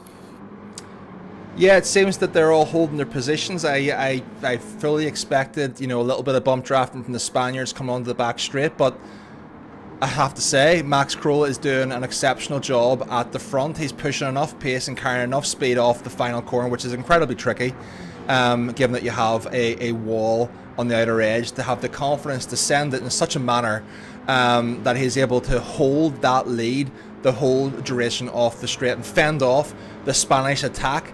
The Spanish armada of Carrillo, Charles, Coque Lopez and by Jim. Flores in 6th. But the whole, it's a mirage of red and yellow Spanish drivers leading the charge here, separated by the VQS drivers, putting a little bit of colour onto the picture. But that's a big move from Carrillo. Coque Lopez up into 3rd position. Is he beginning to make his statement this race? Is he beginning to make himself felt? We haven't seen a lot from Coque Lopez in recent months. We know that he's been busy with other endeavours since he took a step down from competitive competition in the GT World Series, but by no means has he lost any of his edge. As we saw, he jumped in the car, he did a couple of laps and he qualified for this competition and has entered and is now got himself into a podium position 4 laps into this 20 lap race, but still we have the German at the front. Yeah, first real moves at the front of the field being made here as we see Floris Zimmerman go around the outside of Carlos Gil towards the final few corners now. Can the Dutchman make the move stick? He can, and having had a torrid first couple of laps, holding up the rest of the field, he's managed to bridge the gap back, and so have the rest of that main group. So we've now got like 9 or 10 cars towards the front, whereas it was just 5 or 6 before. So Zimmerman's managed to work together with his team to try and pull forward and back into the top 6 and back into contention, and that move on Jules solidified that. So good move. And as you say, Coque Lopez, the Spaniard, the former world champion, currently working mainly on iRacing commitments at the moment with his new team at T-Vocal Sports, but he's still got that competitive edge for Gran Turismo, as you alluded to, and he's still competitive as ever. I'd make him one of the favourites for today's race. Kroll has kind of been reeled back in now by Jorge Carrillo and by that rest of that group, so it's very much a peloton effect race going on here. It'll be interesting to see the tyres and the fuel situation as they develop, as we have a fantastic camera angle there. But Jorge Carrillo coming down the back straight now. It's really interesting for him in particular, because you've got to fend off from Lopez and Caballero behind, but you've also got to try and get a move done on Kroll in front, as there's contact. That's a big move from By Jim and his own teammate. I mean, he's not hanging around, is he? You know, there's no love lost there. Teammates maybe they were entering into this competition as one of the leading teams at Isles, but in this individual competition, there's no friends here apparently, and he is certainly making his moves, sending Coque Lopez back down to 4th. But that was an absolute send, to be quite honest. And it's actually opened up the gap. Max Kroll is loving this, because he gained about half a second. He's now extended his lead to 9/10, and if he can maintain this, if he can stay out the front and maintain this for the rest of the race, and these guys begin to battle and think about themselves, they're essentially handing this race to Max Kroll on a platter, and he will gladly accept. He will say, thank you very much, you fight, and I will get on with business. And that's exactly what seems to be happening here. We see Carrillo has made his way back up, Coque Lopez and By Jim is down to 4th, such as the effects of the slipstream on the back straight. You can see these cars really do get sideways, and you can control it. However, it's not the optimum strategy to move these. If they hold on, if the producers hold on through the hairpin in the final sector, we'll be able to see potentially some drifting and control drifting through that. Lopez into the grass there on the exit of that particular corner, looking very sketchy there as the man from Spain. I say the man from Spain, quite a few drivers from in this competition are from Spain. Floris Zimmerman going round the outside of Pami Caballero. Optimistic move by the Dutchman. He's run into the grass by the Owls driver, and that will allow Carlos Gil for Customs GT to try and get a move done, but you'll buy this time into the first corner of the next lap. But like you mentioned there, that move by Carrillo and Caballero, we mentioned it before the start of this race, that team dynamic, is that going to pay an effect? Well, the answer is clearly no. These drivers are only really in it for themselves, as Coque Lopez looks for a move on Carrillo up the inside into turn 1 to start lap 7. He has the inside line, he has the slipstream from Max Kroll as well. On board with him now, up the inside goes Coque Lopez, and he is well clear of Carrillo already. Carrillo doing well in this braking zone, so he's going to try and get an undercut perhaps. Bit of contact from Caballero behind. As I say, it is like that bumper car effect, but Lopez is safely through. Yeah, and Lopez, you know, you can't fault him. I mean, he has so many years of experience from right back in the GT Sport days, from his youth into a very, very young and accomplished man. Delivered amazing performances in all competitions across multiple cars. He's been there, he's seen it, he's done it all, and he knows when to make his moves. He knows when to be patient, and he's just sat comfortably in 4th position. Has just made his way up into 2nd position. Now he is posing the biggest threat to Max Kroll.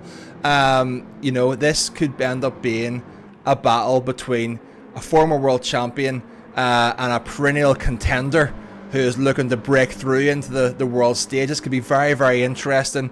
Are we going to see some new blood come through and get wins, get gold in GT Pulpí, or is the old guard of Coque Lopez going to be able to maintain and suggest, hey, I may have been gone for a while, but I haven't gone anywhere. I'm still here. I'm still a force to be reckoned with within Gran Turismo. Yeah, this could really be a changing of the guard moment. However, saying that, Lopez is right behind Kroll heading towards turn 1. He's going to go up the inside for the move here. He won't be able to make it work. Kroll covers off very well indeed. But as we say, real changing of the guard moment here. Max Kroll, really young German driver, lots of potential. Lopez has been there, done that, got the t-shirt. He's got all the experience, he's got the level-headedness, he's got the championship titles to prove it, he's got the medals to prove his worth, but Kroll doesn't quite have that experience yet, but he's really holding his own at the front of this field. The pressure he must be feeling right now is immense, as the top 6 have pulled well clear of the drivers behind, so we're kind of seeing that fragmentation right away. Everyone from Joaco behind, the driver in 7th, all in their own group. And what we're seeing, I know it's only 8 laps in, so it's difficult to call, but what we're really seeing right now is these 6 drivers perhaps battling for the win, and the rest straggling behind and having to work together to close that gap and using the slipstream effect. Yeah, well, I'm just trying to see exactly what tire they're on. My screen is quite small, so I'm not able to actually read the tire. I don't know if you can see that. Is that are they all on the softs? Is there anybody done an alternate strategy, or is everybody? I can see they're all on the soft compound tires, which is kind of what we were expecting heading into this race in the first place. So every runner that I can see so far is on. Yeah, it could be. Soft, It could. I mean, mean, in that regard for now at least. Is it possible with the fuel? It looks like this could end up actually being, because we don't know the strategy going into the race. And looking at how things are, and looking at the fuel, and looking at the tyres, this could actually play out as a no-stop sprint race, which was really not what we were expecting, given so many options available. But that's exactly how it is looking right now, which is a little bit unfortunate. But it means that everybody is going to be involved in the pack, and there could be some very aggressive moves as we make our way into the final few laps of the race, because we do have essentially a 5-way race for the win, separated by less than slipstream length of 1.2 seconds between the top 5 drivers. That's 0.2 per driver. It really is anybody's at this stage. Once the moves begin to be made, I think we're going to see some very sharpened elbows that are brought out to retain and take those positions in the latter parts of this race. 100%, and we see side-by-side action between Forrest Zimmerman and Hamai Caballero in the battle for 4th here. Zimmerman's been on a real charge in the past few laps. He's got the Gran Turismo World Series credentials to prove his worth. He's up to 4th position as the man from the Netherlands, and it's currently a 1-4 for VQS at the moment. Not that this is a team event, but it's really perhaps foreshadowing for tomorrow when VQS launch their title charge as the #1 seeds for the team's event. The strength and depth that they have. Both of their drivers have performed well so far in the elite event. Both of their drivers continuing to perform well here in the individual event. But as you say, tyres and fuel-wise both looking aplenty as we reach half-race distance. I don't see any need for any pit stops. You are absolutely right. I couldn't see any tyre regulations or mandatory tyre changes in the pre-race settings. So I believe this will be a no-stopper. I believe this will be a sprint right to the end. So for these 6 drivers at the front, they've really got to get their elbows out. They can't rely on that strategy element as they would be able to in other races. There's no undercuts or overcuts. Or do I pit for fuel, do I pit for tyres, etc. It's all out on the track, it's all out on the line, it's all in the driver's hands more now than ever. But what we're really seeing right now is this absolutely bunched up pack. No one's really wanting to make a move at the front, because Kroll's currently punching a hole in the air for the drivers behind him, so for Lopez and Carrillo to get that slipstream, and no one's really wanting to pass him too much, although saying that Lopez is looking feisty heading towards the first turn. No, he opts the bump draft instead and continue to take advantage of that fantastic slipstream that Kroll's been giving him.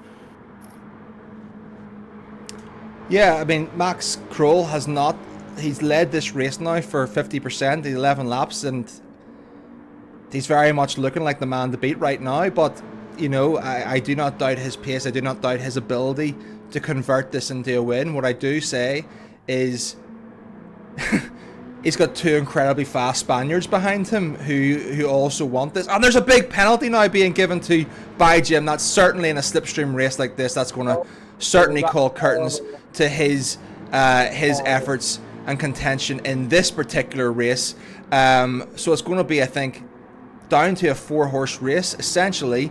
Who is stuck behind Jim? It's Charles, the former pad driver, and Zwaco in P7. But I do believe it may just be too much for the Spanish driver, Charles, to bridge the gap once Jim takes his penalty to get onto the back of the chasing pack. Maybe he can, we do not know. He's managed to tuck back into the slipstream, as you'll quite nicely here, and them two are probably going to have to work together to catch back up to the top 5. But sorry, the top 4, excuse me. But it's like the Grand National right here, honestly. So horses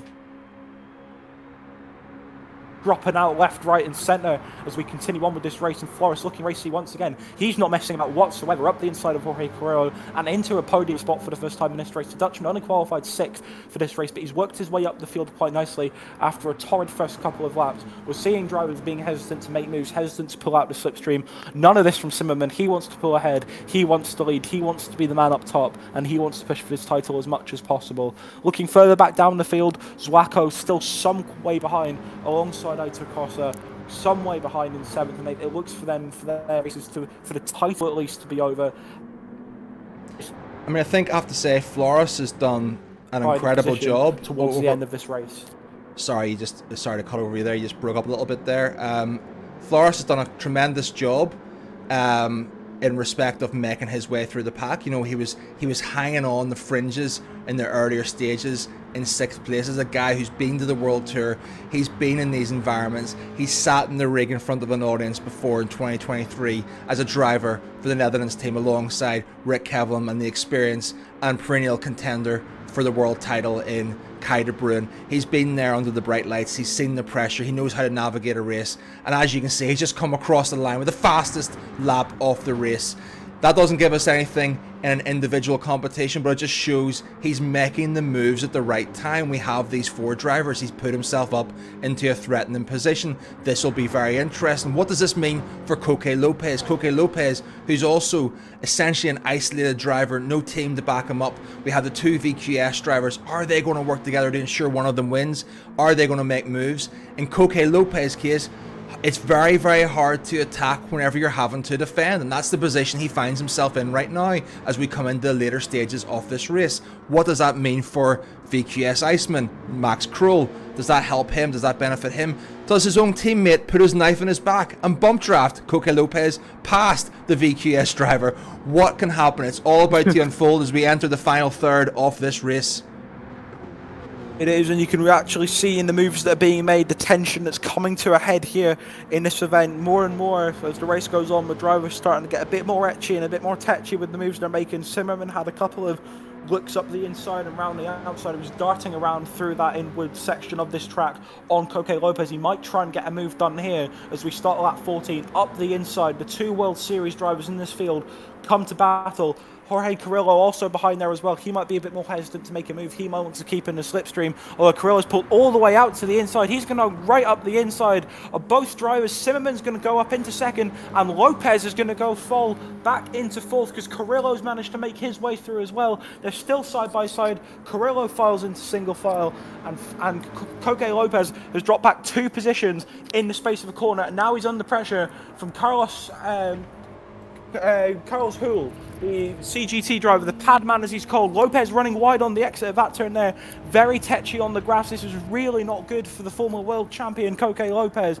And Max Kroll is under pressure right now. Florissimer went for a bit of a dive there. He's gone a bit deep. That's invited Carrillo through, and he's up into 2nd. It's all happening now in the closing stages of this race. Zimmerman up the inside. Zimmerman back into 2nd. Carrillo's going to have the switch back into the final corner though, but Zimmerman will cut it off, and it's a VQS 1-2, and with 5 laps to come as we cross the start finish line, Florian Zimmerman is in real contention for this win, but Max Kroll is now 0.6 of a second clear at the front. Yeah, Max Kroll has again 14 laps. He's held his nerve. He's putting the consistent laps in the right hand side. You see them 20.8, 20.8, 20.7, 20.6. Flores again the fastest lap, following, chasing down, gaining 0.3 on that straight alone, and he is side by side now with Carrillo. But are they going to start fighting? If they fight 1 or 2 corners consecutively, that is going to give this to Max Kroll on a platter. We have Coque Lopez looking in by Jim with a penalty earlier on, back up into 5th place. Charles, Mr. Pad as you call him, running on this race on a wheel, made the transition exceptionally well, but he is now we're now looking at the closing stages of this race. 5 laps to go. Moves are going to be made. I am very, very interested to see who blinks first, because that's what's going to be a game of who blinks first, who makes their move, And there we have a big send down the inside. That's going to be Carrillo on Flores. Can he get it done? It's side by side into this final corner, and that's the type of move that's going to open up that gap. You can see that gap now, giving Maxo the 5/10 he needs to hold off Slipstream into the final straight, up the straight, 6/10. Is there going to be another move for Carrillo?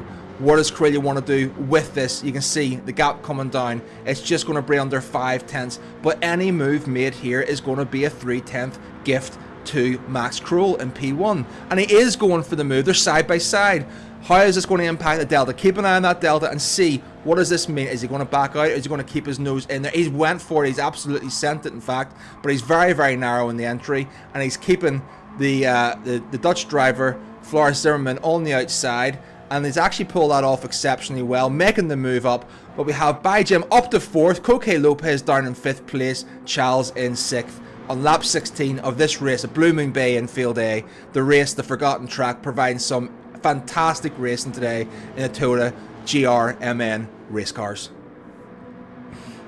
Coque Lopez is falling back at a rate of knots here. This time last lap is when the move was made by Caballero on Lopez. He looked very etchy on exit of that particular corner, which we're coming to now, and an easy enough move for the Spaniard on the Spaniard, but Lopez really falling back here and is at risk of being passed by Jules in 6th as well, Mr. Power driving for Customs GT. But all the actions at the front here, these top 6 drivers line and stern to start lap 17 as we come to the bank section at the end of the lap. Max Kroll has led every single lap, every single turn, every single square metre of this race from start to finish has been led by the German, but there's a growing amount of cars behind him who are following up for a move towards the back end of this race. They're unwilling to pull out a slipstream range perhaps, but they are right back in behind them when the time comes to make the move. It's led by Jorge Carrillo, Flores Zimmerman as well, as we see Jules going for the move up the inside of Lopez. You go in tight, Lopez will cover off nicely and defend 5th place, but at the moment the race for the win seems to be between the top 3, but however Caballero is closing in on Zimmerman now, so the top 4 all look particularly racy in the fight for the individual title here at GT Pulpí 4. Yeah, and Max Kroll again, he's doing it lap after lap after lap. He's maintaining that 6/10. As long as he's got 6/10, 5.5, 6/10, going into that final corner, he knows he has enough to hold them off by slip. They're getting about 3.5, maybe 4 with a bump draft, but as long as he's got enough, he has the pace. And Flores looking on the inside of Carrillo. Everyone is looking to stick the nose in. They're looking for every opportunity. And this is the battle in 3/10 loss, 4/10. You see, one move. That's all it took. A second now. And all of a sudden, 6/10 is 1 second. Now it's 1.1. As Max Kroll leads them over the line. It's going to be entering into lap 18 with 3 laps to go. And Carrillo, Flores and Coque Lopez were now at the stage of the race where every man's for himself. Everyone's thinking, is the race win in question? Is the race win available, or am I fighting for P2? And once that manifests itself in the mind, it's curtains. That's the best you're going to get. So are they going to be compliant to bring in the German and Max Kroll, or are they going to fight this out tooth and nail for the remaining podium positions? Kroll just second clear at the front. That's nearly outside his slipstream range. If he can keep pushing like he has been for the past couple of laps, he'll be out. Carrillo will be out of slipstream range of Kroll by the end of this race quite comfortably. It does seem to me that Kroll is the fastest man on track right now, and it does seem to me that he'll be the man to take this victory. It seems to be in his hands more than ever now that Carrillo, Zimmerman, Lopez, Caballero and Jules all line of stern heading through the hairpin on lap 18, and it's Carrillo who's making the running on Kroll, trying to mount some pressure on him. Whether the 4 behind Kroll opt to work together to pull back the gap, to work as kind of a peloton like we've been saying, as Caballero's wide on the exit of that turn, but Kroll 9/10 clear at the very front to start lap 19, 2 laps to go. Can the chasing pack possibly pull back basically 4.5 of a second per lap on a lap as short as this with so little turns? I don't see any way, unless there's an incident where Kroll does not win this race here. There's no strategy at play as a reminder. The drivers are a bit lower on fuel than they might have liked, but no real issue there. They should make it to the end of this race quite comfortably, so it's all to play for at the end, but Max Kroll's looking certain and Max Kroll's looking picturesque at the front of this particular pack. Yeah, with 2 laps left to go, I think that we might be entering the territory where the top 5 are thinking my best result is probably one place better than what I am now, barring some catastrophic event, but they are beginning to hurt for fuel. They are really struggling on the right front tyre. All those left-handers are taking their toll.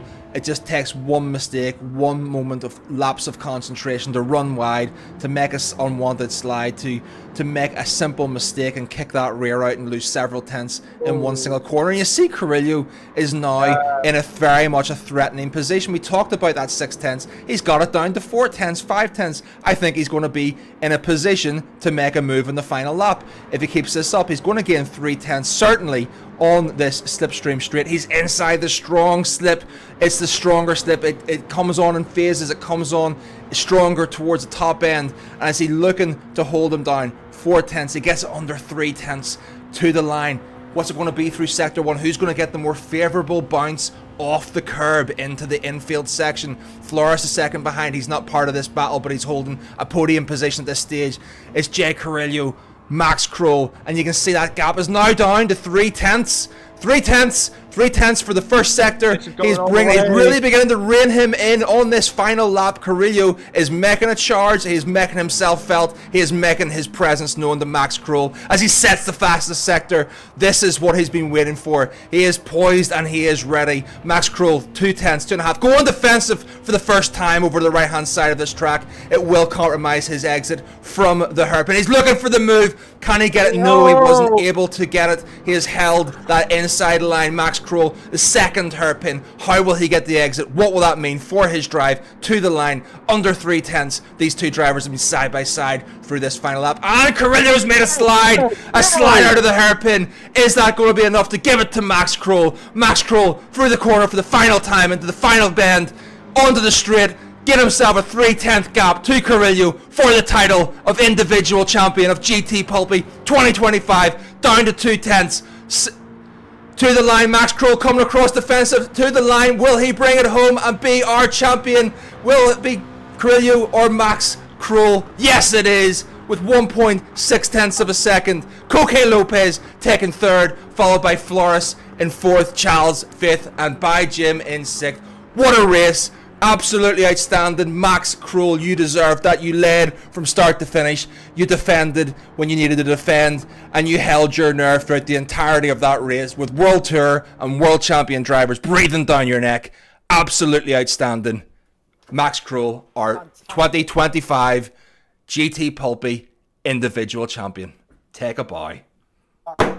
Max Kroll absolutely and fully deserved, led every single corner, every single moment of that race. Fantastic effort from Jorge Carrillo right at the end to reel the German in, but it was not enough. He had a swerve on the final, lost in the title. It was down to 2 tenths by the end, but Max Kroll holding his nerve, all that pressure on such young shoulders. Absolutely tremendous job by Max Kroll, and it's a phenomenal and deserved individual title for the German. Coque Lopez, the former world champion, rounding out the top 3 in his return to competitive racing, only signed up for a laugh. One of the Spanish commentators for the event this year. A fantastic job to round out the podium from him.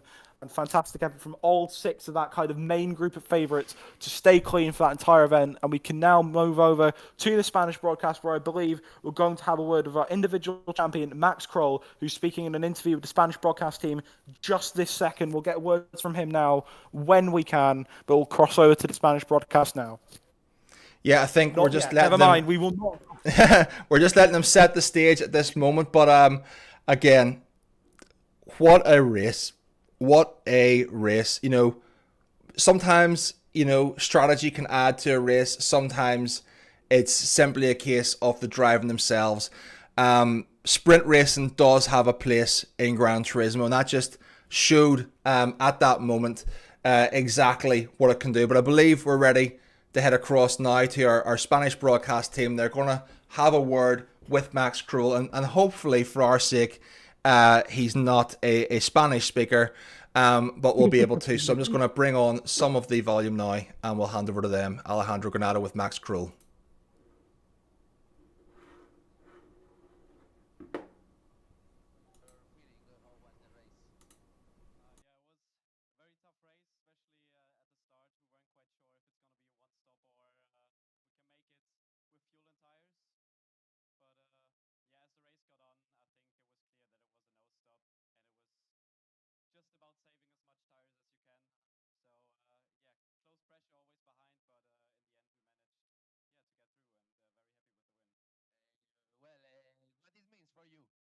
for you to win the championship, to win the final of the individual competition? It means a lot. I was not sure before coming here if I could make it, but I think we had enough practice, and also for my first time here, winning it in the first try is a good feeling. So it means definitely a lot. Also my first live event, driving with with all the viewers here,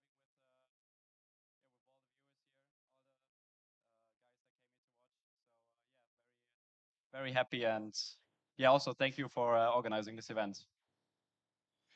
Bueno, nos decía Mayo al principio que ha sido una carrera muy difícil, que ha sido complicado sacar el resultado que ha sacado, y ahora también pues nos comentaba que era su primer evento y que está muy orgulloso, muy contento de haberlo hecho posible. It's your first live event, you said. It's the first time that you are in this situation. What could mean for you to win the elite competition, or how can affect to your confidence in to face future situations? I think it's a very good, place to be put under pressure and see if you really can withstand it. And also for future races, it always gets better after the first one. So you get used to it, and I think it was a good test to for my nerves. Yeah, very happy. Congratulations, Macho. We are really happy for you. Vanquish is still on fire during all the season. Vanquish was giving a very good performance, finished in the first position in the match 25 ranking, and now Macho is winning the individual competition. Macho, what do you think that your teammates can make in the elite competition? I don't know if they are really happy at the moment. It was a tough first two races. I think in general they can do good, but it's a bit of chaos sometimes. A bit of Super Formula is always a bit chaotic, but we could also benefit and maybe make up places for it. So still two races tomorrow, and I have very good faith in them that they'll do good in the next two races. We hope so. I really hope so. Thanks so much, Maso. Congratulations. Tomorrow we will see you putting up. I don't know how to say in English, but I think that it could be understand the trophy. So yeah, congratulations, Maso. I'm really happy to have you here. Bueno, pues despedimos a Maso y nos vamos a ir con lo siguiente, que es la competición.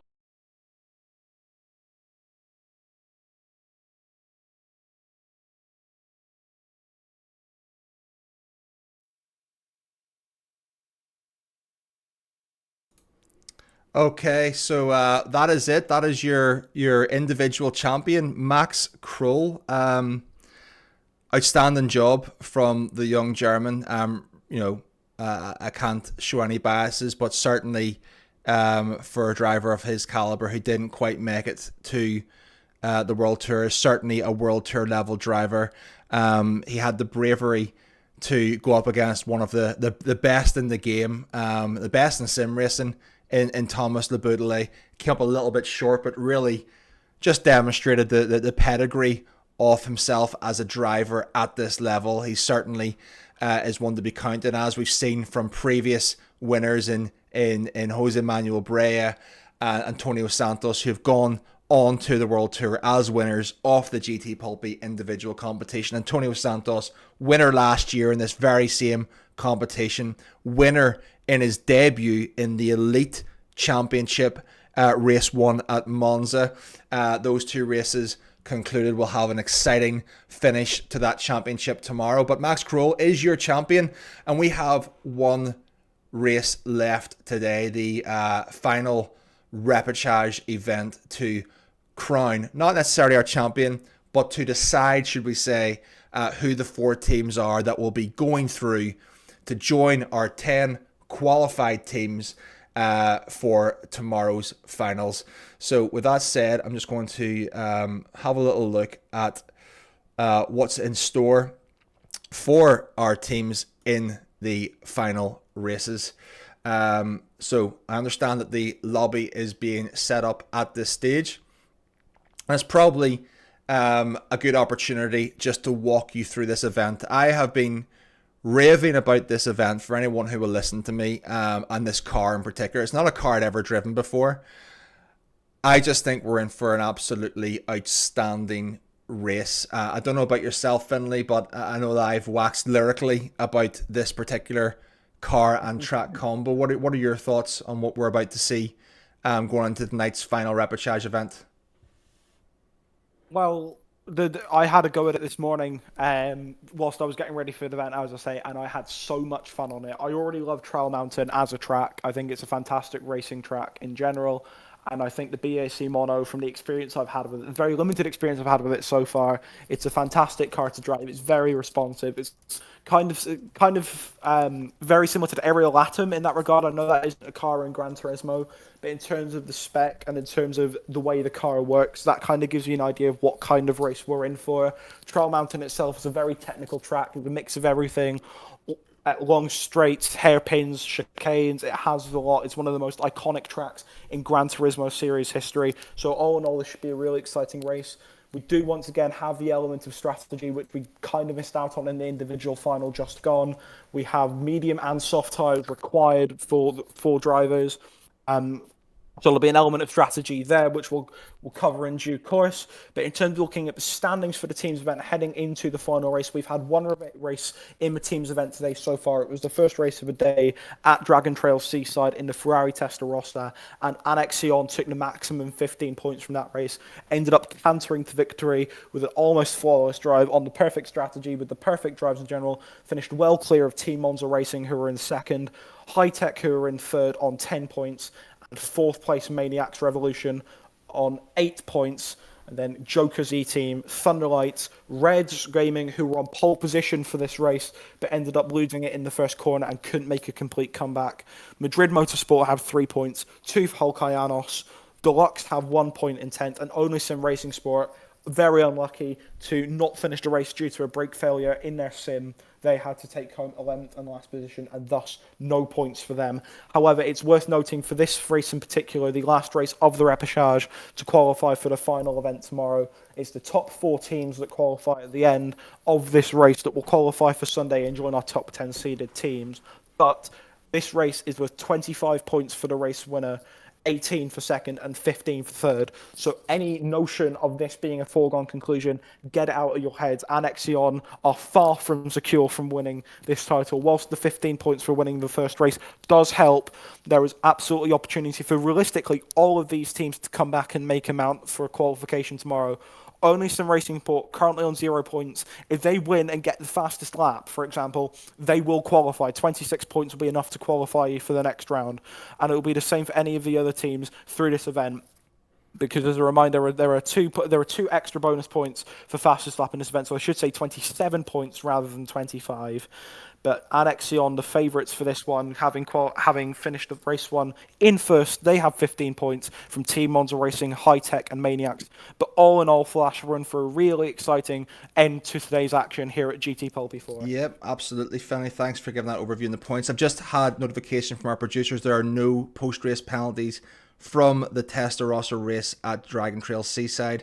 Those races and the grid will be set by the final positions from that race. Just a quick overview in the back mono. Again, it's a British-made car. It's a single-seater, open-top, road-legal sports car. Very, very fun to drive from a handling perspective, particularly on those sports tires. It's both balanced in terms of its weight distribution, but there's an element of oversteer that needs to be respected. However, due to its weight distribution by these designs, the oversteer moments are less violent. It can be controlled and tamed, leading to some very impressive, if unwanted, drifts that we may see in this race. The car is very, very low torque band. What that means is it's a natural short shifter. Around 50 to 60% of revs is optimum, and therefore lends itself perfectly to fuel saving, which will be a component of this final race. The track is obviously, as we mentioned, it's Trial Mountain. It's a legendary fictional track. It skipped the Gran Turismo Sport iteration, made its return in GT7, and it's featured incredibly heavily in many GT World Series qualifiers and live events, both in its traditional and reverse layouts. because of how good of a racing track it is. In 2022, Kylian Drummond announced himself to the world with an absolutely dominant performance at the GT World Series Showdown event, going on to do the double, which included an exceptionally dominant win at Trial Mountain. It's famed for its beautiful setting in the Sierra Nevada mountains by the Californian redwoods, but it's not just picturesque, it's one of the most enjoyable tracks in the game, providing great side-by-side and overtaking opportunities. A great start heading into the fast undulating S's in turn 1s, 2 and 3, followed by the narrow tunnels and single file portions of the tracks through turns 5, 6, 7. Make for this an incredibly exceptional track to present itself for close, aggressive or defensive racing. There could be incidents, and finally the lap finishes with a redesign of the famous final chicane that in GT7 cannot be cut but must be navigated carefully to get an optimal exit to the line. Specifications for this race, back mono as was said, 23 laps. This particular multiplier might shock you. It's times 25 tyre wear and times 6 fuel, so higher on both ends, meaning tyre wear and fuel saving are going to be a factor. Strategy is going to be imperative. It's sports softs and mediums as mandatory, and you can use those how you will. You will need a minimum requirement of 3 drivers, so that suggests that there's going to be a 2-stopper. The back mono, again, it's optimal shift, again around 50%. You can save a lot of fuel with the higher gears, so expect to see a lot of higher gears in corners that you wouldn't necessarily associate a 4th, even a 5th gear to be exiting. Pit loss is 25 to 26 seconds. It's quite a long pit stop at Trial Mountain, so a 3-stop may not be viable because of the pit loss. Really what we're looking at is probably an 8, 8 and 7 on the stop for the optimal strategy, with 2 stops, 3 drivers, and maybe a lap or 2 either side for an under or overcut, depending on what people find themselves in, which track position, where they find themselves with time needing to be regained, maybe due to accidents, penalties or otherwise. But ultimately, fuel is going to be the big concern. It's fuel above tires. Potential for fuel mapping in slipstream exists. Again, exceptionally short shifting, 5 litres per second, 1 litre being 1%. If you're able to save yourself on your first stint of 8 laps, a couple of percent, 2-3% per lap, all of a sudden you're talking about 24, 25%.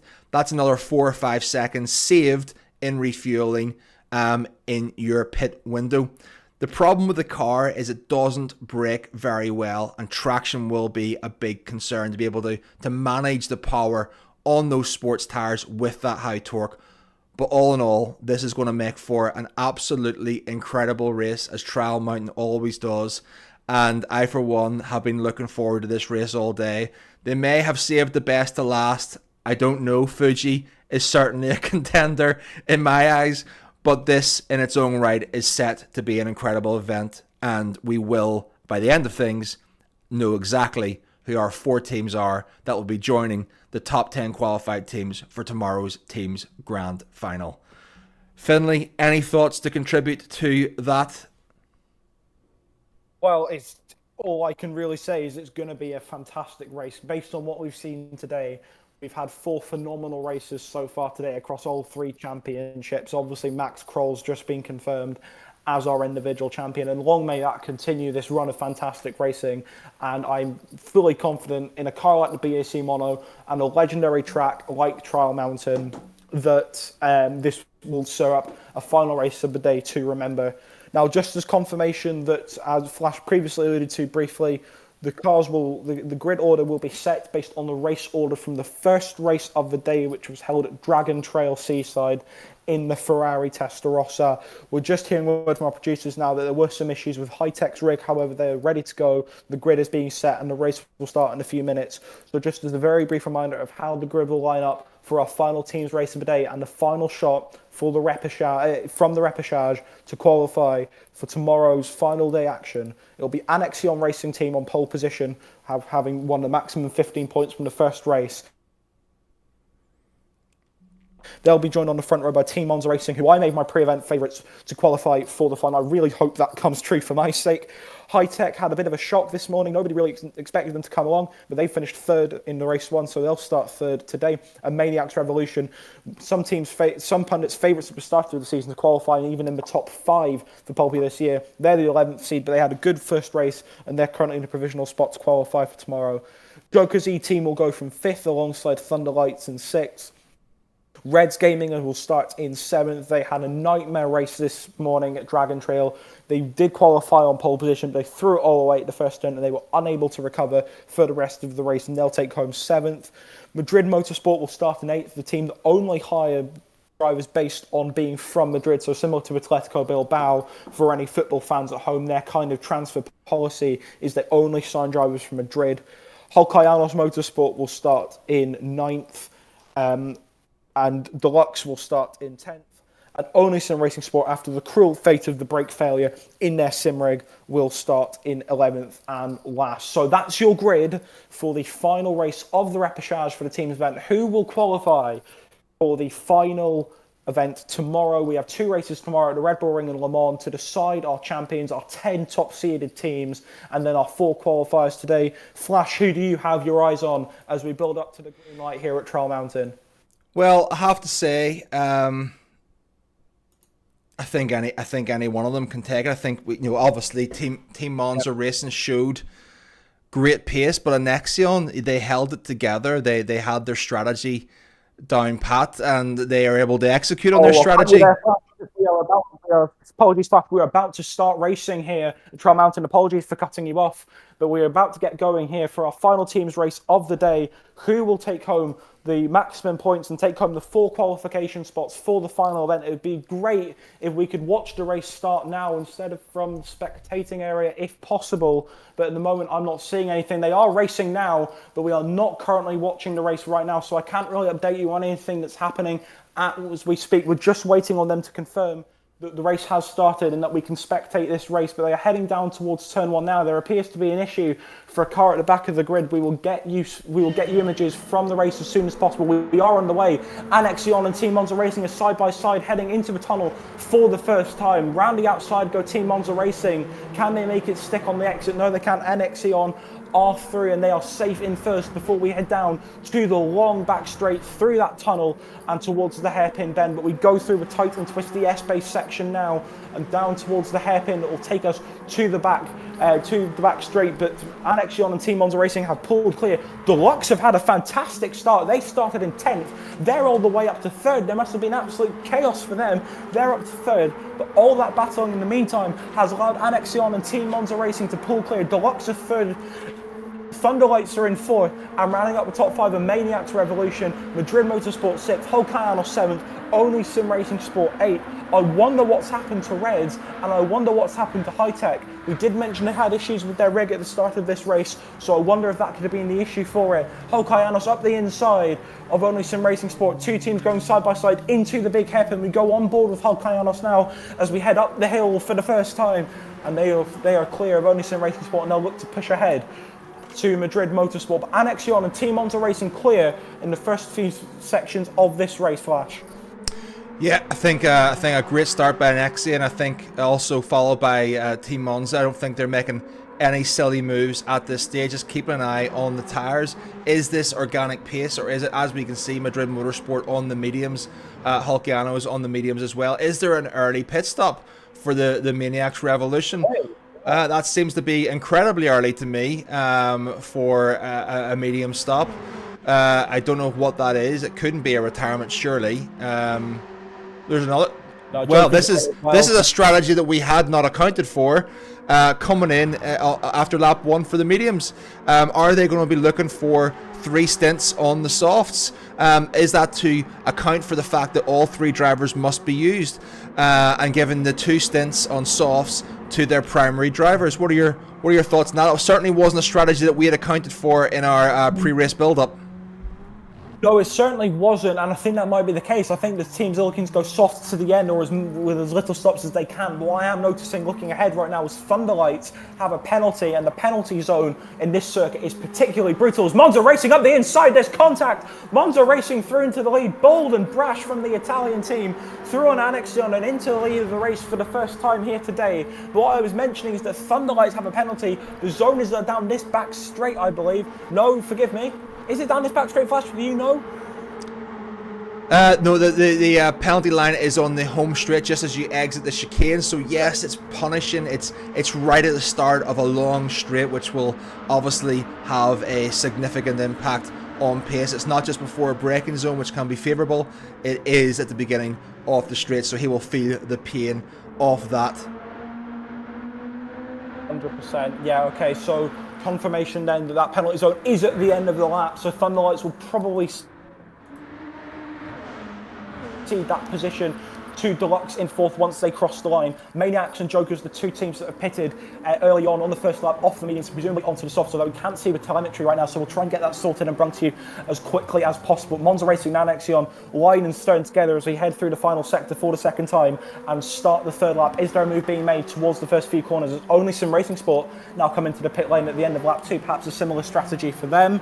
Thunderlights do serve their penalty, however they are well clear of Deluxe in fourth, so they are able to hold on to their third place spot. However, they are now 5 seconds back from Monza Racing and Annexion. That is music to the ears of the two teams at the very front. We're seeing a breakaway occur already. We didn't think it would happen this early into the race, however the two teams at the front have checked out, and it looks like early on in this race it's going to be a battle between them for the top spots. However, Thunderlights, Deluxe and Madrid Motorsport will try to reel them back in as this race progresses, and it is a long one. 23 laps to Troll Mountain as Holcayanos go wide and allow Reds Gaming through. Reds Gaming have a penalty, but that's a rookie unforced error from Holcayanos on the exit of turn 3, going well wide towards the tunnel, and that's allowed Reds to go through, and they've already pulled 1 seconds clear of Holcayanos. You cannot afford rookie errors in this level of sim racing, can you?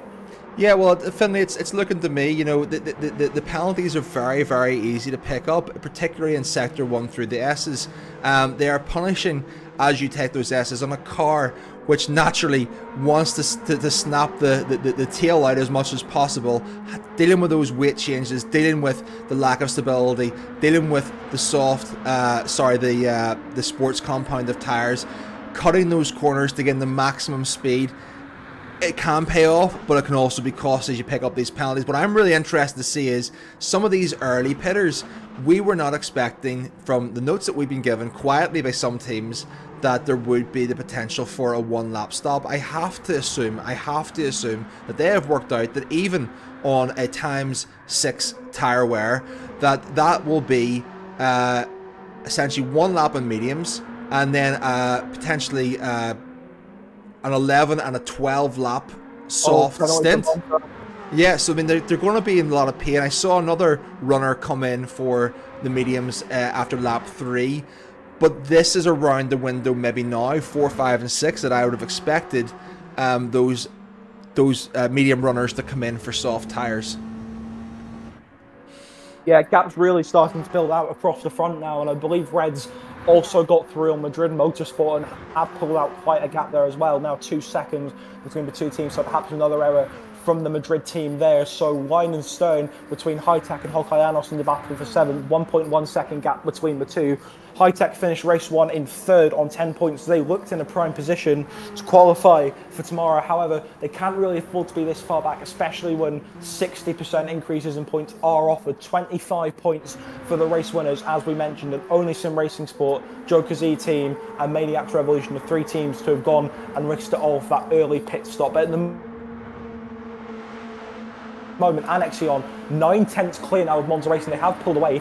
Monza did have a penalty to serve at the end of that last lap, so that would be why they have pulled back out. However, Monza are still well within the slipstream, 0.8 of a second at the moment behind the Annexion team, but then they've also pulled away by 4 seconds to Thunderlights, and then there's some big gaps there. Thunderlights now 6 seconds ahead of Deluxe, who are a further 3 or 4 seconds ahead of Reds Gaming, so some real gaps starting to spread out. A lot of clean air for these drivers to start setting steady and consistent lap times throughout. Not much action to bring you at the moment, but we are expecting to see some quicker laps with some clean air, no dirty air to contend with right now, and this just sit back and enjoy the purest track that is Trial Mountain, driven by some of the best racing drivers in the world.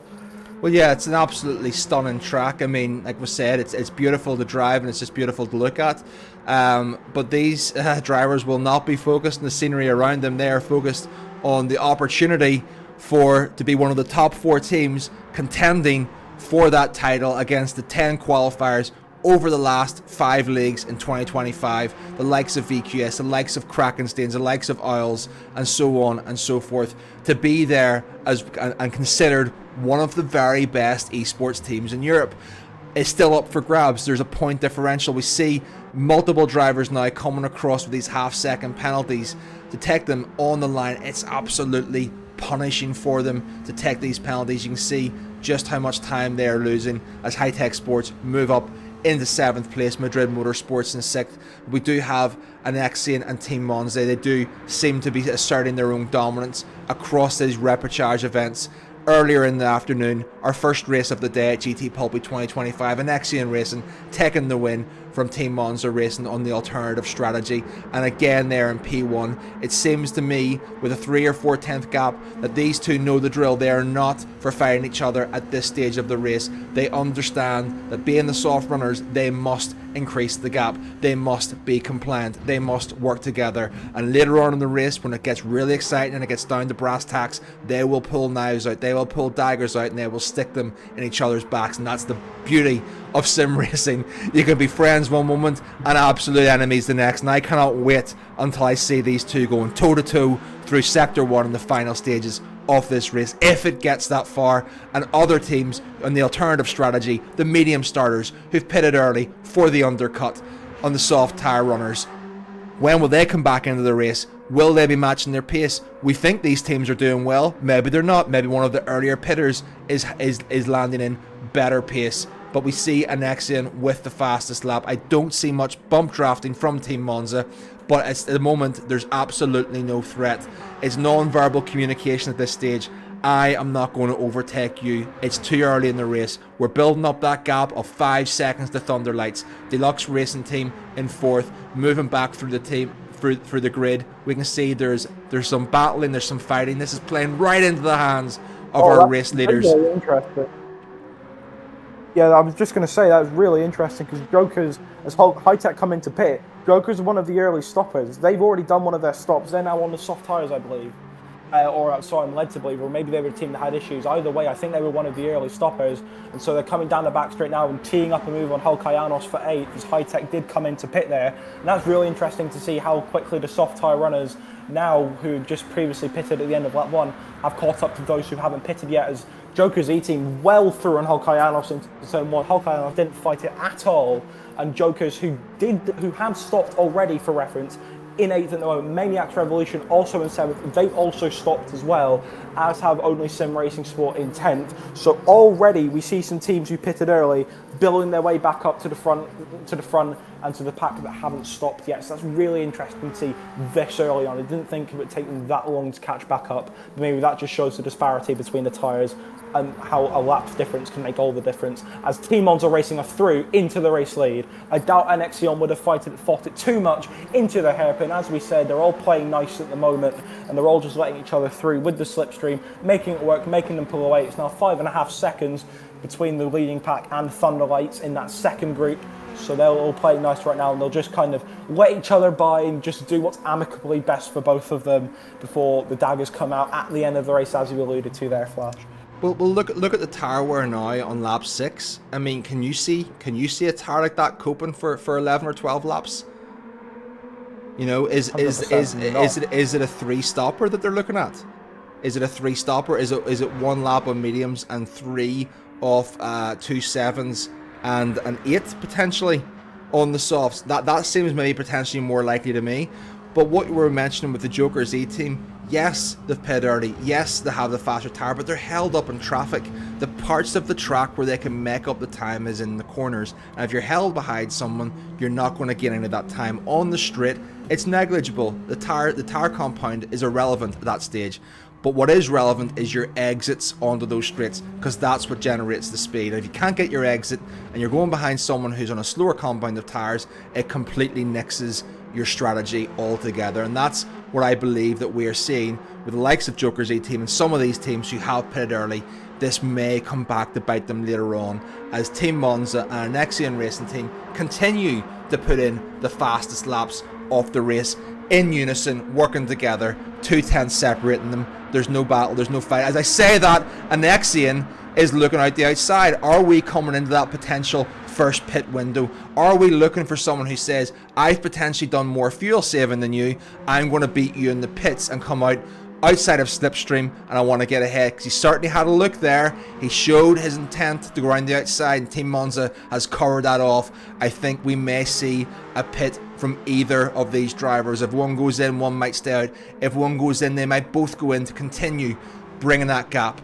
But I would suggest we may see an alternate strategy from the two teams now as they come down to finish off lap 7. It looks like they're going to stay out for one more lap at this stage, but I do anticipate a pit stop coming very soon. As you see the tyre wear, you see both the front and the rear. We talked about the balance of this car being a mid, very, very well balanced, the front and the rear. But as they're coming now, he's going for the move again. I think he feels he has the pace. This is the beginnings of him looking to fight. He's trying to...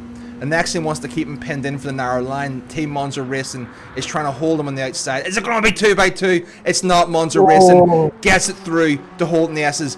You can see that friendship we talked about, that alliance that was created earlier in the race. We can see it's beginning to fall apart as Anexian looks up the inside in Sector 1. This is costing them so much time that they have built up through the first 7 laps of the race, and now they're fighting. Now the knives are out. They're looking to get themselves into prime. And he's hit the wall. That's going to be massively, massively detrimental to his cause. He will have some slipstream coming onto the back straight, but certainly not what he wanted while he was at this stage of the race. Team Monza Racing getting the track position, getting the opportunity to make the decision on strategy. It looks like they're both struggling with fuel right now, struggling with tyres. This has to be the end lap. What are you seeing, Finlay?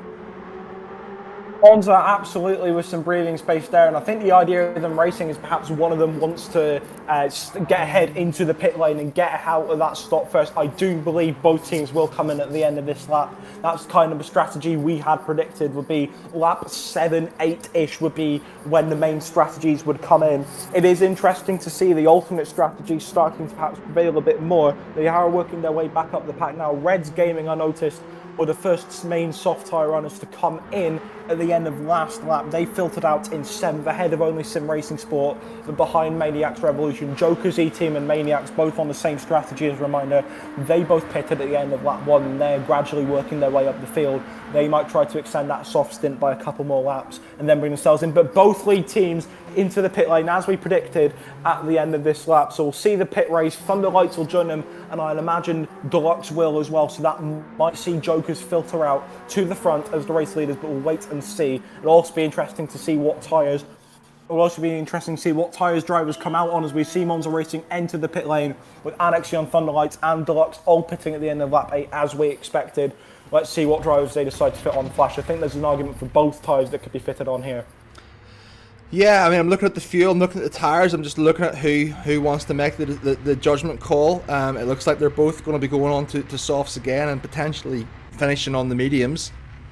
I'm not sure how that's going to play out for them, and if any of these other cars who have got their mediums. Okay, Team Monza Racing on the mediums. Okay, we got it. Okay, now we got we've got something interesting. It seems that we're going to have a medium versus a soft battle between Anexion and Team Monza Racing. Team Monza Racing with a 2.5 second gap. That's very interesting. That suggests to me that they have massively underfueled in some capacity to try and create a gap.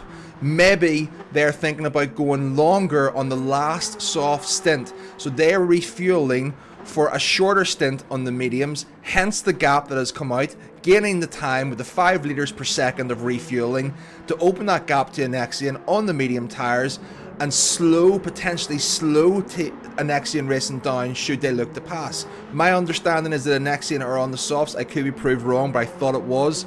But this has now become a very, very interesting situation. It absolutely has diverting strategies already. I didn't think it would be this early on. We have 3 main strategies in play. Also worth noting that the team on your screen right now, Joker's E team, they've also pitted at the end of this. So I think with their strategy is they just wanted rid of the mediums as soon as possible, and they will be soft to the end no matter how many stops that cost them.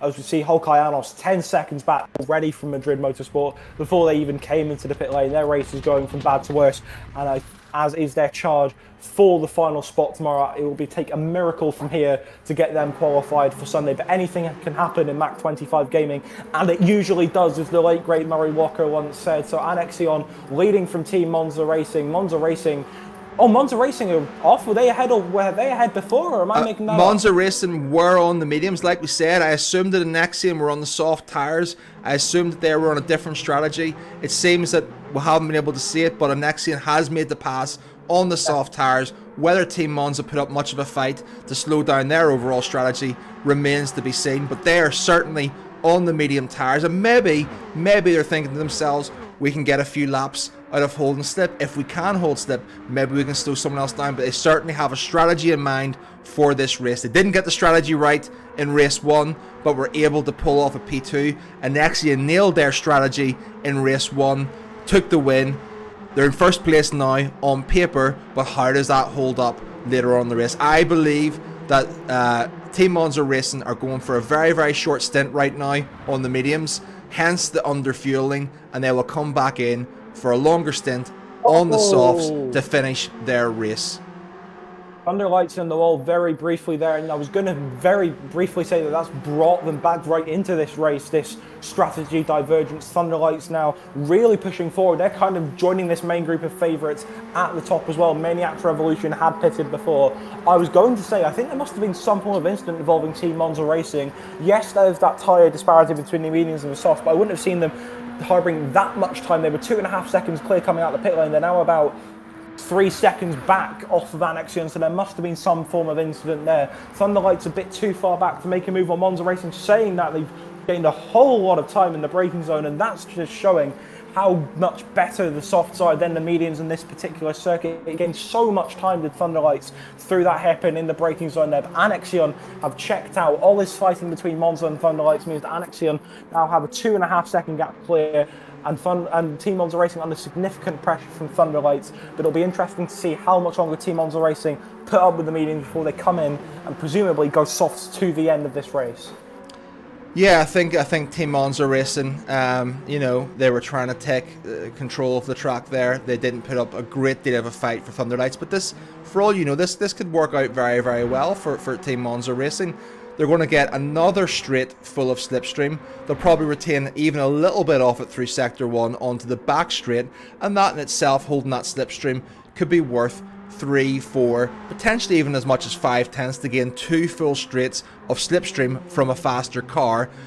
They're looking at that and going, that's medium pace, we're gaining this time, it makes sense to let the other drivers through. Maybe Thunderlights can put some pressure on Anexion, maybe Thunderlights and Anexion get into a battle on the soft tyres, which plays into Team Monza Racing's hands. It's all to play for as we're hitting the midway point, 11 laps into 23 in our final repechage event. It is Trial Mountain, it is the back mono car, it is looking for the top 4 spots in this team's championship to join our top 10 leaders tomorrow for the grand finals. We've got some amazing races coming tomorrow at the Red Bull Ring. We've got some fantastic races. If you enjoyed Fuji in the wet today, my goodness, are you in for a treat tomorrow? Our grand final for the team's event is at Le Mans. It'll be over an hour-long race, and there will be weather aplenty in that race, let me tell you. But back to this race, Hulkianos, fair play, keeping their head up, keeping going forward, doing the best with what they have, enjoying the experience. The GT Pulpí event is all about community, and certainly Hulkianos have brought a real community feel with the team they've brought to the event this year. Thunderlights again in second, 2.3. I think they're catching up on Anexion. I think they've closed down a bit of a gap. What are you seeing here? Am I imagining things, or are they closing in on Anexion? Absolutely right. Thunderlights are 3 seconds clear now of Monza Racing, which was to be expected with the divergence between the softs and the mediums, but they are closing the gap now. It was about 2.7 seconds. I know it's only so around about 4 tenths a lap. Thunderlights are closing the gap on Anexion at the moment, so they're on the same strategies, and Thunderlights from nowhere could be a real shot to go on and perhaps get a podium finish and clinch their qualification for tomorrow. As it stands at the moment, Annexion are very much qualified. So are Team Monza Racing. With those final 2 spots all up for grabs. Maniacs Revolution, who finished 4th in the last race, going for the alternate strategy. So it'll be interesting to see how that's paid off for them. And then High Tech Esports have not had the best race at all. They are on the main strategy, but they are 6th position. So it could be going significantly better for them. They are only just ahead of the drivers running the alternate strategy. So it'll be interesting to see how they unfold later on in the race. But at the moment, Reds Gaming GT also in with a shout, as well as Deluxe, who, as I say, started this race in 10th, but got up to 3rd by the end of the first lap. They kind of mellowed down a bit now. They're in 5th at the moment, but all very much to play for, as you say, as we reached a half race distance mark. But Annexion and Thunderlights looking in control, although keep an eye out for Team Monza Racing, currently running the medium compound tyres. It'll be interesting to see how quickly Reds Gaming are able to catch up to Team Monza Racing, although I'm not sure Monza Racing will be staying out on the medium compound tyres for that much longer. I'd say only 2 or 3 laps. They could even pit in at the end of this lap if they wanted to, but I'd say really 2 to 3 laps, and they can probably get away with pitting for soft and then going until the end of the race. That's what I would think, but what are you seeing from the strategy side, Flash? Well, I just saw there that Thunderlights had gained another 6/10, and we're down to 1.7, heading up to Annexion. If we go back to, if the producers at some point go back to that, I can see that gap.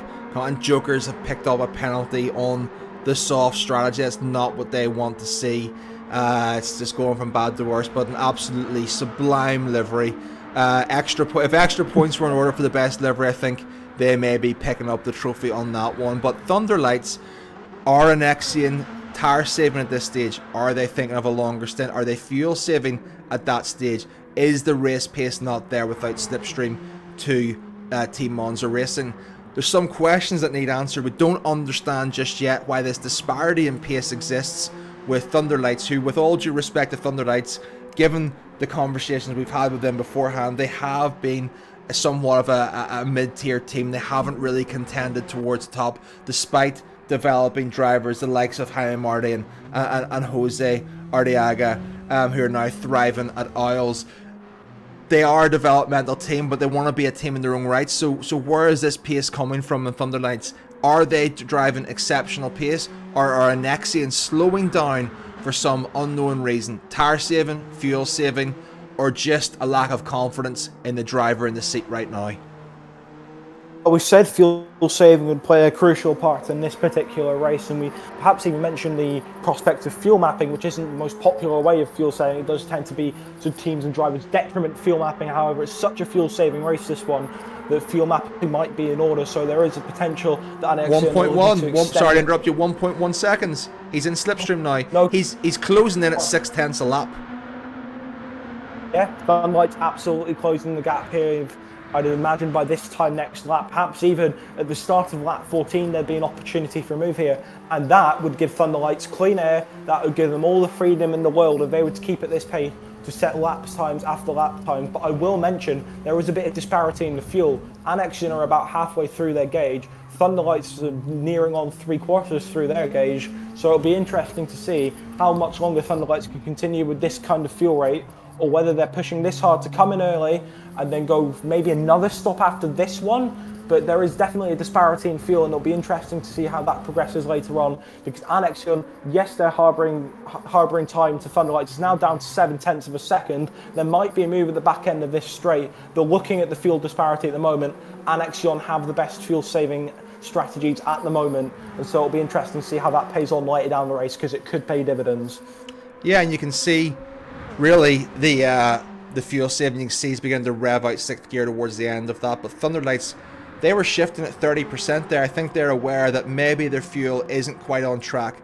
You know, we're looking at about 20% less fuel than Annexion. 20%, 5 litres times 4. That's about 4 seconds. So that's a 4 seconds difference in Annexion in terms of true pace. As Team Monza Racing come through there, were there any penalties to be delved out? The medium runner Annexion Racing, but they have Team Monza Racing have fallen right behind. But I'm interested to see as we come into the secondary pit window in and around laps 16, 17, 18 to see what materialises. We enter the third phase of the race, where all 3 drivers have made a drive and taken their seat for their respective teams. Reds Gaming GT 0.8 seconds back. We checked on them a couple laps ago. They were 4 seconds back on Team Monza Racing. So Monza harbouring time on that medium compound tyre at the moment. They're also not great in fuel at the moment, Red, so they are pushing particularly hard compared to our front two teams, Anaxion and Thunderlights, who are running the same strategy as Reds at the moment. Reds harbouring quite a bit of fuel.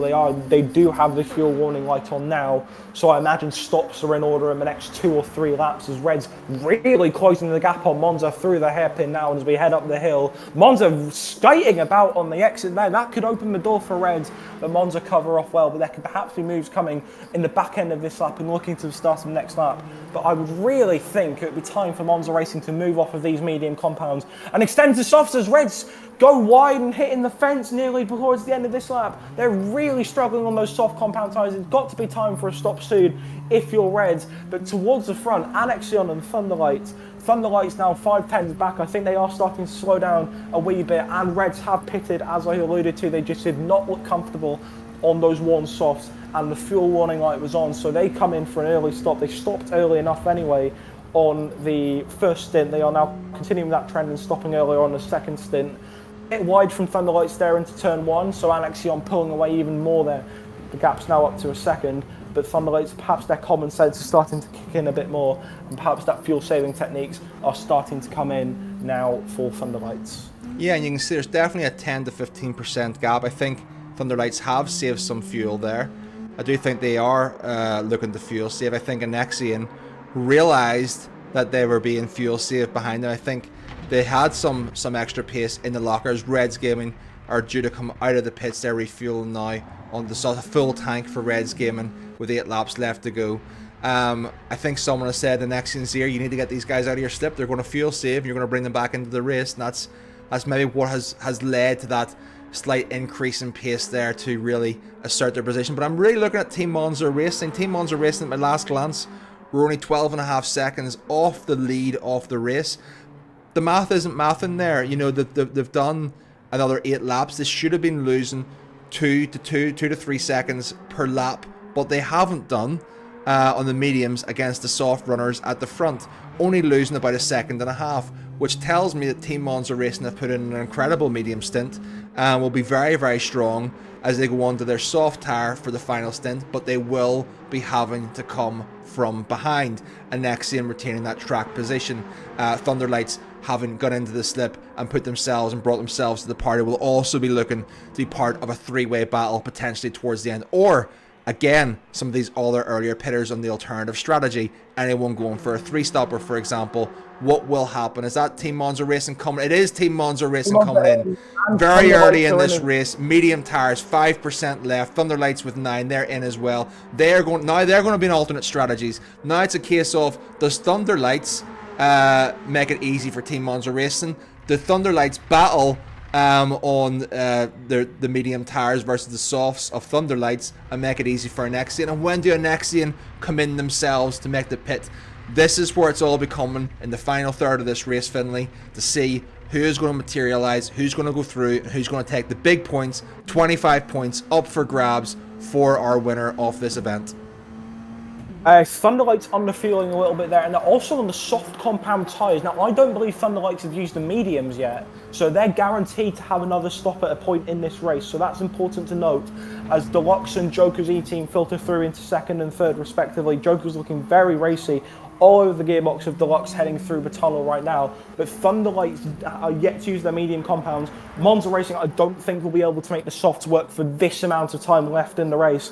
I think the tyre wear in this race in particular has kind of caught the strategists out a bit. We're seeing shorter stops than we're seeing shorter stints, I should say, than we had initially anticipated. So it's really interesting to see that.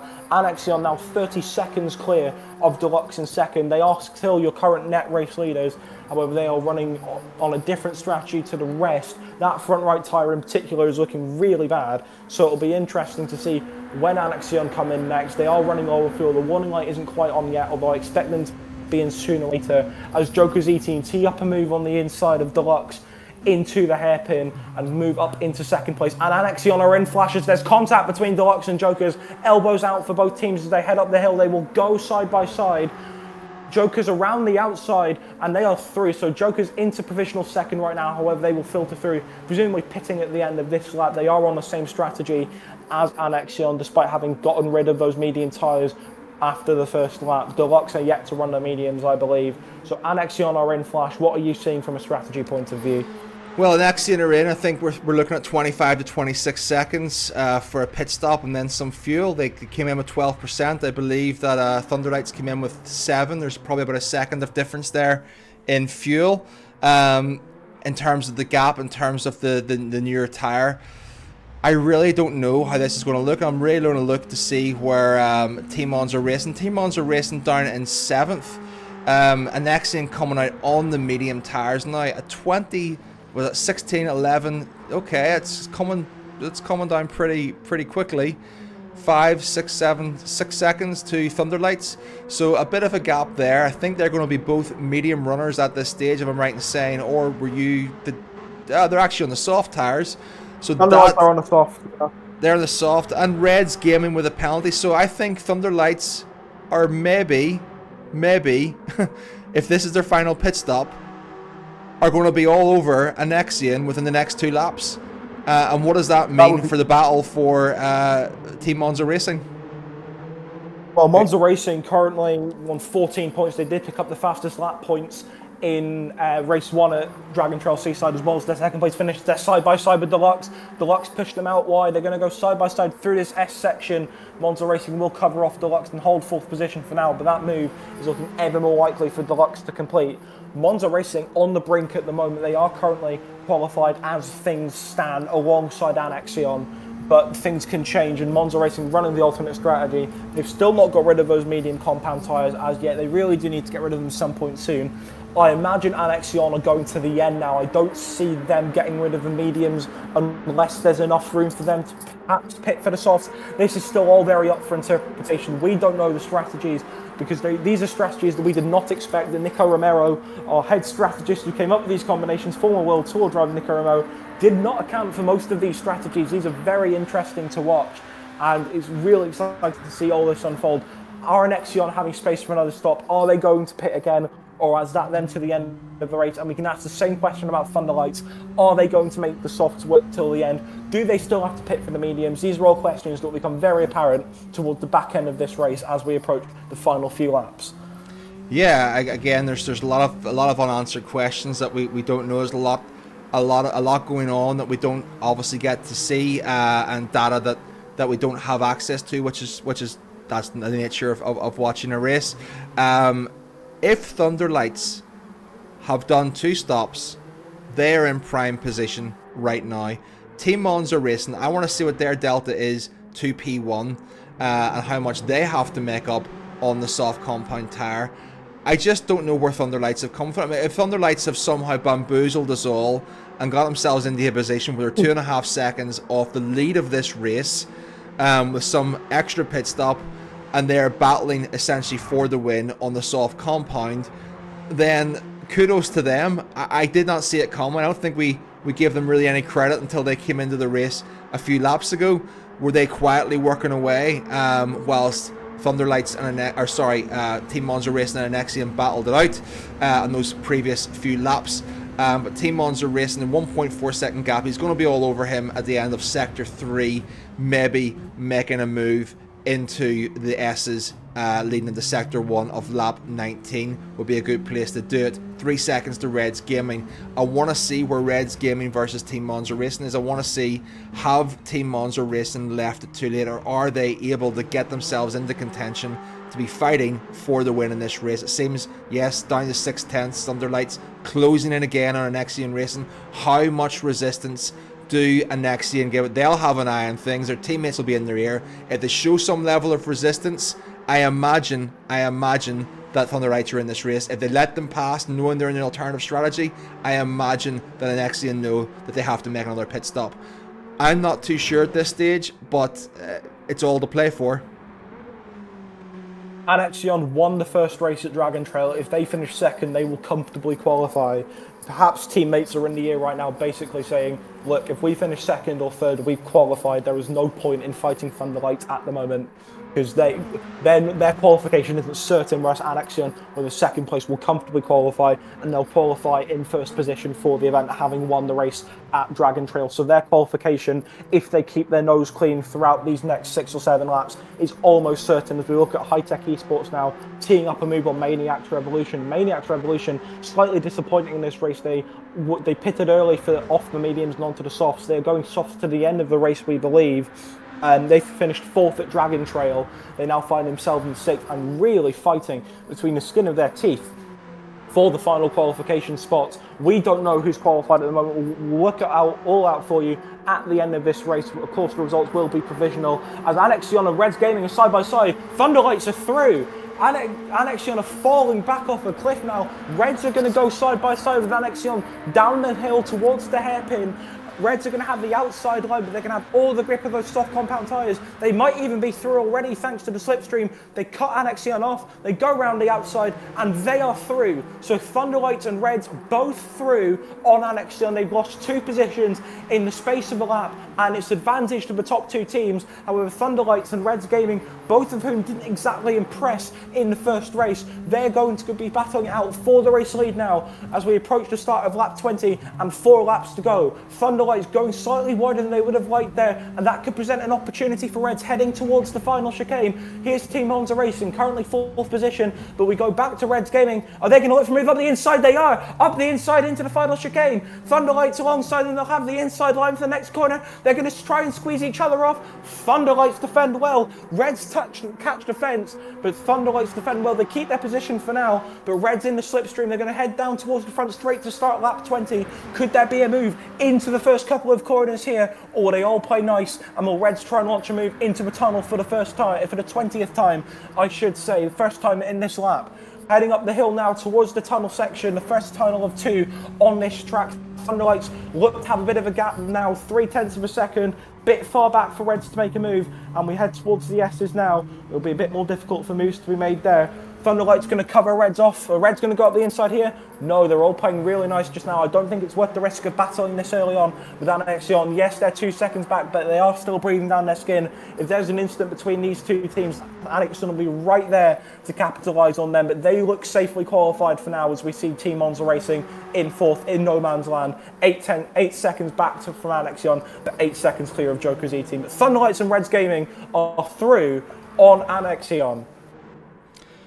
I think at this stage, Finlay, we have to make the assumption that Reds and Thunderlights are contending for the win. You know, the focus very much early on in the race was on Anaxion and Team Monza Racing. They were the leaders. They went out first on the soft tyres. They got the gap, and they looked like our leaders on track.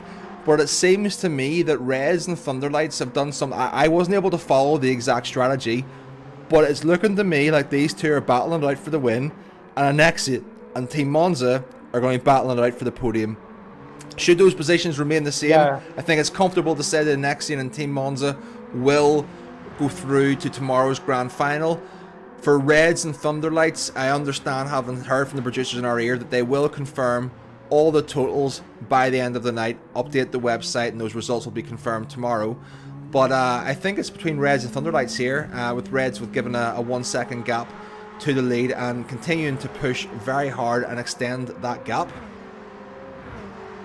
With the extent of this race being 25 points for the winner, if the race was to finish now, Reds would be on 29 points, having scored 4 points in the first race at Dragon Trail, and it would be 30 points for Anaxion, 15 from the first race and 15 from the second. So if Reds were to win this race now, I think it would be comfortable enough to say that they would book their spot in tomorrow's final, which would be absolutely fantastic, given they qualified on pole for the Dragon Trail race, but absolutely blew it in the first couple of corners and could not recover enough, and they only took home a 7th place finish. So fantastic effort from them to get up to the top of the field here. Thunderlights finished 6th in race 1, and they'll get 18 points for finishing 2nd as well. Reds also have the 2 fastest lap points, which would take their total up to 31 overall. Apologies, I missed that initially.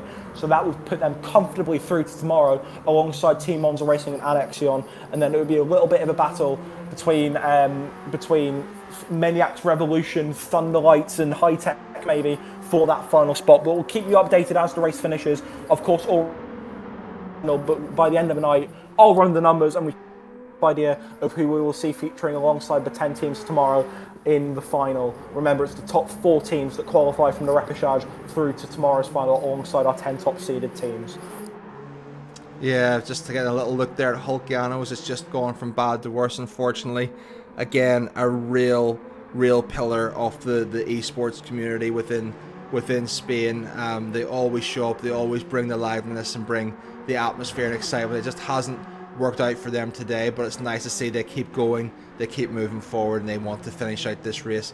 As we are about to head on to the final couple of laps, Red Gaming extend that lead to 2.5 seconds. Where has this pace come from? Fastest lap in the race as well, 156.5, taking it from Anexian on the first stint. Anexian in P3, and Team Monza Racing 3 seconds behind. This is going to be a medium versus soft race. We knew that Team Monza Racing would come back at them. How bad is that tire where he seems to have the fuel?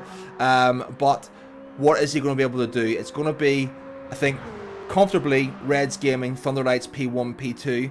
But who is going to get P3, Finley? What is going to happen here? How does the mediums fare against the softs with 2 laps to go and a 3-second gap?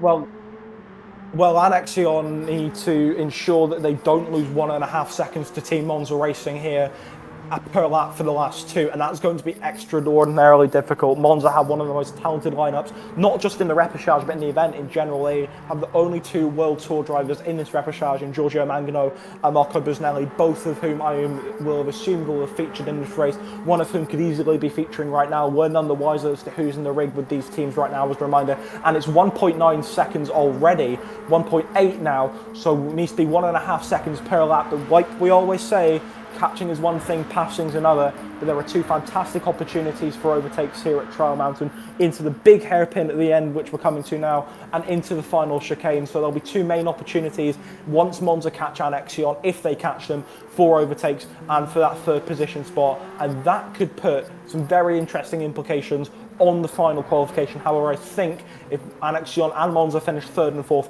they will be safe and they will be qualified irrespective of what happens for the rest of the teams this race. So I think it's just a case of play nicely, you're both through, you're both qualified, and here we go, they're both in. I thought they hadn't run the mediums yet. I thought Thunderlights and Reds hadn't run the mediums yet, and I turned out I was correct. So both these teams are coming through for the final stop now, and that lets Anexion and Team Monza Racing through. I thought they hadn't run the mediums, and so this is now a battle for the race win between the 2 teams that were 1 and 2 in the last race, and this could be advantage Monza. Monza on the softs, Anexion on the mediums as we start the final lap of the race, and it'll be Joker's E team that will come through for 3rd position as well. So it's all to play for now, but Anexion and Monza 1 and 2 in the last race. They'll be 1 and 2 in race 2, but in what order here in the final race of the repechage, the final race of Saturday night here at GT Pulpí 4. Monza posed such a gap. Monza, why? Monza turning around. There was contact between Anexion and they gained so much time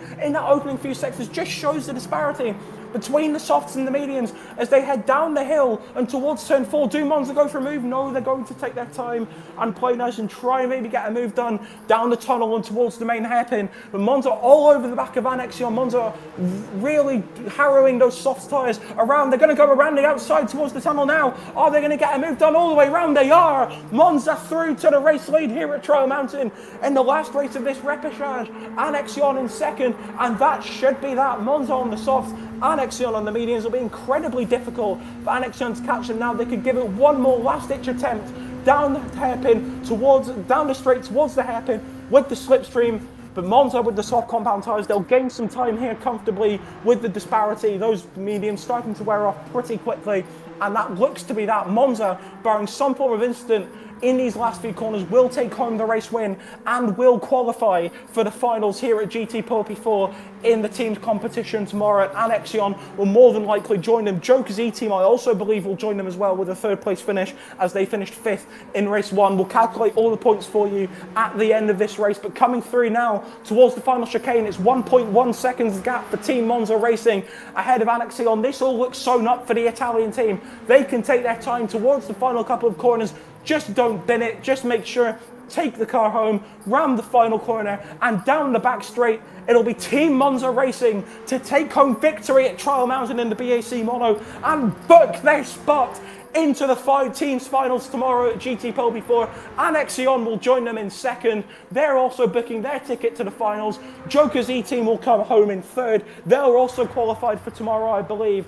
And Reds Gaming GT, who we thought had it in the bag, turns out they hadn't run the mediums yet. They'll come home fourth with the fastest lap. Thunderlights will take home fifth.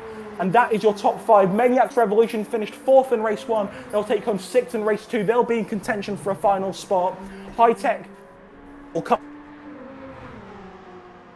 home in 7th. They finished 3rd in the first race. Again, we'll calculate points for that. And then it'll be the back of the pack. So only Sim Racing Sport coming home in 8th. We'll say goodbye to them. We'll also say goodbye to Deluxe Esports Team, Madrid Motorsport, and Hull Kayanos, who all leave us at the end of this race. They are not qualified for tomorrow, and so they are out of the action. But Flash, what a fantastic race. That strategy had us completely bamboozled, but it all worked out in favour of Team Monza Racing in the end, and we will be seeing them tomorrow for the GT Pulpí finals. Yeah, absolutely outstanding race. I have to commend all the drivers from all teams that was raced.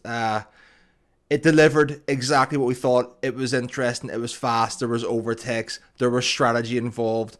The race came together at the end. We were thrown for a loop. We did not know where these two teams had this hidden pace from. They hadn't contended. Had they stopped, it seemed like they were in contention. Had they done an early stop? No. They did have to still stop on the very, very last lap for the medium tyres.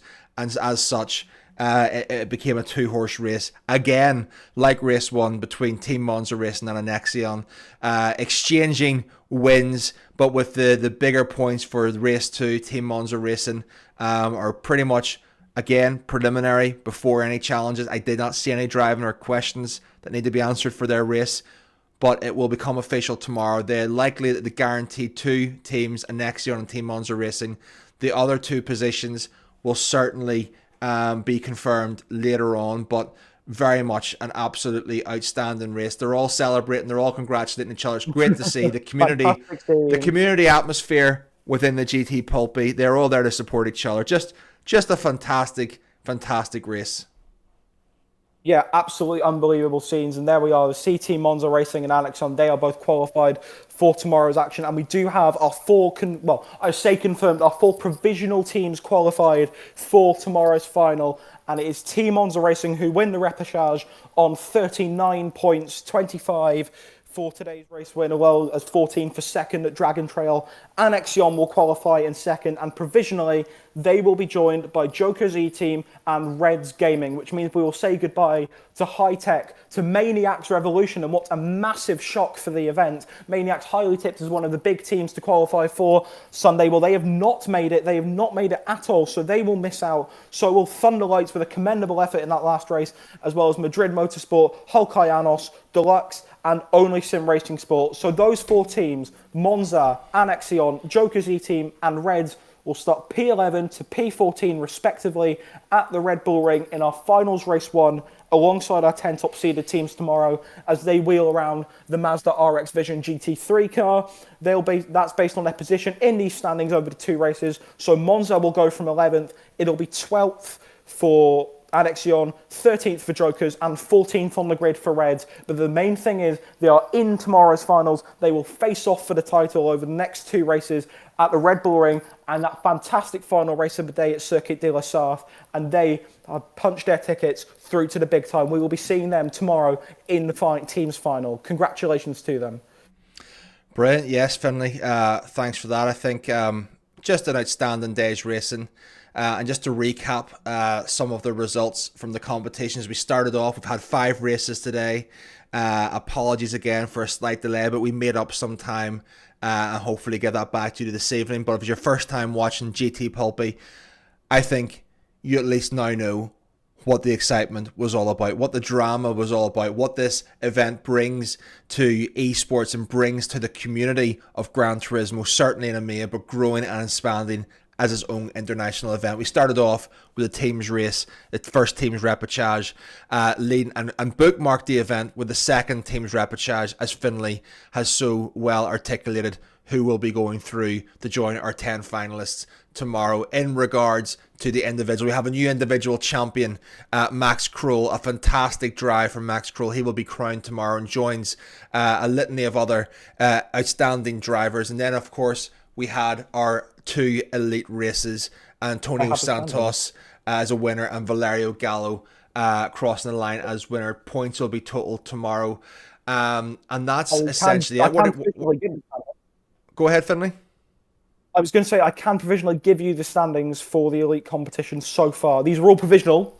Penalties are to be confirmed and will be applied overnight, and we'll update you tomorrow if needs be. But get this, Flash. At the moment, we have a 3-way tie for the championship lead heading into tomorrow's racing between Antonio Santos, Jose Serrano, and Valerio Gallo, all on 20 points, heading to tomorrow's final 2 races, with Manuel Hernandez just behind on 19th, and Dan Fenton rounding out the top 5 in 14th on 14 points. We then have Jay Murphy in 6th on 11. Konstantinos Konstantino is qualified in 7th at the moment on 10 points. And then we have Federico Cervi, Nicolas Fontana, Mikolaj Sedziak, Jaime Marte, and Legadas rounding out the top 12. And we are still awaiting the first points of the competition tomorrow for Joao Jesus and Coedo for Krakenstein. So those are your current standings for the elite competition. A 3-way tie for the championship lead as we head into tomorrow's action. Final thoughts for the day, Finlay, in 30 seconds or less? Oh, well, it's difficult to put it into 30 seconds, if I'm honest, Flash, but what a fantastic day of action. I mean, new individual champion crowned, a fantastic race at Blue Moon Bay Speedway. We have our 4 confirmed teams for tomorrow's finals from the repechage. We'll be seeing Team Monza Racing, Annexion, Joker's E-Team, and Reds Gaming take to the grid tomorrow for the team's final. And I mean, I've already told you the elite standings, and what better way to put it than a 3-way championship fight, all 3 drivers on 20 points, and then 4th place on 19. It's all to play for in both main championships heading to tomorrow. And I'm not sure about you, Flash, but I can't wait to bring you the action because it's looking to be a fantastic wrap-up to what's been a fantastic event so far. Yeah, it's been absolutely fantastic, Finlay. It's been fantastic to commentate and enjoy this alongside you. I want to congratulate again our winner of the individual championship, Max Kroll, the 4-team qualifiers who progressed to tomorrow's grand finals. Everything tomorrow confirms a champion between the finals of the teams and the elite events. A big thank you to you, the viewers, who've stuck with us all day, been patient. We appreciate your support for the event and the drivers involved in this amazing spectacle. It is greatly appreciated. We are back tomorrow earlier, 12 p.m. Put it in your diaries. Get yourself get yourself subscribed, all that good stuff to get your notifications as we set up for a host of amazing events in the grand finals of the elite and teams competitions where champions will be crowned. We look forward to seeing you then. Take care. Good night. Bye. Bye now.